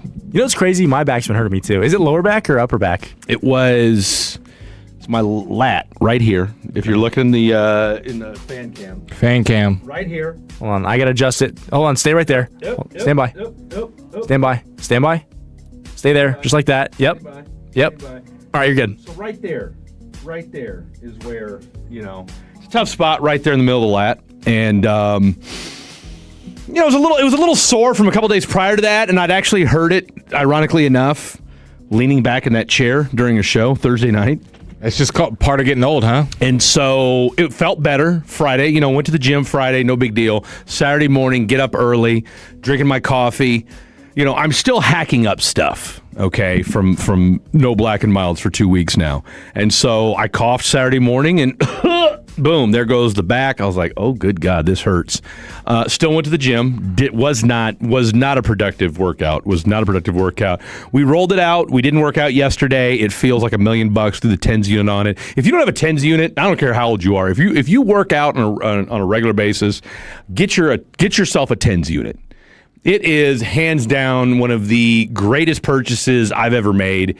You just throw that bad boy on whatever your part of your body's aching, and I promise you will feel better when you get done. I also have a TENS unit. Dude, it's amazing. I'm a TENSer. I'm telling you, the TENS unit is absolutely incredible. Real quick, I'll do the show rewind here since we're going to jake off at 10 o'clock, and then we've got Fatty's on the phone at 10:20, and then, of course, we'll do our usual show outro at 10:40. Show rewind today. We'll just give you the abbreviated version. Your Texas Rangers won today. Jock Peterson, what a night for him, what a day for him. 2 home runs for our boy Jock Peterson. Jock jams for him. The Rangers end up winning today. Final score of... That was yesterday. That was today's game. Okay, why can't I get an updated score on here, folks? Why can't I get an updated score? Here we go. 7-3 was the final score Rangers for your keep Texas winning. Rangers. Nice 3 out of 4. That they took from the Seattle Mariners. The loss drops the Seattle Mariners to 52-55. Your Texas Rangers are now 54-52. 2 things that kind of stood out. Well, maybe 3 things. 1, Jock Peterson, 2 home runs for him today. And then you had 4 home runs altogether. Burger Bomb, he had himself a home run. Little line drive shot out in the left field. And then, of course, Ezekiel Duran, a no-doubter. I think it was, 420, 430 feet, whatever it was. I mean, he hit second deck. Dude, he crushed it. I don't know. Baseball doesn't have a comeback player of the year or most improved, but if there was such a thing, I think Ezekiel Duran. I don't know what you would call him. Most improved or comeback player of the year. I don't know how that would work. Got the opportunity, took hold of it. Can I give another shout out to our Ranger, Nicky Lopez at shortstop? Has been, I think he's still batting over 300. Dude, he's batting 313 right now. He was so bad on the Cubs. I'm like, Nicky Lopez is still batting over 300, and Corey Seager hasn't played in a minute, and we've been like, okay with it. No, he joined the Rangers 1 of 19 on the season. He was so bad. No, he's had himself in a new environment, Jacob. That's all he needed. Change of scenery. It's you know what? It happens. It happens to the best of them. And then let's give credit where credit's due. Kumar Rocker, 6 2/3, 7 strikeouts, only gave up 1 home run, 2 earned runs total. 88 pitches on the night today, so lowers his ERA to 4.03. And this is now, for our boy Kumar Rocker, 2 excellent performances back to back. He went 6 innings and only gave up 1 hit in 6 innings of ball earlier this week against a week ago against the Chicago White Sox, and then goes out today and is an absolute dog as well. So shout out to Kumar Rocker. He now ups his record to 4-8 on the year, and tomorrow I want to say Cal Quantrill gets a start. It's been rough for him. Well, he's been. His name's Cal. No, Cal Quantrill. No, because I'll tell you what, Cal had himself a 5 or 6 shutout innings a couple starts ago against the Astros. So look, for what you've asked Cal Quantrill to do, he's been Quantrill. I think he's been decent. Now the real question is, so you took care of business against Seattle. You won 3 out of 4. You win the season series against them, but you've got a huge, and I do mean huge, series coming up against the Tampa Bay Devil Rays. Cal Quantrill, Mackenzie Gore, and then Evo is slated to pitch on Thursday. Now that's an 11-10 start. However, I don't know if it was Nadell or Hixie, one of the two, that brought up the possibility that today Jordan Montgomery might get the start on Thursday. So if that happens, because he threw 75 pitches, I think, the other night in his last rehab start. So if Montgomery goes for you on Thursday, then that means you're going to have a weekend showdown in H-Town, Silver Boot, y'all, where you would have Evo, DeGrom, and Rocker Friday, Saturday, Sunday. Because don't look now, but those pesky Houston Astros are on everybody's tail. So there you have it. Again, tomorrow, 5:40 start. Cal Quantrill on the bump as they take on the Tampa Bay Devil Rays, who right now are the number 1 team in the American League, in the American League East, with a 62-43 record. All right, where are you taking us one more time? All right, let's do our NFL season-long parlays. And since now I have a full segment to kill instead of half, let's do a fantasy football mock draft. That's next on The Fan. Take us with you wherever you go.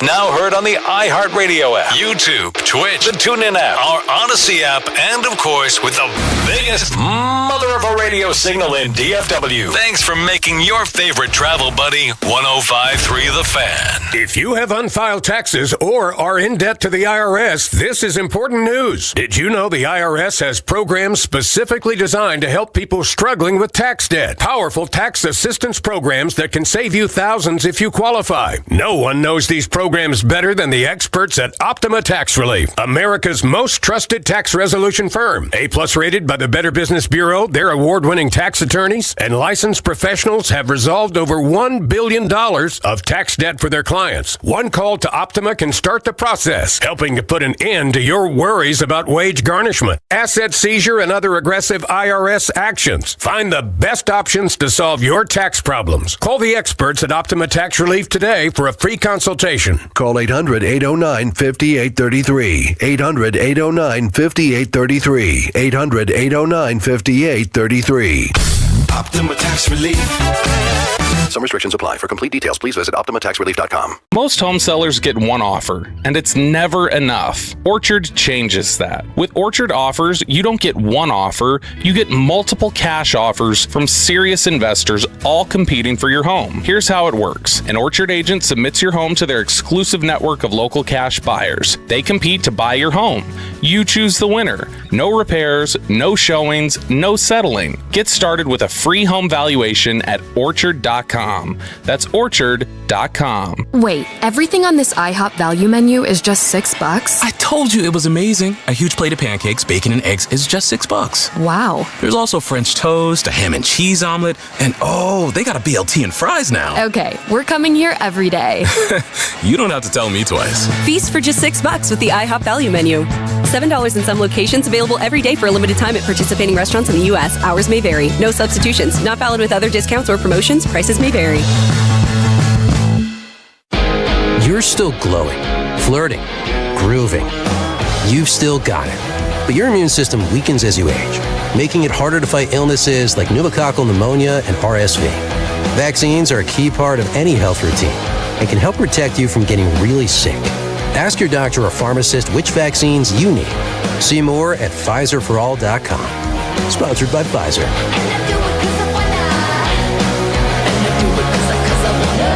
Veterans and active duty service members, when your call to service ends, your mission doesn't have to. Go from GI to IT in just a few months at My Computer Career. Prepare for a high-demand career in cybersecurity, protecting people, systems, and institutions from real cyber threats. Cyber warriors are needed now. Will you answer the call? Go to mycomputercareer.edu/CWP to learn more. That's mycomputercareer.edu/CWP, an Elite CompTIA certification partner. VA education benefits are available to those who qualify.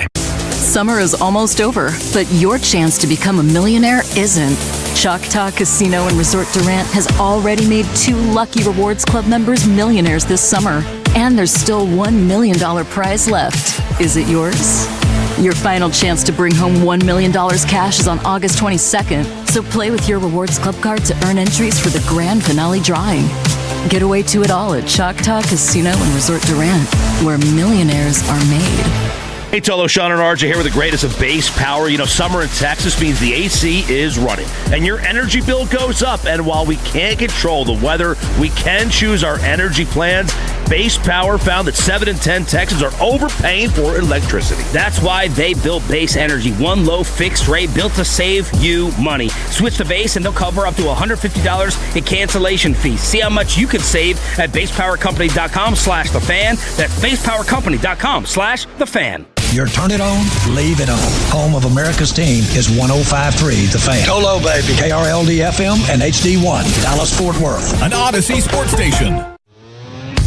Driven by our D&M Leasing Studios. This is The Fan After Dark on 105.3 The Fan. Final hour of the program here on The Fan After Dark. We haven't been on in a while. Fred Davis, Blake Elliott, Jacob Ray. One more hour with each other before we all go back to our I was on lives. yesterday. What a show off. One more hour till we all go back to our lives. I mean, I was like, man, it's stuffy in here. It's probably the popcorn. You know what I'm doing. You know what I'm doing. He's going to make it 9 degrees in here. I'm just glad the lights are on. It was like... What is with old people and liking cold air? What is it with old people and liking cold air? Because their bones are more... Gotta be. I mean... It's something with their bones and how they retain They can heat. feel themselves decomposing. Thank you. It has nothing to do with being old.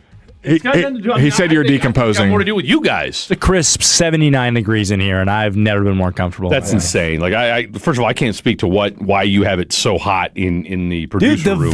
The vent. It blows like 50-degree air right in my face. It also is so cold out there too, Fred. It's like 9 degrees out there. Last I checked, I don't do radio out there. Okay.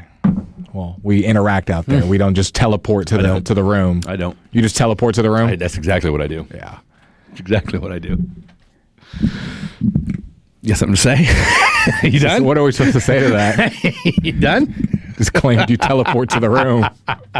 Mentally. Not much of a follow-up with that. Not physically. This guy thinks he's still in Maine or something.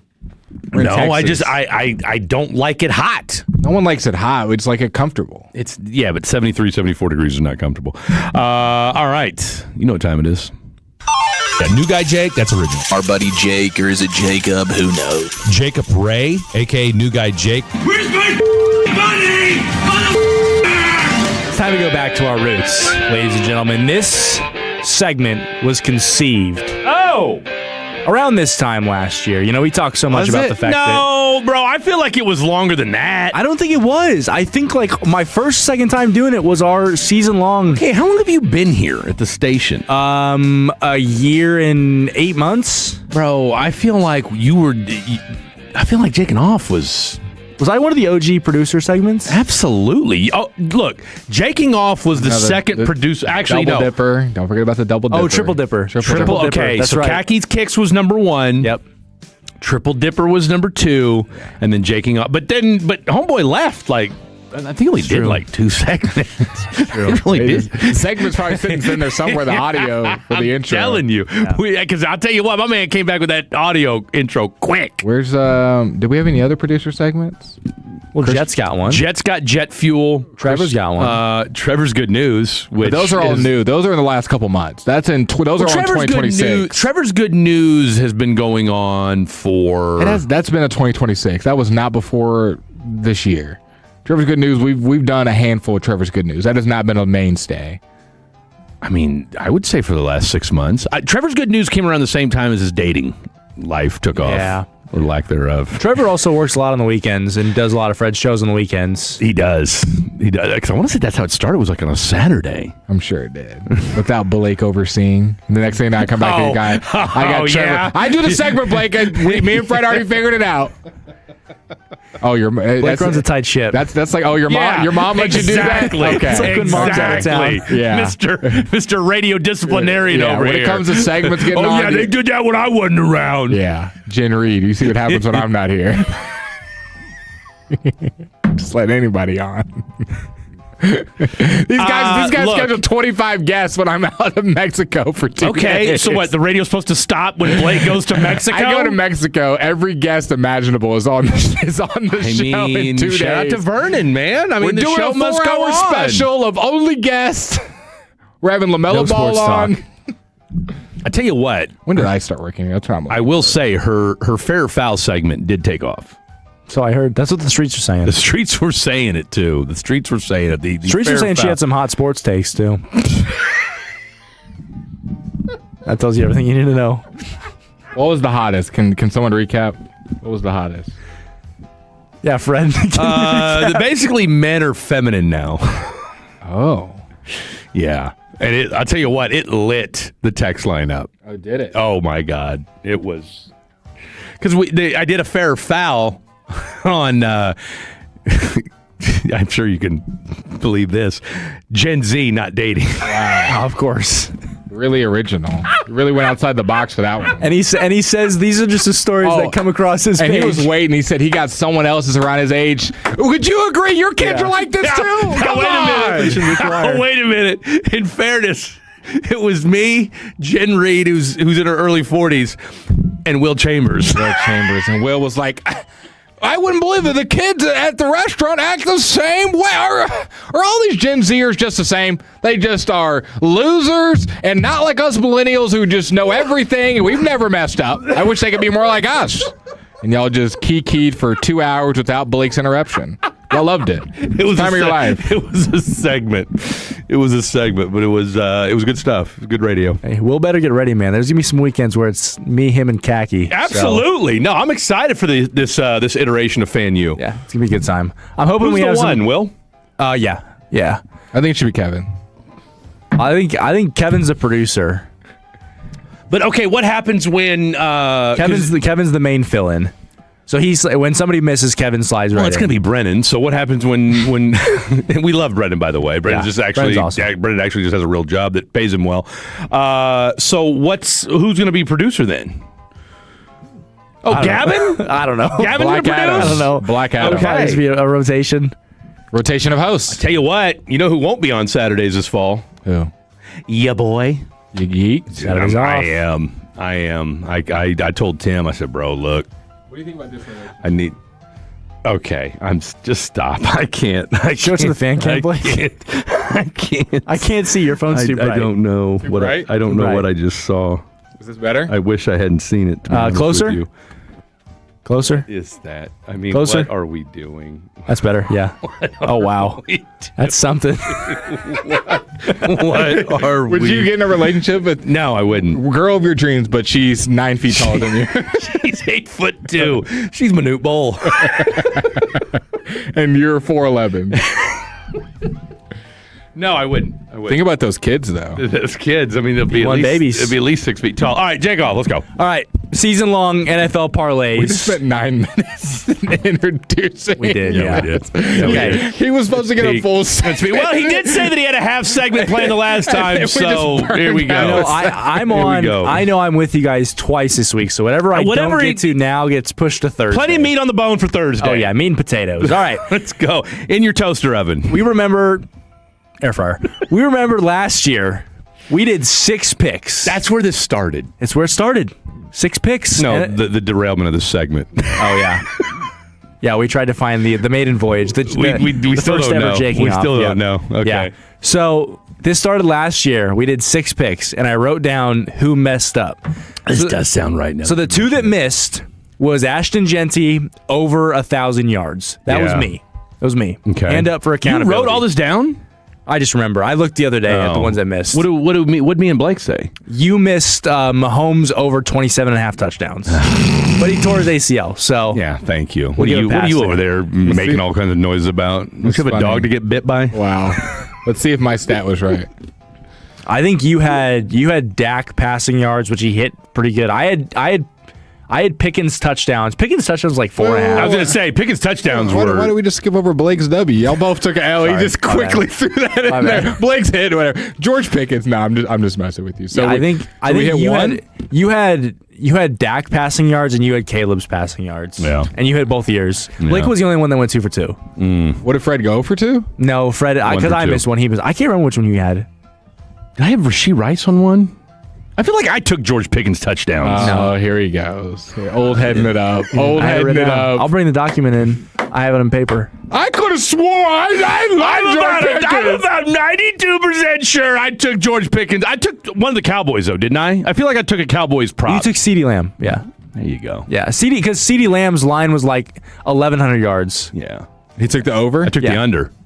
He took the under. I had to have taken the under. If I took the over, I wouldn't have hit it. No, he took the under. What's this? Yeah. Congrats. Ball knower. Thank you. You predicted Caleb and Dak.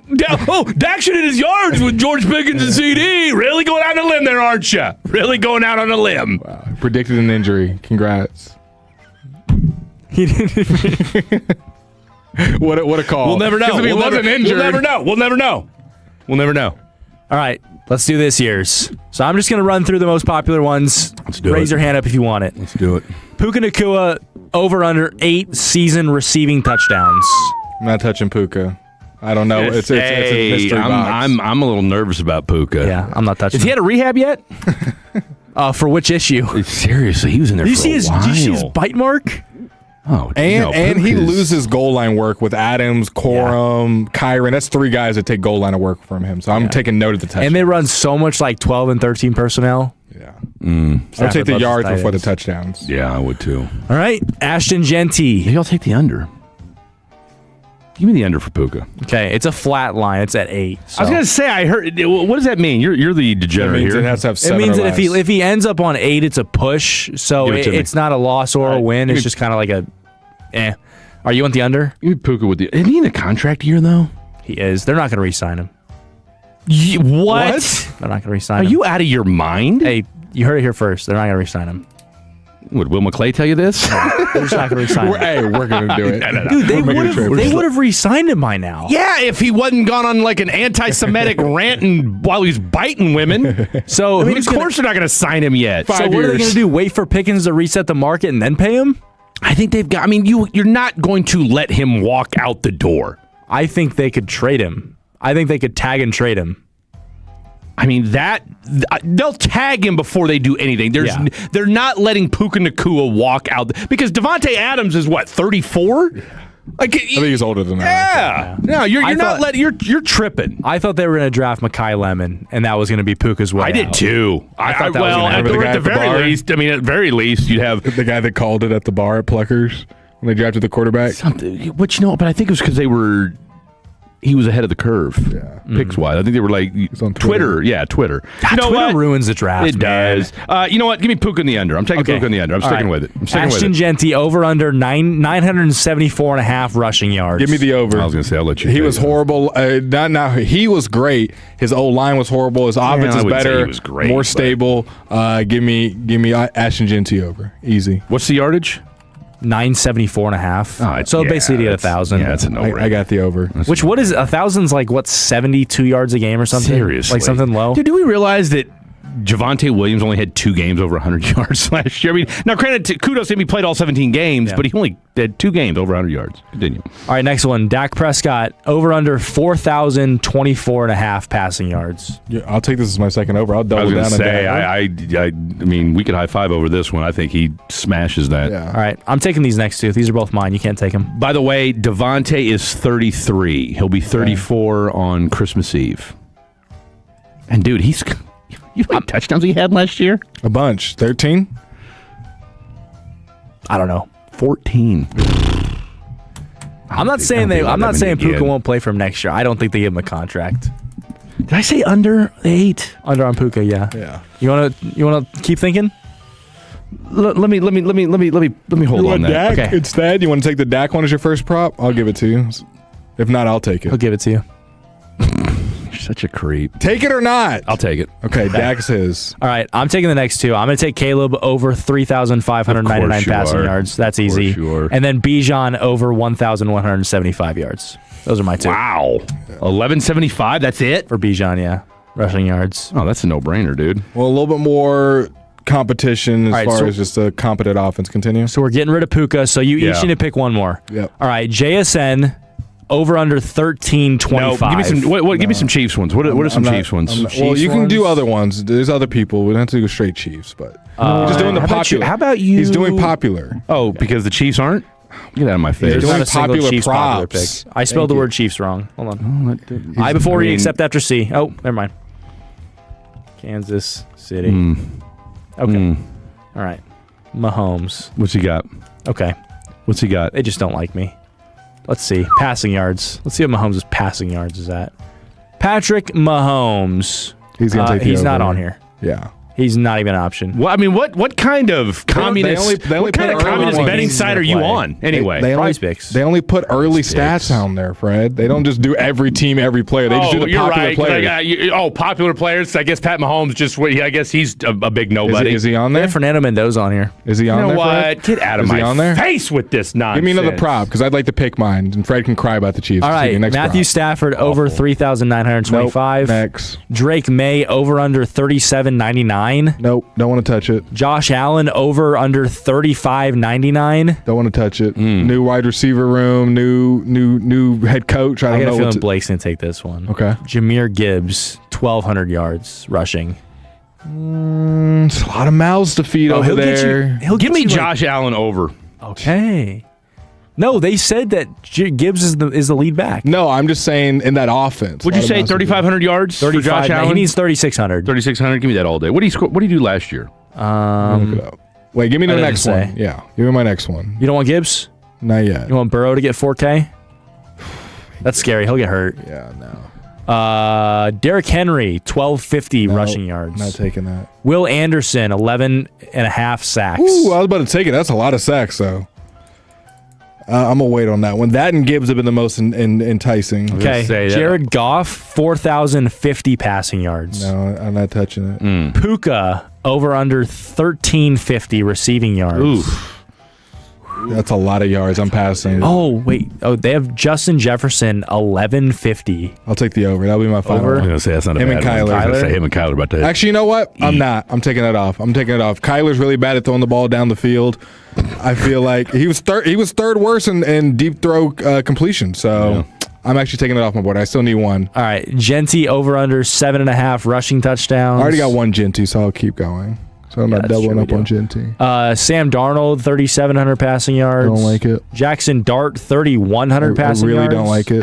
I want no part of that. Let's see. We Who's have he throwing passing to? and rushing touchdowns. Lamar Jackson, 28.5 touchdowns, passing and rushing. I don't like it now. You don't think he'll score 29 touchdowns total? No. Who's this? Lamar? Rushing and? Rushing and passing. I mean, look, I've already got Josh Allen If and he plays a Dak, full so- season, he'll get you 30. Right now, I'm going to Gibbs unless you tell me something better in the next couple ones. Caleb Williams, 27.5. Yeah, we Jalen got Hurts, 31. What happened? You could low-key take Jalen Hurts under. What is it? What is the 31.5. Touchdowns, total touchdowns? Rushing and passing. I don't want to deal with it. I'm not a big quarterback because it's just too. It's going to say. If the boss It's is really just wondering why who's this healthy. segment's going long, it's because Blake. Yes. Trevor Lawrence, 30.5 touchdowns. Jaden Daniels, 26.5 touchdowns. Definitely don't want that. Herbert, 28.5. There we go. I want the Herbert over. Over? All right. I think Mike McDaniel and him cook. Here's over what we got. 28.5. Ashton Genty, over 975 rushing yards. Dak Prescott, over 4,025 passing yards. Caleb Williams, over 3,600 passing yards. Bijan Robinson, over 1,175 rushing yards. Josh Allen, over 3,600 passing yards. And Justin Herbert, over 28.5 passing touchdowns. If I put $20 on this, wins 500. There you go. All right. Hey, you're gonna win $500. You know. Oh, wait, this is last year's. What, Fred? I'm. He's rethinking Josh Allen. I am. I told you. I am. And he's got a new wide receiver one and new coach. Which that doesn't. I mean, yeah, but it's his DJ OC. Moore. Yeah, I was going to say it's his OC. I'm not worried about that. Okay. You know what? Let it ride. Josh Cooks. Since that raggedy ass site you're on doesn't have anything about my boy. Oh, it's Price Picks. So it's got how many games he's going to play? He's eligible right now. He's healthy right now. This is Chiefs. This is I mean, what are we talking about? He was out there. I saw him on Chiefs Twitter. Chiefs Dynasty. He's Pat freaking Mahomes, for God's sakes. Hammer the over. The unknown over. Whatever it is. If it's like 39. What's it got for my boy Kenneth Walker? Anything? 925.5. Hammer the over. Give it to me. You want that instead of Josh Allen? Give me that. Josh or Dak? Who do you want to get rid of? Ooh, no, give me Dak. Give me Dak and give me Kenneth Walker over. Okay. All right. Done. You're all set. Boom. Let's go. Let's go. Okay, here we go. Fatty's on the phone. 877-881-1053. 877-881-1053. It's still dealer auction. Dealerauction.com. Skip the dealership. Win the auction. Let's hear from you next. You've heard from us. Now it's time to hear from you. Don't go anywhere. It's Fade After Dark. Our goal is to have you winning every sports debate with your buds. We'll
Frankel and Frankel. If you've been injured in a car or truck wreck, call Frankel first. 214-817-333-3333. With Frankel and Frankel, there is never an out-of-pocket cost. They only get paid when you win. Frankel and Frankel, the go-to car and truck wreck attorneys in Dallas. You guys following this story about the realtor in, I think it was Irving, that got arrested last week? It was a cold case. Gal got killed, I think, in 2012. And she got stabbed over 100 times, and they just arrested a DFW realtor a week ago. They used to be best friends. Nobody's following this story? What do you think made him do it 100 times? Like, what was wrong with the first 50? Sorry, my bad. He's speechless, ladies and gentlemen. Nice, Frederick. Yeah. Is he the coughs back? Oh, you weren't here, Jacob. Oh, with me and Trevor on, the coughs were bad. He coughed the entire show. Spent at least 80% of his time coughing. Okay, that's a bit much. That's a bit aggressive. 62. But it was at least, I'd say 58%. I mean, it was bad. Did you figure out? Did you go to the hospital that night? What was wrong? No, it's the asbestos. No, it's I did reach out to a doctor though and asked him, and I said, you know, what's going on? Do I have a sinus infection? And they rattled off the list of what happens symptom-wise, and I didn't have any of the symptoms. And I said, well, I have stopped smoking, you know, but I feel like, would it really be this severe? And they said, well, when you consider that a black and mild is the equivalent of 10 cigarettes, and you've been doing that for 20 plus years, and then you just stop, your body, the cilia, whatever the hell it's called, starts shaking up all the crap that's in your body, and that's why you start coughing. They said you could cough for a good month. You probably need a good deep cleanse to flush out all of the bad stuff. It's look, I'm feeling infinitely better. Like I said yesterday with CA on the air, it's been more of the mental stuff more so than anything else. But hey, we live to fight another day. Mm-hmm. Okay. Yep. We got calls or what? What are the fatty you got people? A call screener, don't you? Sometimes I just like to be pleasantly surprised by the. Oh, you want me to do it? Oh, I got it. Okay, I got it. You sure? You know, I know it's been a while since you've done our show. You know, sometimes they'll say, "Hey, Fred and Blake, you guys have 3 calls. You get 2 calls," because you know us. We'll ease into the segment. You're a pro, though, so I'd like to let you handle it. I appreciate that. I appreciate it. You did turn on my microphone as I was clearing my throat to start the show. Did I? You did. I did do that, You did. Rough start. I mean, it was. Read the first comment, or the most recent comment. Oh, okay, I was going to go there. It's for you. It's for me. It's for me. Read it right now, verbatim. Let's see. Eating high mileage coochie makes you cough a lot. I mean, I can't speak to that, so I don't know that really pertains to this situation. 877-881-1053. That's from the 469. Do you guys think that's true? Does that sound accurate? Can't attest to it. I mean, I don't do anything that's not top level. You know what I mean? High mileage. That sounds like a lot. Yeah. That sounds like low mileage. Low mileage for me. Only the lowest of what low. the odometer says, right? I'd say. It better be. Let's go out to Chris in Fort Worth. Let's get this party started. Chris in Fort Worth, fatty legend, OG himself, holding it down over in the funky town. What's good, Chris? Nothing. First, I want to say, tell old boy to stop buying used cars with high mileage. After that... This is brought to you by DealerAuction.com. Skip the dealership. Win the auction. Yeah. Yes. But I can't remember if I told Blake congratulations or not before. Congratulations. You did. I appreciate the second congratulations. I appreciate all the love. Yes. And the only parental advice you need to listen to is, if you and Tangerine's kid, you got to do what you do. Mm-hmm. Mm-hmm. That's the only thing. Okay. Yeah, just had to say that. The also, 2 things. Want to ask, one, what do you think LaMelo Ball and Edwards in the backcourt? And then the second thing is, just going to give advice, and I'm going to do a walk-off, drop the mic, is you're at the peak time right now, and Fred will get this reference. Be like Tony Gwynn, stay in the box to swing that thigh. Wow. I'll tell you what, Chris in Fort Worth, he doesn't miss. Good night. Thank you, Chris. You're off the chain. I love Chris. the LaMelo Ant backcourt. I think it's going to be electric. It's just going to be they can keep their head on their shoulders. If they can do all the little things, I mean, they've got all the talent in the world to be deadly. So I'm super excited for it. I'm here for it. Let's go out to our boy Josh in Denton. What's up, Josh in Denton? Gentlemen, how are you? I got some really good news today. My daughter's going to do community college there in KC, but she wants to be a Jayhawk. Oh, I'll tell you what. God bless your daughter. What's she trying to study? She wants to be a lawyer, so she's going to do all the she's going to do the basics at the. Good for her. Good for her. Get into the poli-sci and subsequent law school. So we're going to be some educated people. I'm going to be a PhD bachelor over there at UPS until I land a gig. But, I love it. You got to do what you got to do. Tell her to real quick. Sure. I know she said poli-sci, but tell her just to kick the tires on the William Allen White School of Journalism. Okay, I will. I mean, because information's information. Hey, I'll tell you what, can't hurt. It's a bedfellow. It's a bedfellow with political science for sure, and journalism is a dying art. I say. As far as like, damn, Josh, way to ethical journalism. That's it. Is that yeah? And congrats, Blake, man. Thank you. You are enhancing your purpose as a member of the human race, and I commend you for that. And congrats, brother. You love it. Thank you very much. I'm excited. Good. And I'm going to come to Charles and see you. Come on, let's do it. I'll be there this weekend.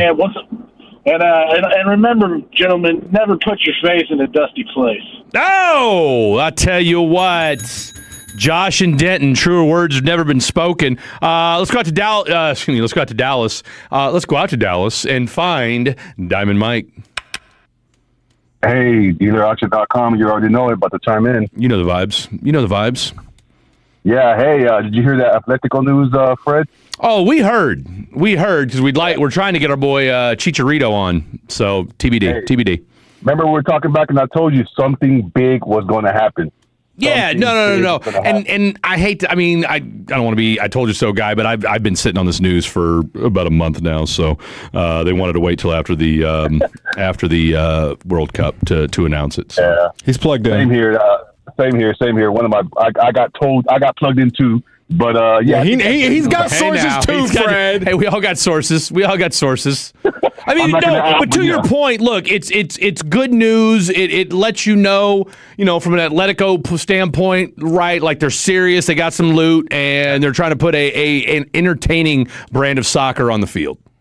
So I'm going to tell you this. This is what I like about this. I remember back in '96 when Dallas Burns started, and we played the Cotton Bowl, and they brought Hugo Sanchez, which is a big Mexican player, who was the leader in Spain. So that was really big, kind of smart. It brought all the people from the community to go with this team. So when FC Dallas left and they changed their branding and everything, everybody in the community just felt that their backs got turned on them. Because who's going to go on the toll road and pay?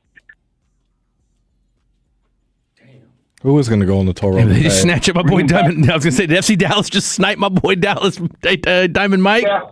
There he is. Yeah, there he is. But I'm talking about, like, there's a lot of great soccer here in this community, the East Side. I played in it. There's a lot of good players, but they get snatched up on this dream to go play for the FC Dallas team. Now this Atletico Dallas is going to keep them here at home, keep them local, keep them grow. Soccer's all about just being local and supporting something in your backyard. It's like that's why you're a Jayhawk, because that's your team. They're going to try to make this to be the team of Dallas because no one wants to support Frisco Club Dallas. That's why Blake's a mean green, right? Oh, we see him yawning as he green. says it. That's all you need to know right there. Yawning as he says it. Fraud. He probably has at least. I'm pretty sure that little kid's gonna be in mean green gear. My kid? Hopefully he goes somewhere. Blake doesn't even. I guarantee you right now, you don't even know who the new football coach is, do you? Hey, my kid's not going there. Ohio State and Bama, get ready. Well, hopefully Kalen DeBoer's not still there when your son's old enough to go. Diamond Mike, we're on again on Thursday night. We're up against it. We do have one more call. As always, my friend, stay safe out in these streets. Appreciate y'all. DealerAuction.com. Always DealerAuction.com, the one, the only. All right, let's go out to Snowy Snow in Dallas. As long as it's a Toyota, high mileage don't matter. You're taking it. You'll take it from DealerAuction.com. Yeah. Hey, as long as you don't feel the difference, hey, it's all good.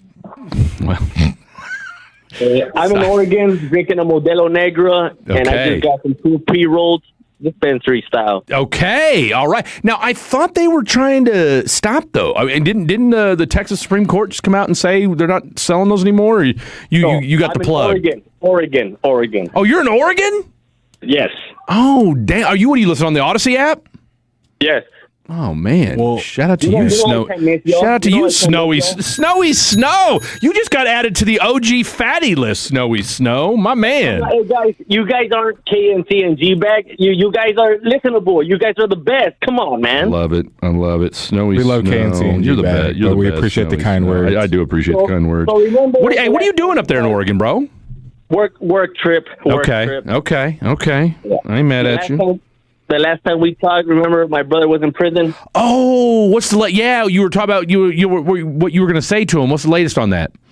Well, I sent him an email. I backing him, getting mad at him, but but he's been not asking for putting money on his book. He's been calling randomly to send him Cash App money.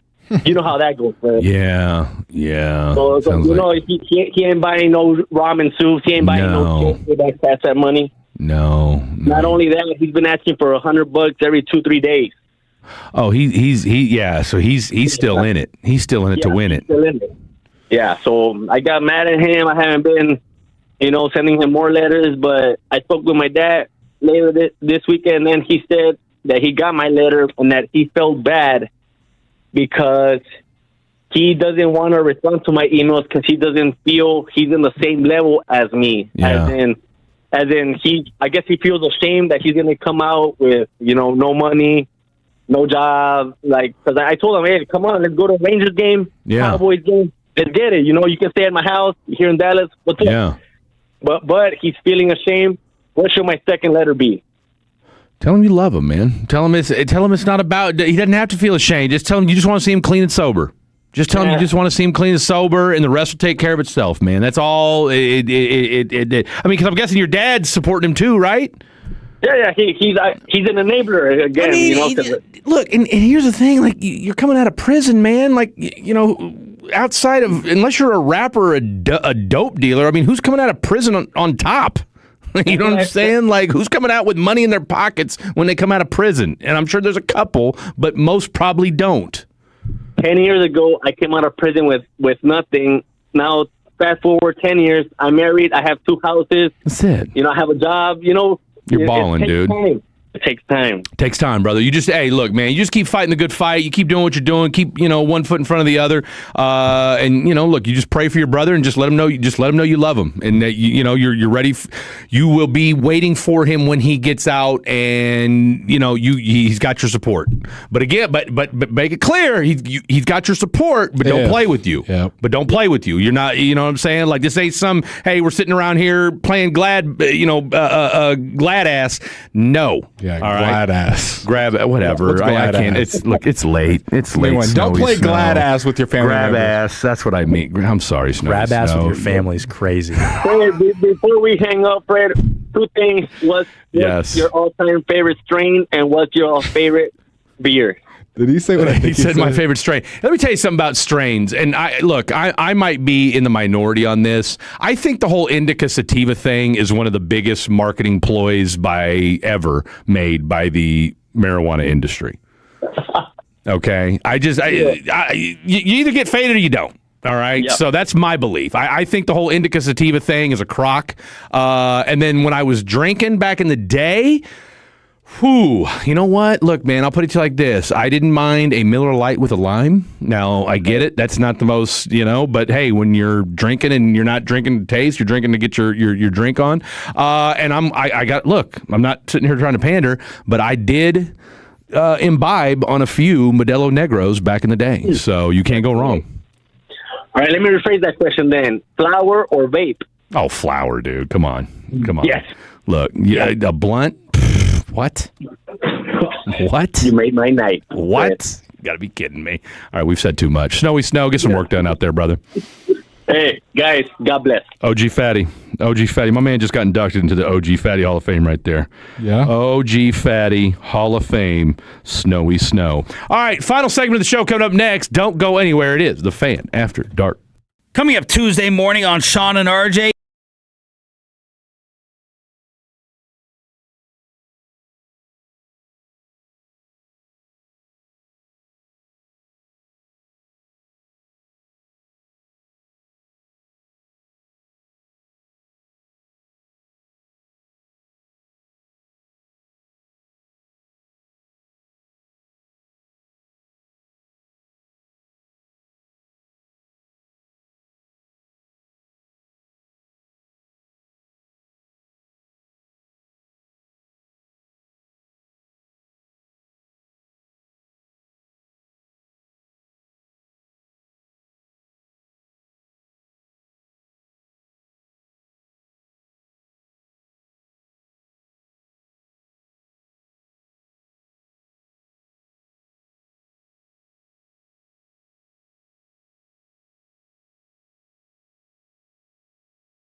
Prize Picks tweeted this out. Feels a little crazy. Look at that. I don't know the drama behind this. I do, but I don't. I know those are the players involved in the drama, but I couldn't tell you one thing about the drama. But them tweeting that out is a crazy tweet. Wait, I want to see. That's insane. Read it for them. Nalissa carrying this. DeJohni Carrington and Nalissa Smith. 3.5 switches, more or less. And they got the more picked. Is that the chick that's cheating? Yeah. Man. And it's a picture of them, and they said that Nalissa's carrying this prop. We also got this from Mark Stein. Told today that Dallas has held some early-stage talks with Derek Lively on a possible contract extension. Lively, 22, is eligible for a new deal until opening night eve, but it played in just 7 games in 2025 before the foot surgery. What would you think about an extension done? Apparently, the Mavs held some talks. I mean, I don't. What's that number look like? I don't know. I'm here for it, but I don't know. Because if you're the Mavericks, you're not going overboard. And it seems more and more likely that Clay will be gone one way or the other, whether buyout or trade. And it seems like Gafford is the hottest trade commodity from a lot of teams. It seems like a lot of people with this trade extension or with this extension trying to maybe get done with signing the offer sheet for Musa Cisse, with bringing in Aldama, drafting Maurice Johnson. Those are all kind of moves that point towards we're okay if Gafford's gone. So I just want to share that. LeBron James is reportedly planning to live in New York City and commute to Philadelphia by helicopter every day. A lot of people are not happy with this because of all the helicopter stuff that's happened. Last thing we need is the king being in a helicopter. Oh, my God. That's what I'm saying. And if he's going to commute it every day, that risk is high. At least it's not Jordan. Wow. Jordan would never. He would take a tank, right? Being like an armored vehicle, yeah. Oh, my goodness. What players do you think have led their team, whatever team it is, in salaries for the most seasons? Like, whenever they were on the team, they were the leading bag getter.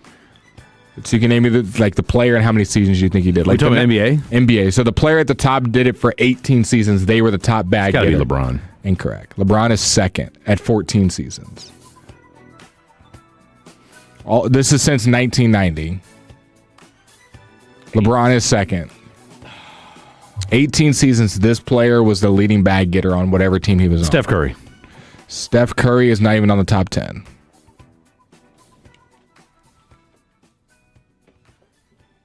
Kevin Garnett. Kevin Garnett is fifth, 13 seasons. Actually, fourth, 13 seasons. Durant? Kevin Durant is 6 at 12 seasons. Who's been in the league that long? Start throwing out some more names. You'll get there eventually. DeMar DeRozan. Nope. Think of good players. These are all. Yeah, I mean, obviously. Everybody here is a Hall of Famer. Lamar Odom. Lamar Odom did not make the list. You're ridiculous. Lamar Odom's teammates are on here. Pau Gasol. Nope. Kobe Bryant comes in at 7th at 12 different seasons. He was the leading bag getter. Tim Duncan. Tim Duncan is 10th at 11 seasons. 18 seasons is the Curry not on here. 18. You're missing number 8, number 9, number 5, number 3, and number 1. Carmelo Anthony. Nope.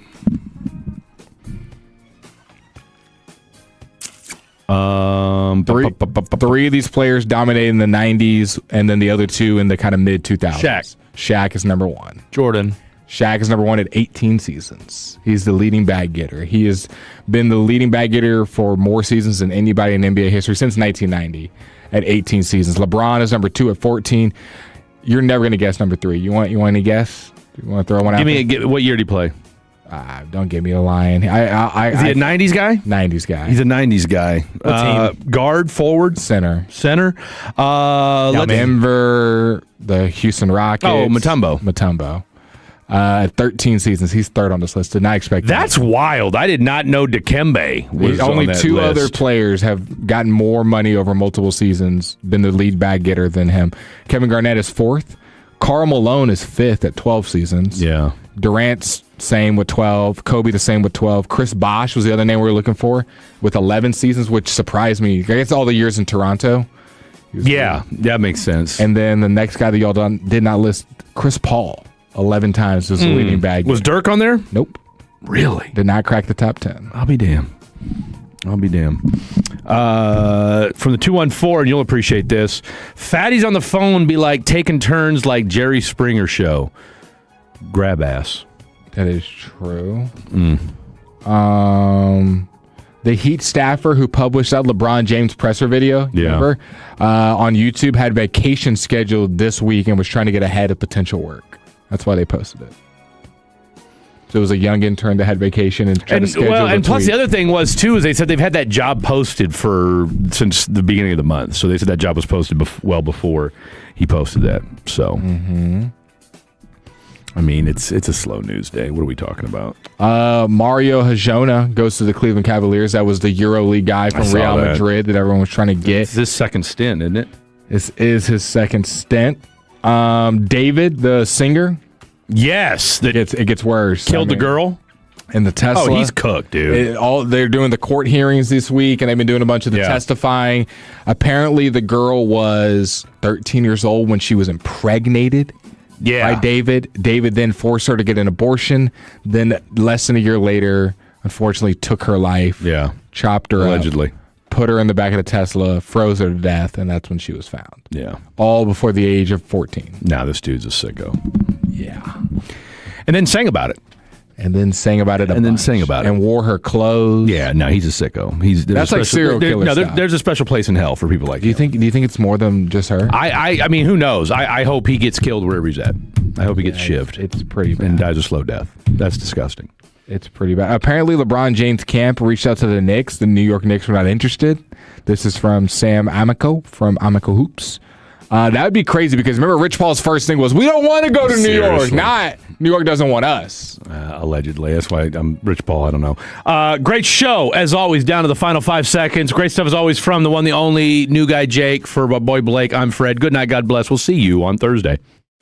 When your friends say, hey, did you hear? You can proudly say, I heard it on the Fan. Keeping you sports informed with some quality laughs along the way. Turn it on and leave it on. 105.3 The Fan, the Odyssey app, iHeartRadio app, and TuneIn app. Step up your grilling game plan with Wild Fork's bold chimichurri whole chicken, ribeye fillets, and pork. Score wild savings on Berkshire pork picanha. Or grab the premium picanha steak and Zeno baguette bundle. Visit our 9 DFW locations or wildforkfoods.com today. Dax Kirks here. Let's be real. Right now, everything feels so expensive, and replacing your windows can feel like something to put off. But here's the thing. Old, inefficient windows are costing you money. Our windows can help lower your monthly bills, and that adds up. We're home with the 10 windows for just $59.